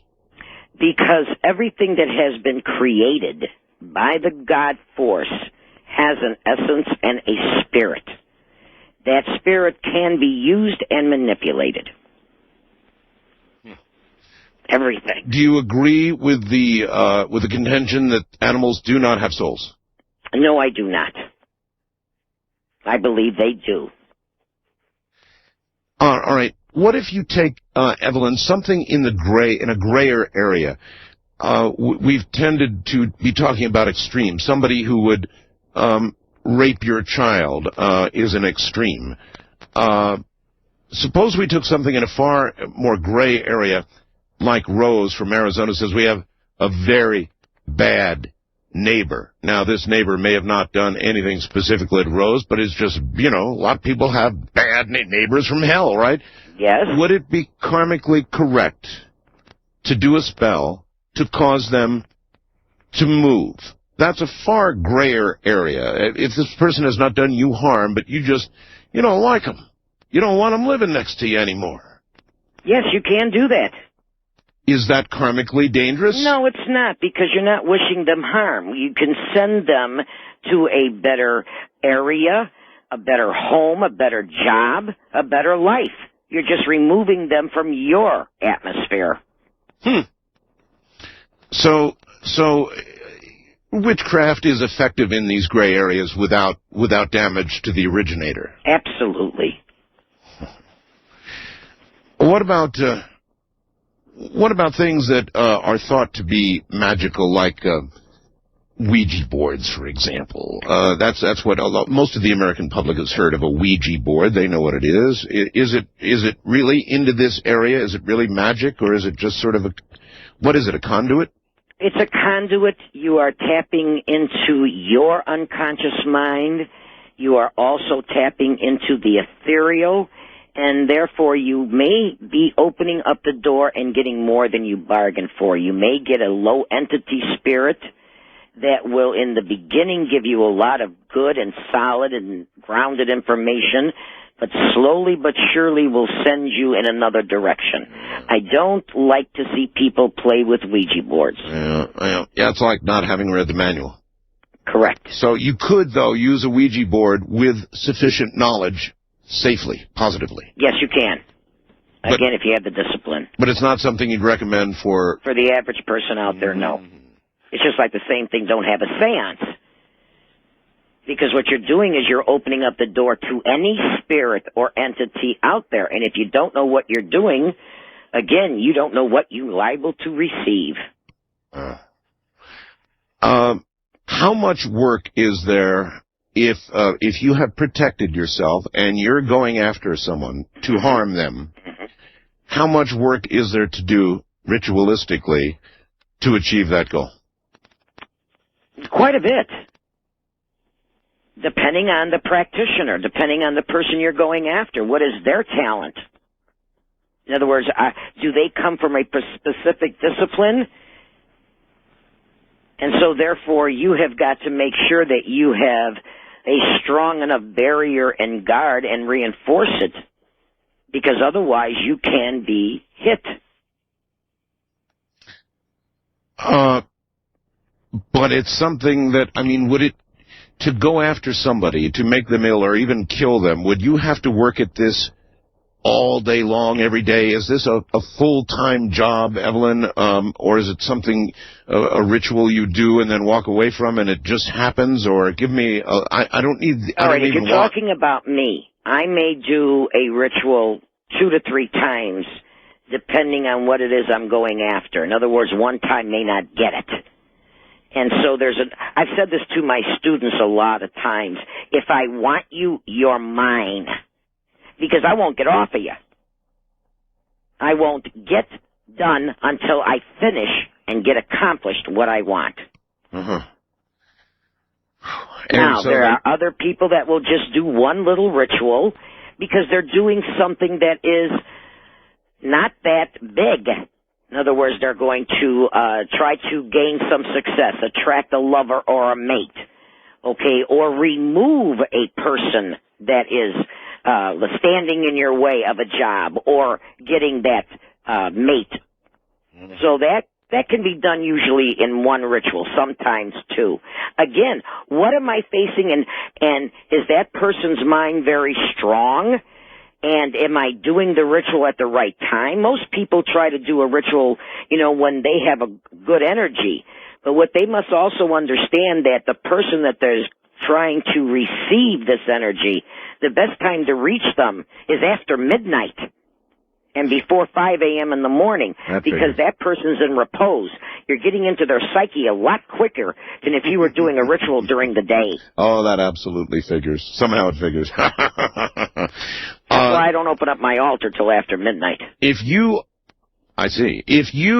are in a battle with somebody using force on the other side, you're in a life and death battle, aren't you? I suppose, like in real life, it doesn't happen that often. Cops don't end up using their guns, some of them ever in their career. They never draw their gun except to practice.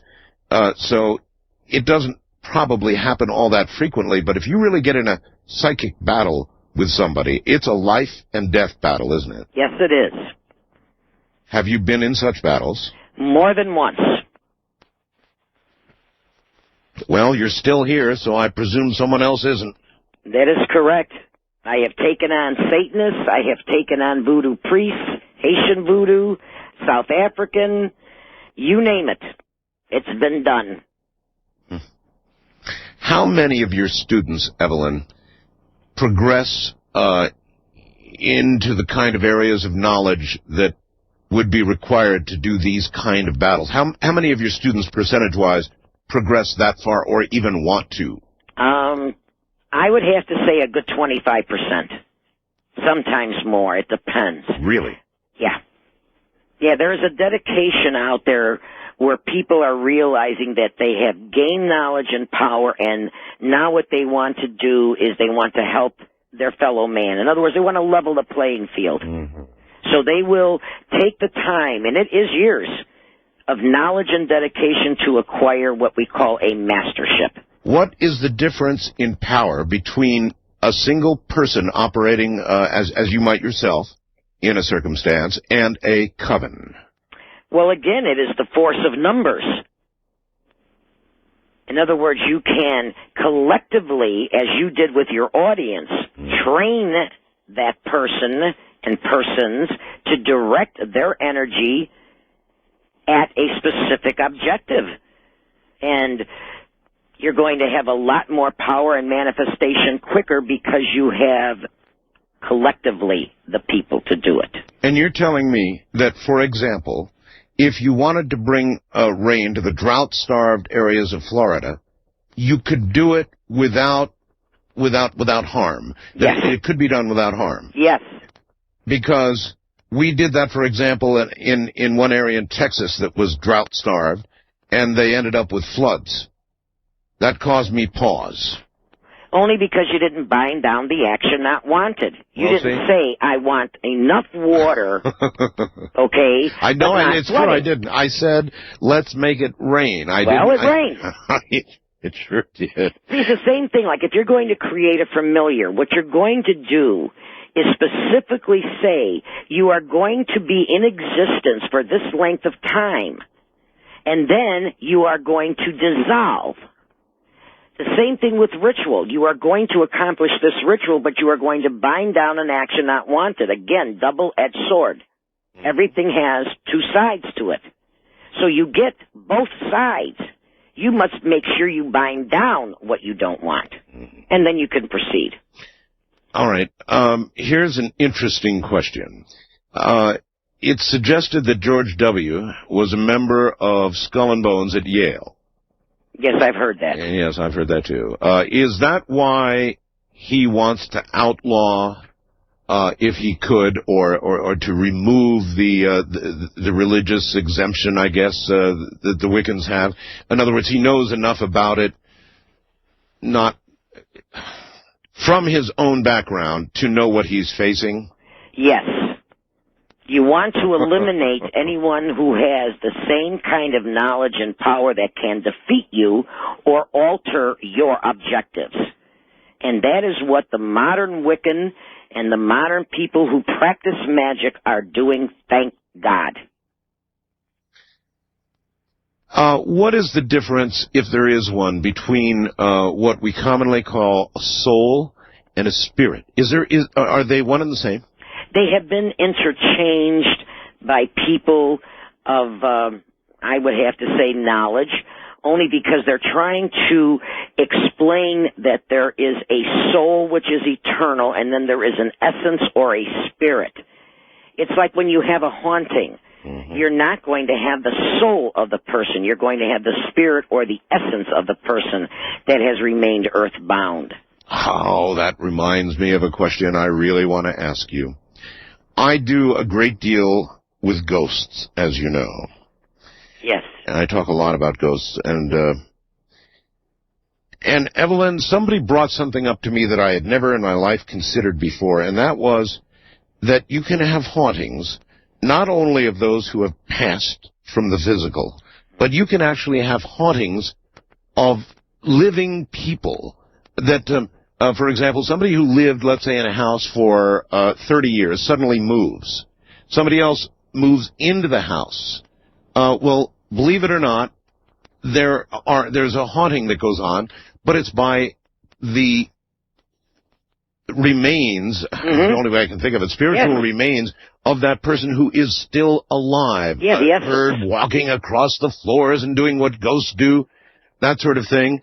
That something about them remains behind. Even though they're still alive, it remains behind, acting as a ghost would act, the normal ghosts that we think about, people who passed on. Yes. Their spirit, their essence, has remained. That is why I've always suggested people, when they move into a new home or a new apartment, that they cleanse it.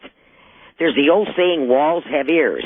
Well, if you've had a lot of sickness in a home, if you've had an awful lot of anger and fighting and arguing, what happens is that residue stays within the walls.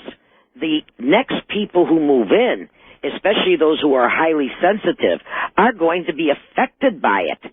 And so a cleansing is always necessary when you move into any place that is new. Well, that's really interesting. So then you shouldn't just consider whether some old fellow hung himself from the rafters in the house you're about to buy. You ought to consider whether the couple who lived there was ripping and tearing at each other and fighting and throwing things and cursing each other the whole time they lived there. That would be... Ooh, a tremendous energy field that is negative, and it will cause you to have arguments, sleepless nights, uneasiness, uncomfortability. Wow. As well as sickness. I never thought of any of that until you just now said it, but it does. If a living ghost makes sense, then everything you said just makes sense. It's the vibration and the energies that are left behind, yes. Mm-hmm. That's why I like new houses, I think. I love moving into homes where nobody has lived before. That's what I did in the case of this house, and it's worked out very well. It's just our vibrations are here, and they've been 99% great ones. So I think there is something to that. But what about the ground upon which the house sits? Oh, again, if you happen to have built a structure or a home on, let's say, a battlefield or an Indian burial ground, or where an awful lot of people that had died from a plague, you're going to get that essence, that energy back into that home. It makes no difference how much cleansing you do on the home. You have to appease the land. Otherwise, it's going to continue manifestation. How would you do that with land? I mean, what would you do? Depending on what is the cause. In other words, I did one in St. Charles, Illinois. There was an Indian burial ground. And what I did is I made an appeasement to the tribe it belonged to and borrowed some time for the people so that they could remove themselves from that home and sell it. Whew. I know there are actual laws in some states where if a house has a history of haunting, it is required by law that you disclose to the buyer before they buy that that's the case. Yes, because there is a reality to it. And there have been many lawsuits that have been won because that has not been informed. I know. It seems incredible that a court could rule based on something like that, and yet they have. And yet there are actual laws on the books about all of this today. And so it shows you it exists. And they're enforced. Well, I know all of this exists, and I wonder how the audience is going to react. Those who have been listening, probably by now, Evelyn, are beginning to think, well, gosh, it does seem real. Magic is practical. Magic is powerful. Magic is real. And once you realize that, I guess it's gonna tug at a lot of what you believe, isn't it? Challenge a lot of what you believe? Well, it will in the beginning until, again, you cannot get into nature and the elements without touching the spark of the divine, because God created all things. It is up to you whether you decide to use it black or white. All right. I mean, stop passing the buck to the devil. Take responsibility. I got you. We're at the top of the hour. We'll be right back.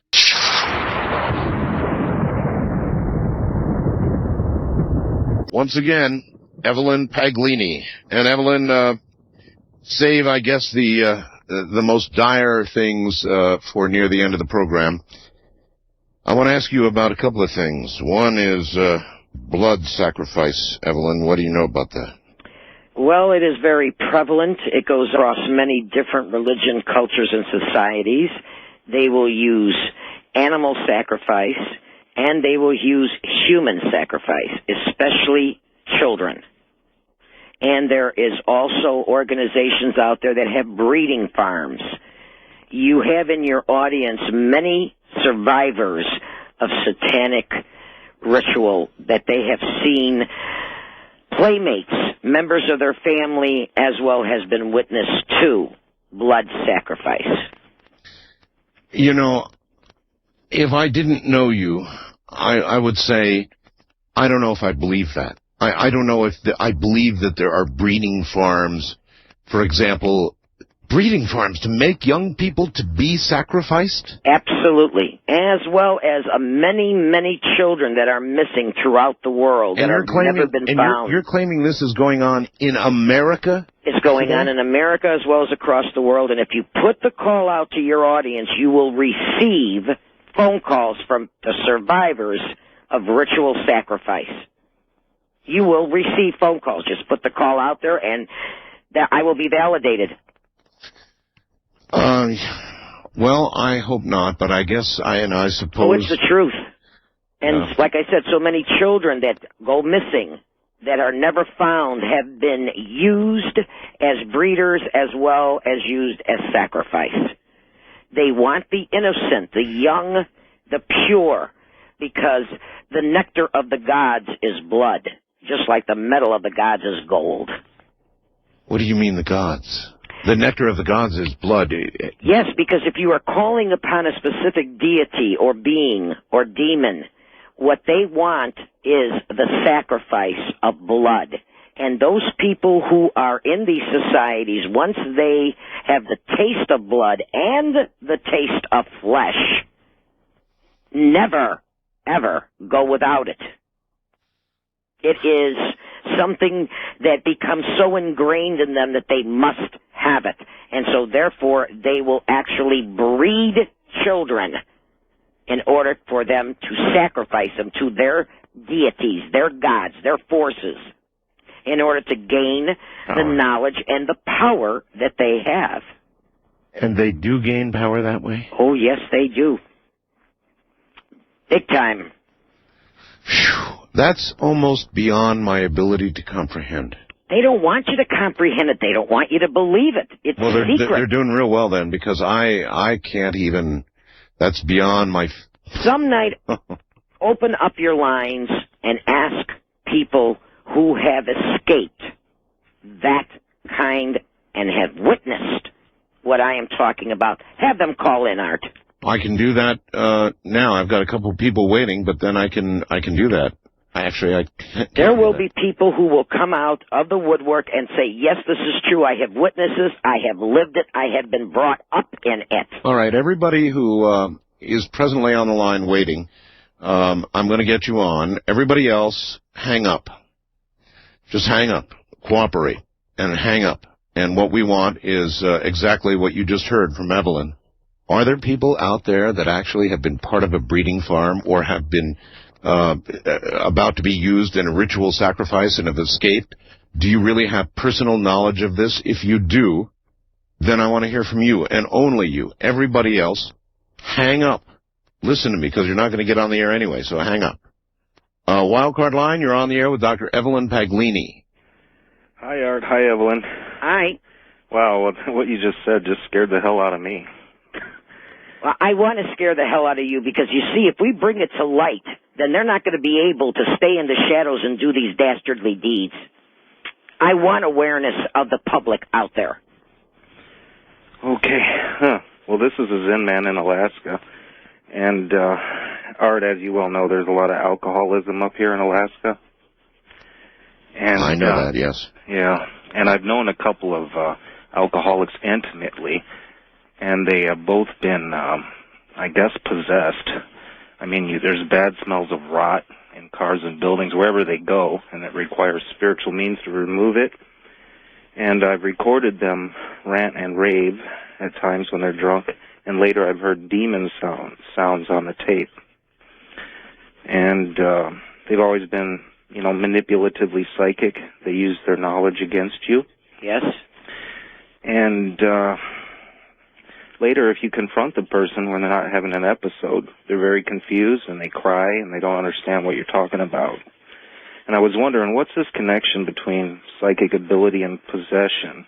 And what's the connection between alcoholism and possession? And can you drive out the alcoholism in somebody that just doesn't want it? You can, but it would take an awful long time, and it would take a lot of psychological interpretation with the person as well as ritual on a personal nature. Mm-hmm. I've had some luck getting rid of some of these. I don't know what you would call it, a low-level possession maybe. Mm-hmm. Just with the force of my will, I haven't done any rituals or anything. I've just, confronted the thing, whatever it is. And it's scary to listen to these tapes because you can hear the thing. I'll try to imitate the sound. It goes kind of like that in the background of the tape, and it's nothing that I heard at the time I was talking to him. Well, that is an energy that goes into the body and takes possession, and once in possession can do God knows what. Yeah, and they usually do God knows what. Exactly. I'm being kind.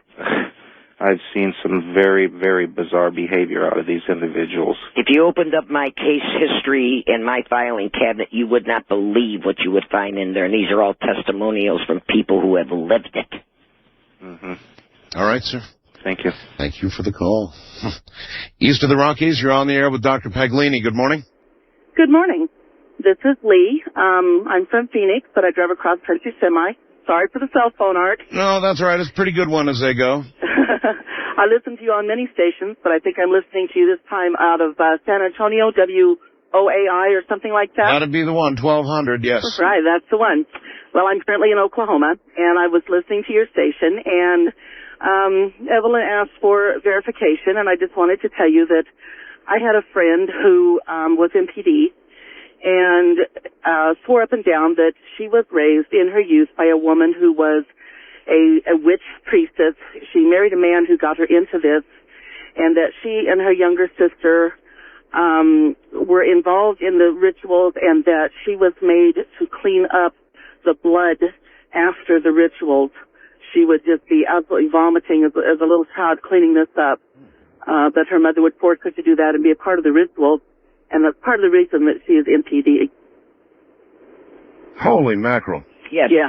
Multiple personality disorder usually is the fracturing of a young child, and it is done deliberately. Absolutely. It is done in ritual. It is done also in sexual ritual. Absolutely. So that they will split the person. She was able to escape, and later on was able to help her little sister to escape. But her little sister...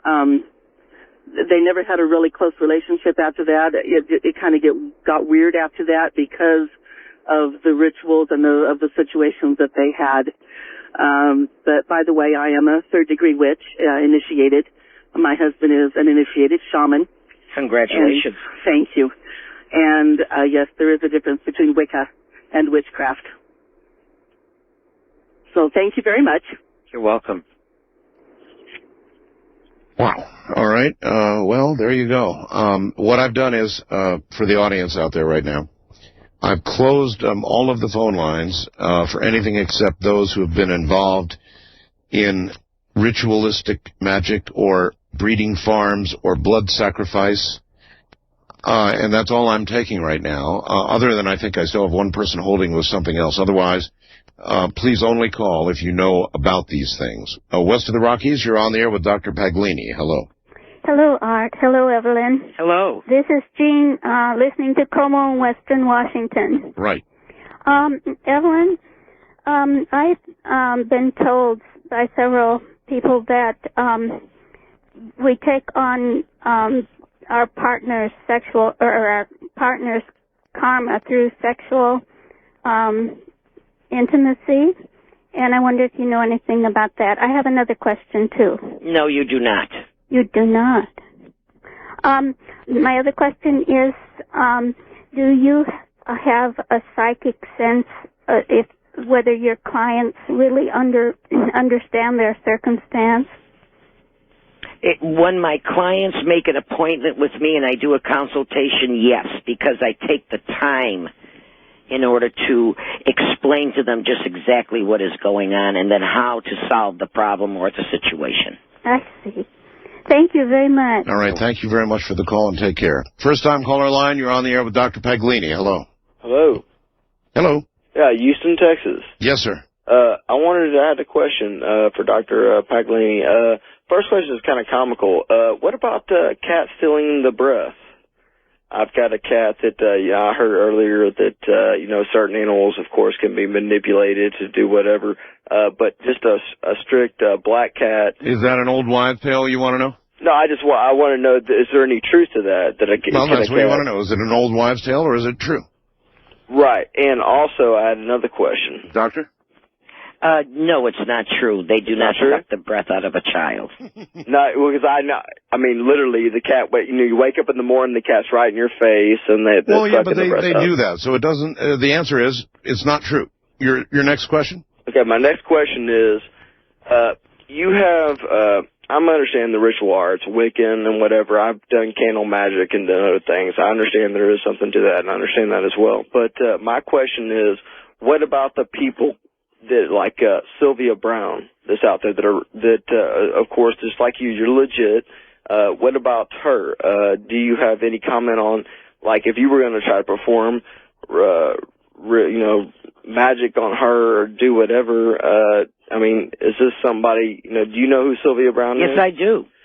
Do you respect her? Yes, I do. Okay. What is your thoughts and beliefs on where she comes from? Because she believes that what you're saying is like magic and black arts. I've and heard whatever. what There's she no says. truth to it. She said that there's no She's basis like, if you for were it. to come to her and you were to sit there and try to do something to her, that okay, wait a minute. Hold on, caller. Let her answer. I'm sure. Go ahead. I'm sorry. Yeah, no, okay, sorry. Just pause. Yeah, she does believe that there is no basics in magic and that there is no cursing, and unfortunately, I would not like to show her that it was real, but if she pushed me, I would. Oh, you really could, huh? I know I can. Oh. Okay, that's all I wanted to know. That's my question. I really have a lot of respect for Sylvia. I know where she comes from. She's doing a wonderful job. She really is. Yeah, from God, and I was just, wondering, like, I know that you would never do something like that, but it's like, magic really, if she real, doesn't believe in that, she has really Christian beliefs. Magic is real, and you can affect change, positive or negative, and that's the truth. All right. West of the Rockies, you're on there with Dr. Paglini. Hello. Hello. I'm Elaine. Hi, Elaine. And I have had, not a friend of mine, but me, I've had experiences with this. I was on a breeding farm, and my daughter was to be sacrificed. What? And I got really, really scared. All of a sudden, I love this baby inside of me, and I wanted to keep it. And I had a real hard time getting away, and I had to move 10 different times when I was pregnant. I lived in Castro Valley. I lived in San Francisco. I lived in the Valley of the Moon.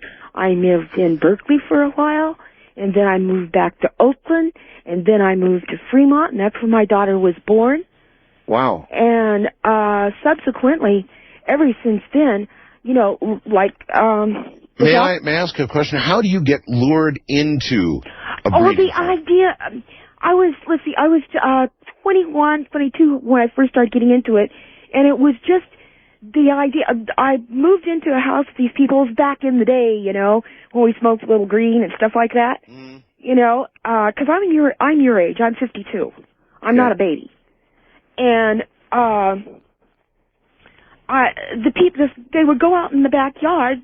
This woman and her boyfriend would go out in the backyard, and they'd sit there with a crystal ball, and from the inside, I'd look out the curtains, and the crystal would be glowing. I thought, whoa, cool, and I wanted to get involved in this, and that's basically the beginning of it, and how did you realize it was something else? Right. Realize what was something else, hon? That you were into something beyond glowing crystal balls, that you were, in other words, you were in deep... Oh, I didn't. It was just fun. It was just a fun thing to do, to get high and just be with a bunch of other witches, and so mote it be, and things like this. And I just went deeper and deeper and deeper. It just happened. I didn't know what the heck was going on. My father's a minister. When did you understand that your daughter was going to be sacrificed? Well, that's why I was bred on a table.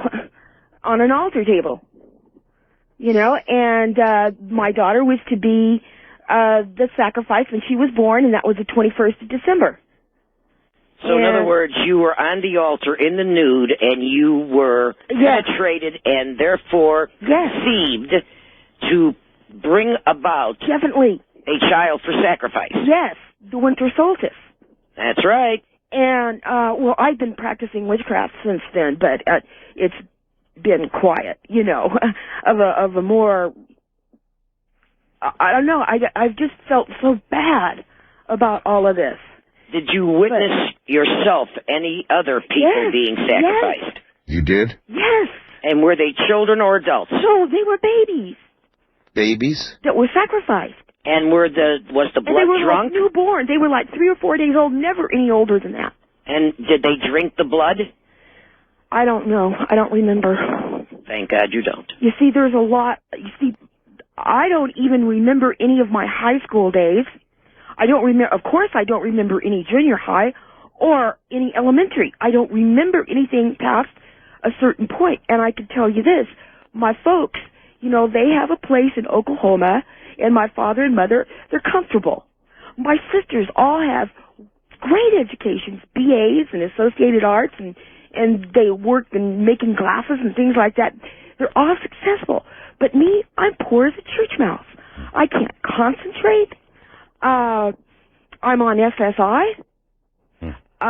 My daughter was killed 6 years ago in a car accident, a single car accident. There wasn't a mark on her body. In other words, you got her away from those who would have sacrificed her, and she died anyway. Oh, you can't believe it. I've lost all my children but one. I've had 4 children, and they've all died. I had a son that was 6 weeks old, perfectly healthy, beautiful baby boy, got a fever. All right, listen, I want you to hold on. Stay right there, all right? We'll be right back to you. We've got to pause here. This is Coast to Coast AM.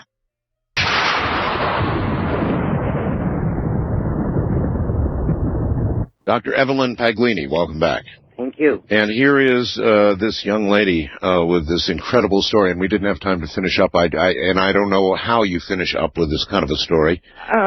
Well, like I was telling you, my son within 10 hours, he was dead, and the doctor said it was Waterhouse-Fridolin syndrome. Now, I've never heard of that since, or I never heard of it before. And then my next daughter, her boyfriend hung her.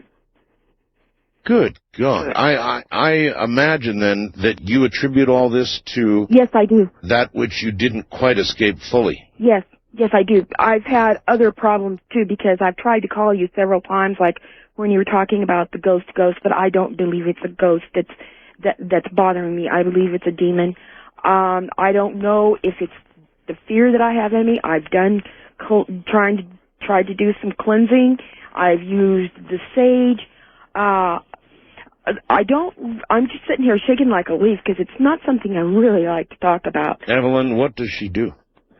Well, first of all, if she believes that they are reaching out, I know they are. Apparently that's what they're doing. What if she has some of the knowledge of the names of these people? I can design a ritual that will stop them in their tracks. Yeah, I can't remember anything. I would suggest you give me a call. I would like to talk to you personally, question you, and again, I will design something for you that will put a stop to it. Okay. First-time caller line, you're on the air with Dr. Paglini. Good morning. Hello? Hello? Yes? Oh, hi, Art. Sorry about that. Yeah, it's Wizard here from Winnipeg. Yes. I just want to throw in a couple words. I had some contention to the definition made regarding blood sacrifice being somehow a benefit to a god.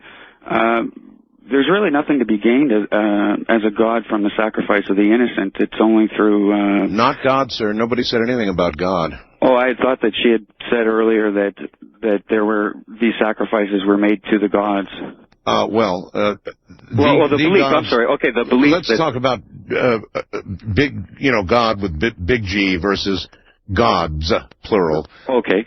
There's a difference. Okay. Well, the idea that some would have hold the idea that to sacrifice someone innocent would somehow be an appeasement to their god.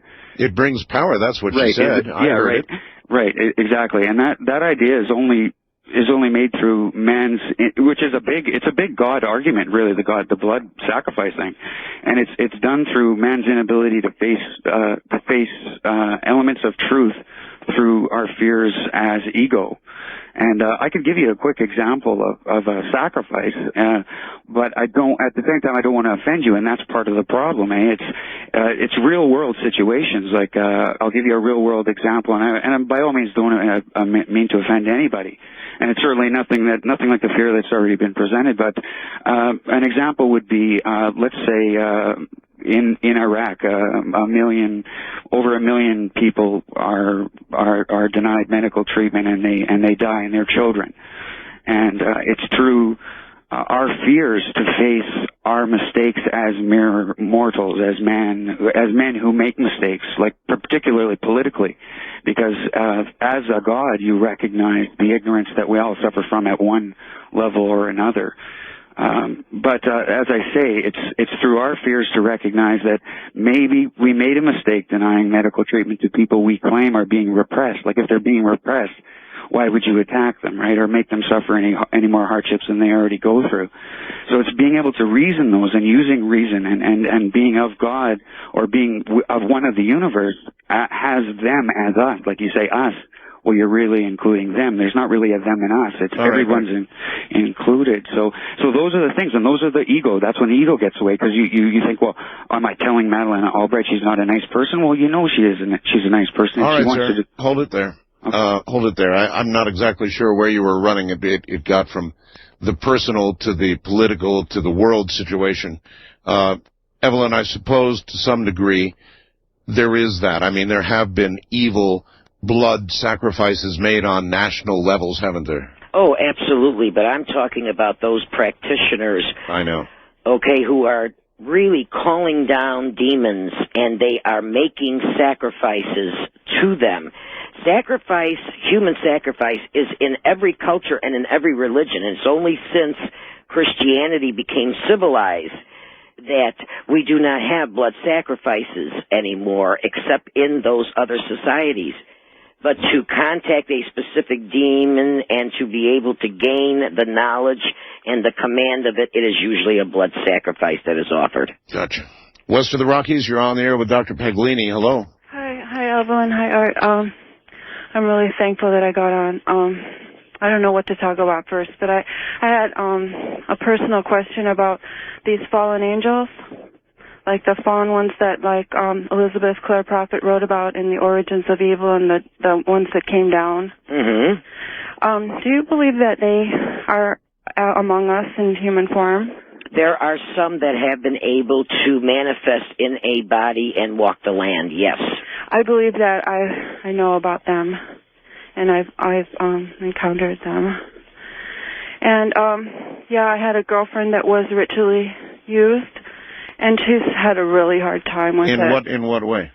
She was used ritually by, just like what the last lady said. She was so scared of them, and I was always praying for her, and she was always praying for herself, you know. And so I do know about it. And also, was she used to breed? She wouldn't tell me specifics. She believed that it wasn't good to talk about it, and I agree with her. But, you know, even the priests are using blood. Even the ancient Hebrews, they were using blood. And before that, we know there was the blood of woman. But I don't want to talk about that.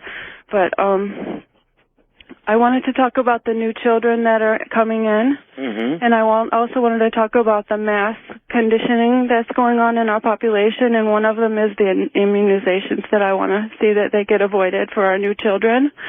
Because before, we never inoculated children before the age of 2. And in Europe, it's illegal to inoculate children before the age of 2. And when you do that, you assault their spirit. You insult their spirit because they come impure, and they don't need that. And do you agree with that, Evelyn? Certain inoculations, absolutely, especially what is going on today. It is not a preventative measure. Really? So you're insulting their spirits? No, it's not so much you're insulting their spirits. You're impregnating them, okay, with a possibility of a virus. Okay.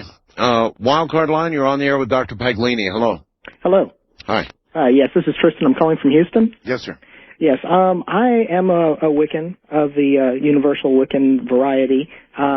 I had two things to mention. Actually, I'm glad that Ms. Paglini differentiated between her particular branch and generic Wiccans out there. In that hers is slightly different. I wouldn't want to cause too much confusion. We're basically pretty normal people. A lot of things can ritualistically be misunderstood if you were to, say, go into a Catholic Mass or something like that and had no concept of what was going on. You know, a man in strange robes, blood in a chalice, eat this flesh, you know, blood. You know, it's very macabre. I grew up Catholic. I understand the Dr. Paglini grew up Catholic too, and understands that, you know, this is symbolic and it's not bad or evil, of course. Most of my family still is Catholic, and I've, you know, no problems with that. But the symbology still represents the body and the blood of a sacrificial lamb. True. And to actually to say that it's symbolic would get you excommunicated a while back. But the point is that if somebody went into that and completely didn't know what was going on, they would be extremely persecuted. But you know, it's perspective. Well, that's different, honey, than taking a child's life, right? Draining the child's body of blood and then dismembering it and eating it. Right. Okay. As far as that goes, that's the second point I wanted to address. There was a book called Satanic Panic, and I forget the author's name, but you could probably do a search on it and find it. It's extremely good. It talks about how rumors get started, how they evolve psychologically, the want to believe in something malevolent or evil. It's the better safe than sorry psychological mechanism. There has been absolutely no factual, provable evidence of any of this at all, and people have done exhaustive studies on it. People continually, shows like Geraldo and things like that originally broke. A lot of these satanic kids are doing the satanic thing. Our government has infiltrated the cocaine cartels and organized crime, but can't seem to crack into a bunch of teenagers in the woods doing satanic rituals and breeding farms, which nobody has ever been able to factually document. I understand it's very sensational, and it's very interesting. All right, so in other words, you're saying you think it's a bunch of baloney, that there is no such thing as satanic breeding farms and so forth. There was a woman who was Is that correct? Is that the bottom line? Okay. Bottom line, Evelyn, he's saying it's baloney. Well, that's why I asked the people in your audience who certainly were the witnesses and those who have escaped from it and lived through it to call. It's not just me saying it. Yeah, obviously, he didn't believe what the callers had to say. I don't know. He didn't live through it. Thank God he hasn't. I've witnessed it. I have counseled people and tried to put them back together.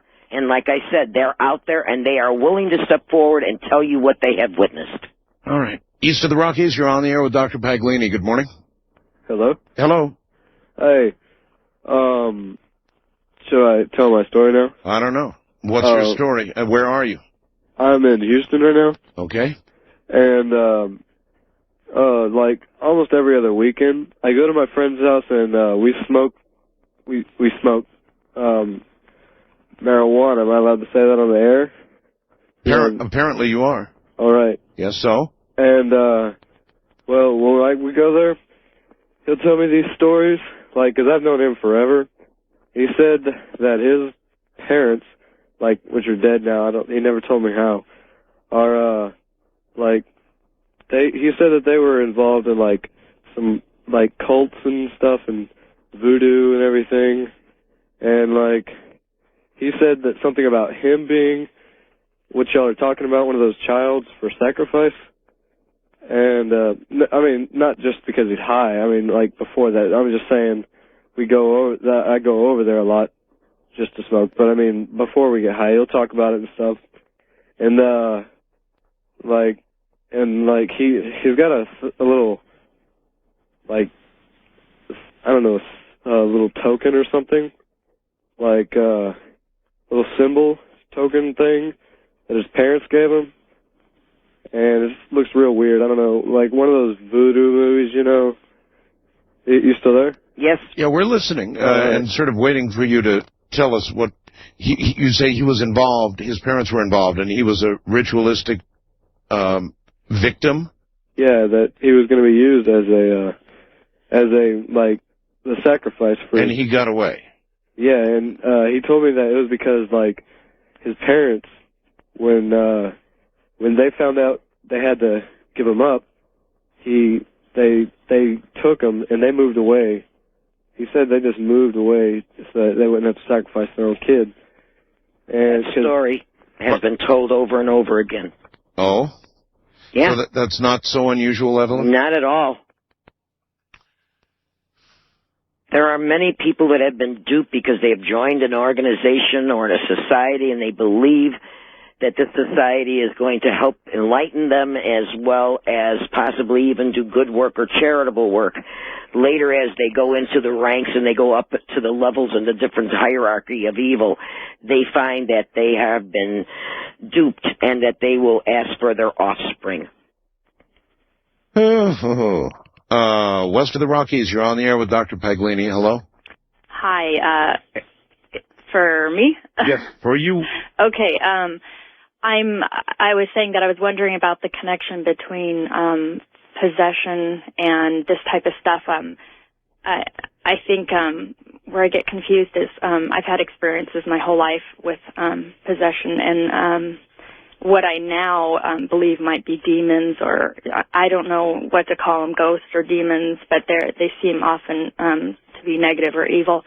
And I know that sometimes psychologists, sometimes just people in general who haven't ever had the experiences will either not believe or they'll attribute it to something else. Like well, maybe, what is happening to you? What's been going on my whole life, or what was the latest thing, or well, in general? I guess just we don't have a lot of time, so okay, make your point as best you can. I think the thing that I don't like, the biggest problem of all is I don't like the possession. I don't like when they show up, and usually they present themselves in some form and take over, and it's very hard to fight them out. Take you over? Yes, I feel taken over. I usually hear a noise in the beginning. I hear like a soft whirring noise that slowly turns into a low growl. And it sounds kind of human, but it also sounds sort of like an animal. And this is something that's been consistent my whole life. It's happened to me since I was little. And then? And then I feel it coming in, and sometimes I see it coming in the form of a beast or sometimes a person. And then I'm in a fight. Literally, it's like I'm half passed out, or in almost like a dream state, but I'm not totally conscious. And sometimes I don't know how long I'm under. Sometimes I'll wake up the next morning, but I always wake up the same way. I feel like the blood's been sucked out of me, or like my breath has been, I feel totally weak. I can't stand up for a long time. My whole body's shaking. All right, we're so out of time. Evelyn, okay. What might this young lady be facing? She may indeed be facing low entity beings or demonic possession. I just don't understand why me, and everyone I talk to, nobody else seems to. Evelyn, what does she do? Again, because I need to have more insight, I would appreciate if she would give me a call and tell me what has been going on, and then we can create something that will at least alleviate or lessen the possession. Right. All right. Okay. All right, we'll give out the contact information. We're just out of time. There's nothing I can do about it. If you want to do it by email, she does have an email address. That is QEP, as in question Evelyn Paglini, QEP at MSN.com. One more time, QEP at MSN.com. And I would like to say it has been a great pleasure, but actually a lot of it's been scary as hell, Evelyn. Well, thank you so much for having me. Having you here was incredible. Till next we meet, Evelyn. Good night, Art. Good night. Good night, everybody.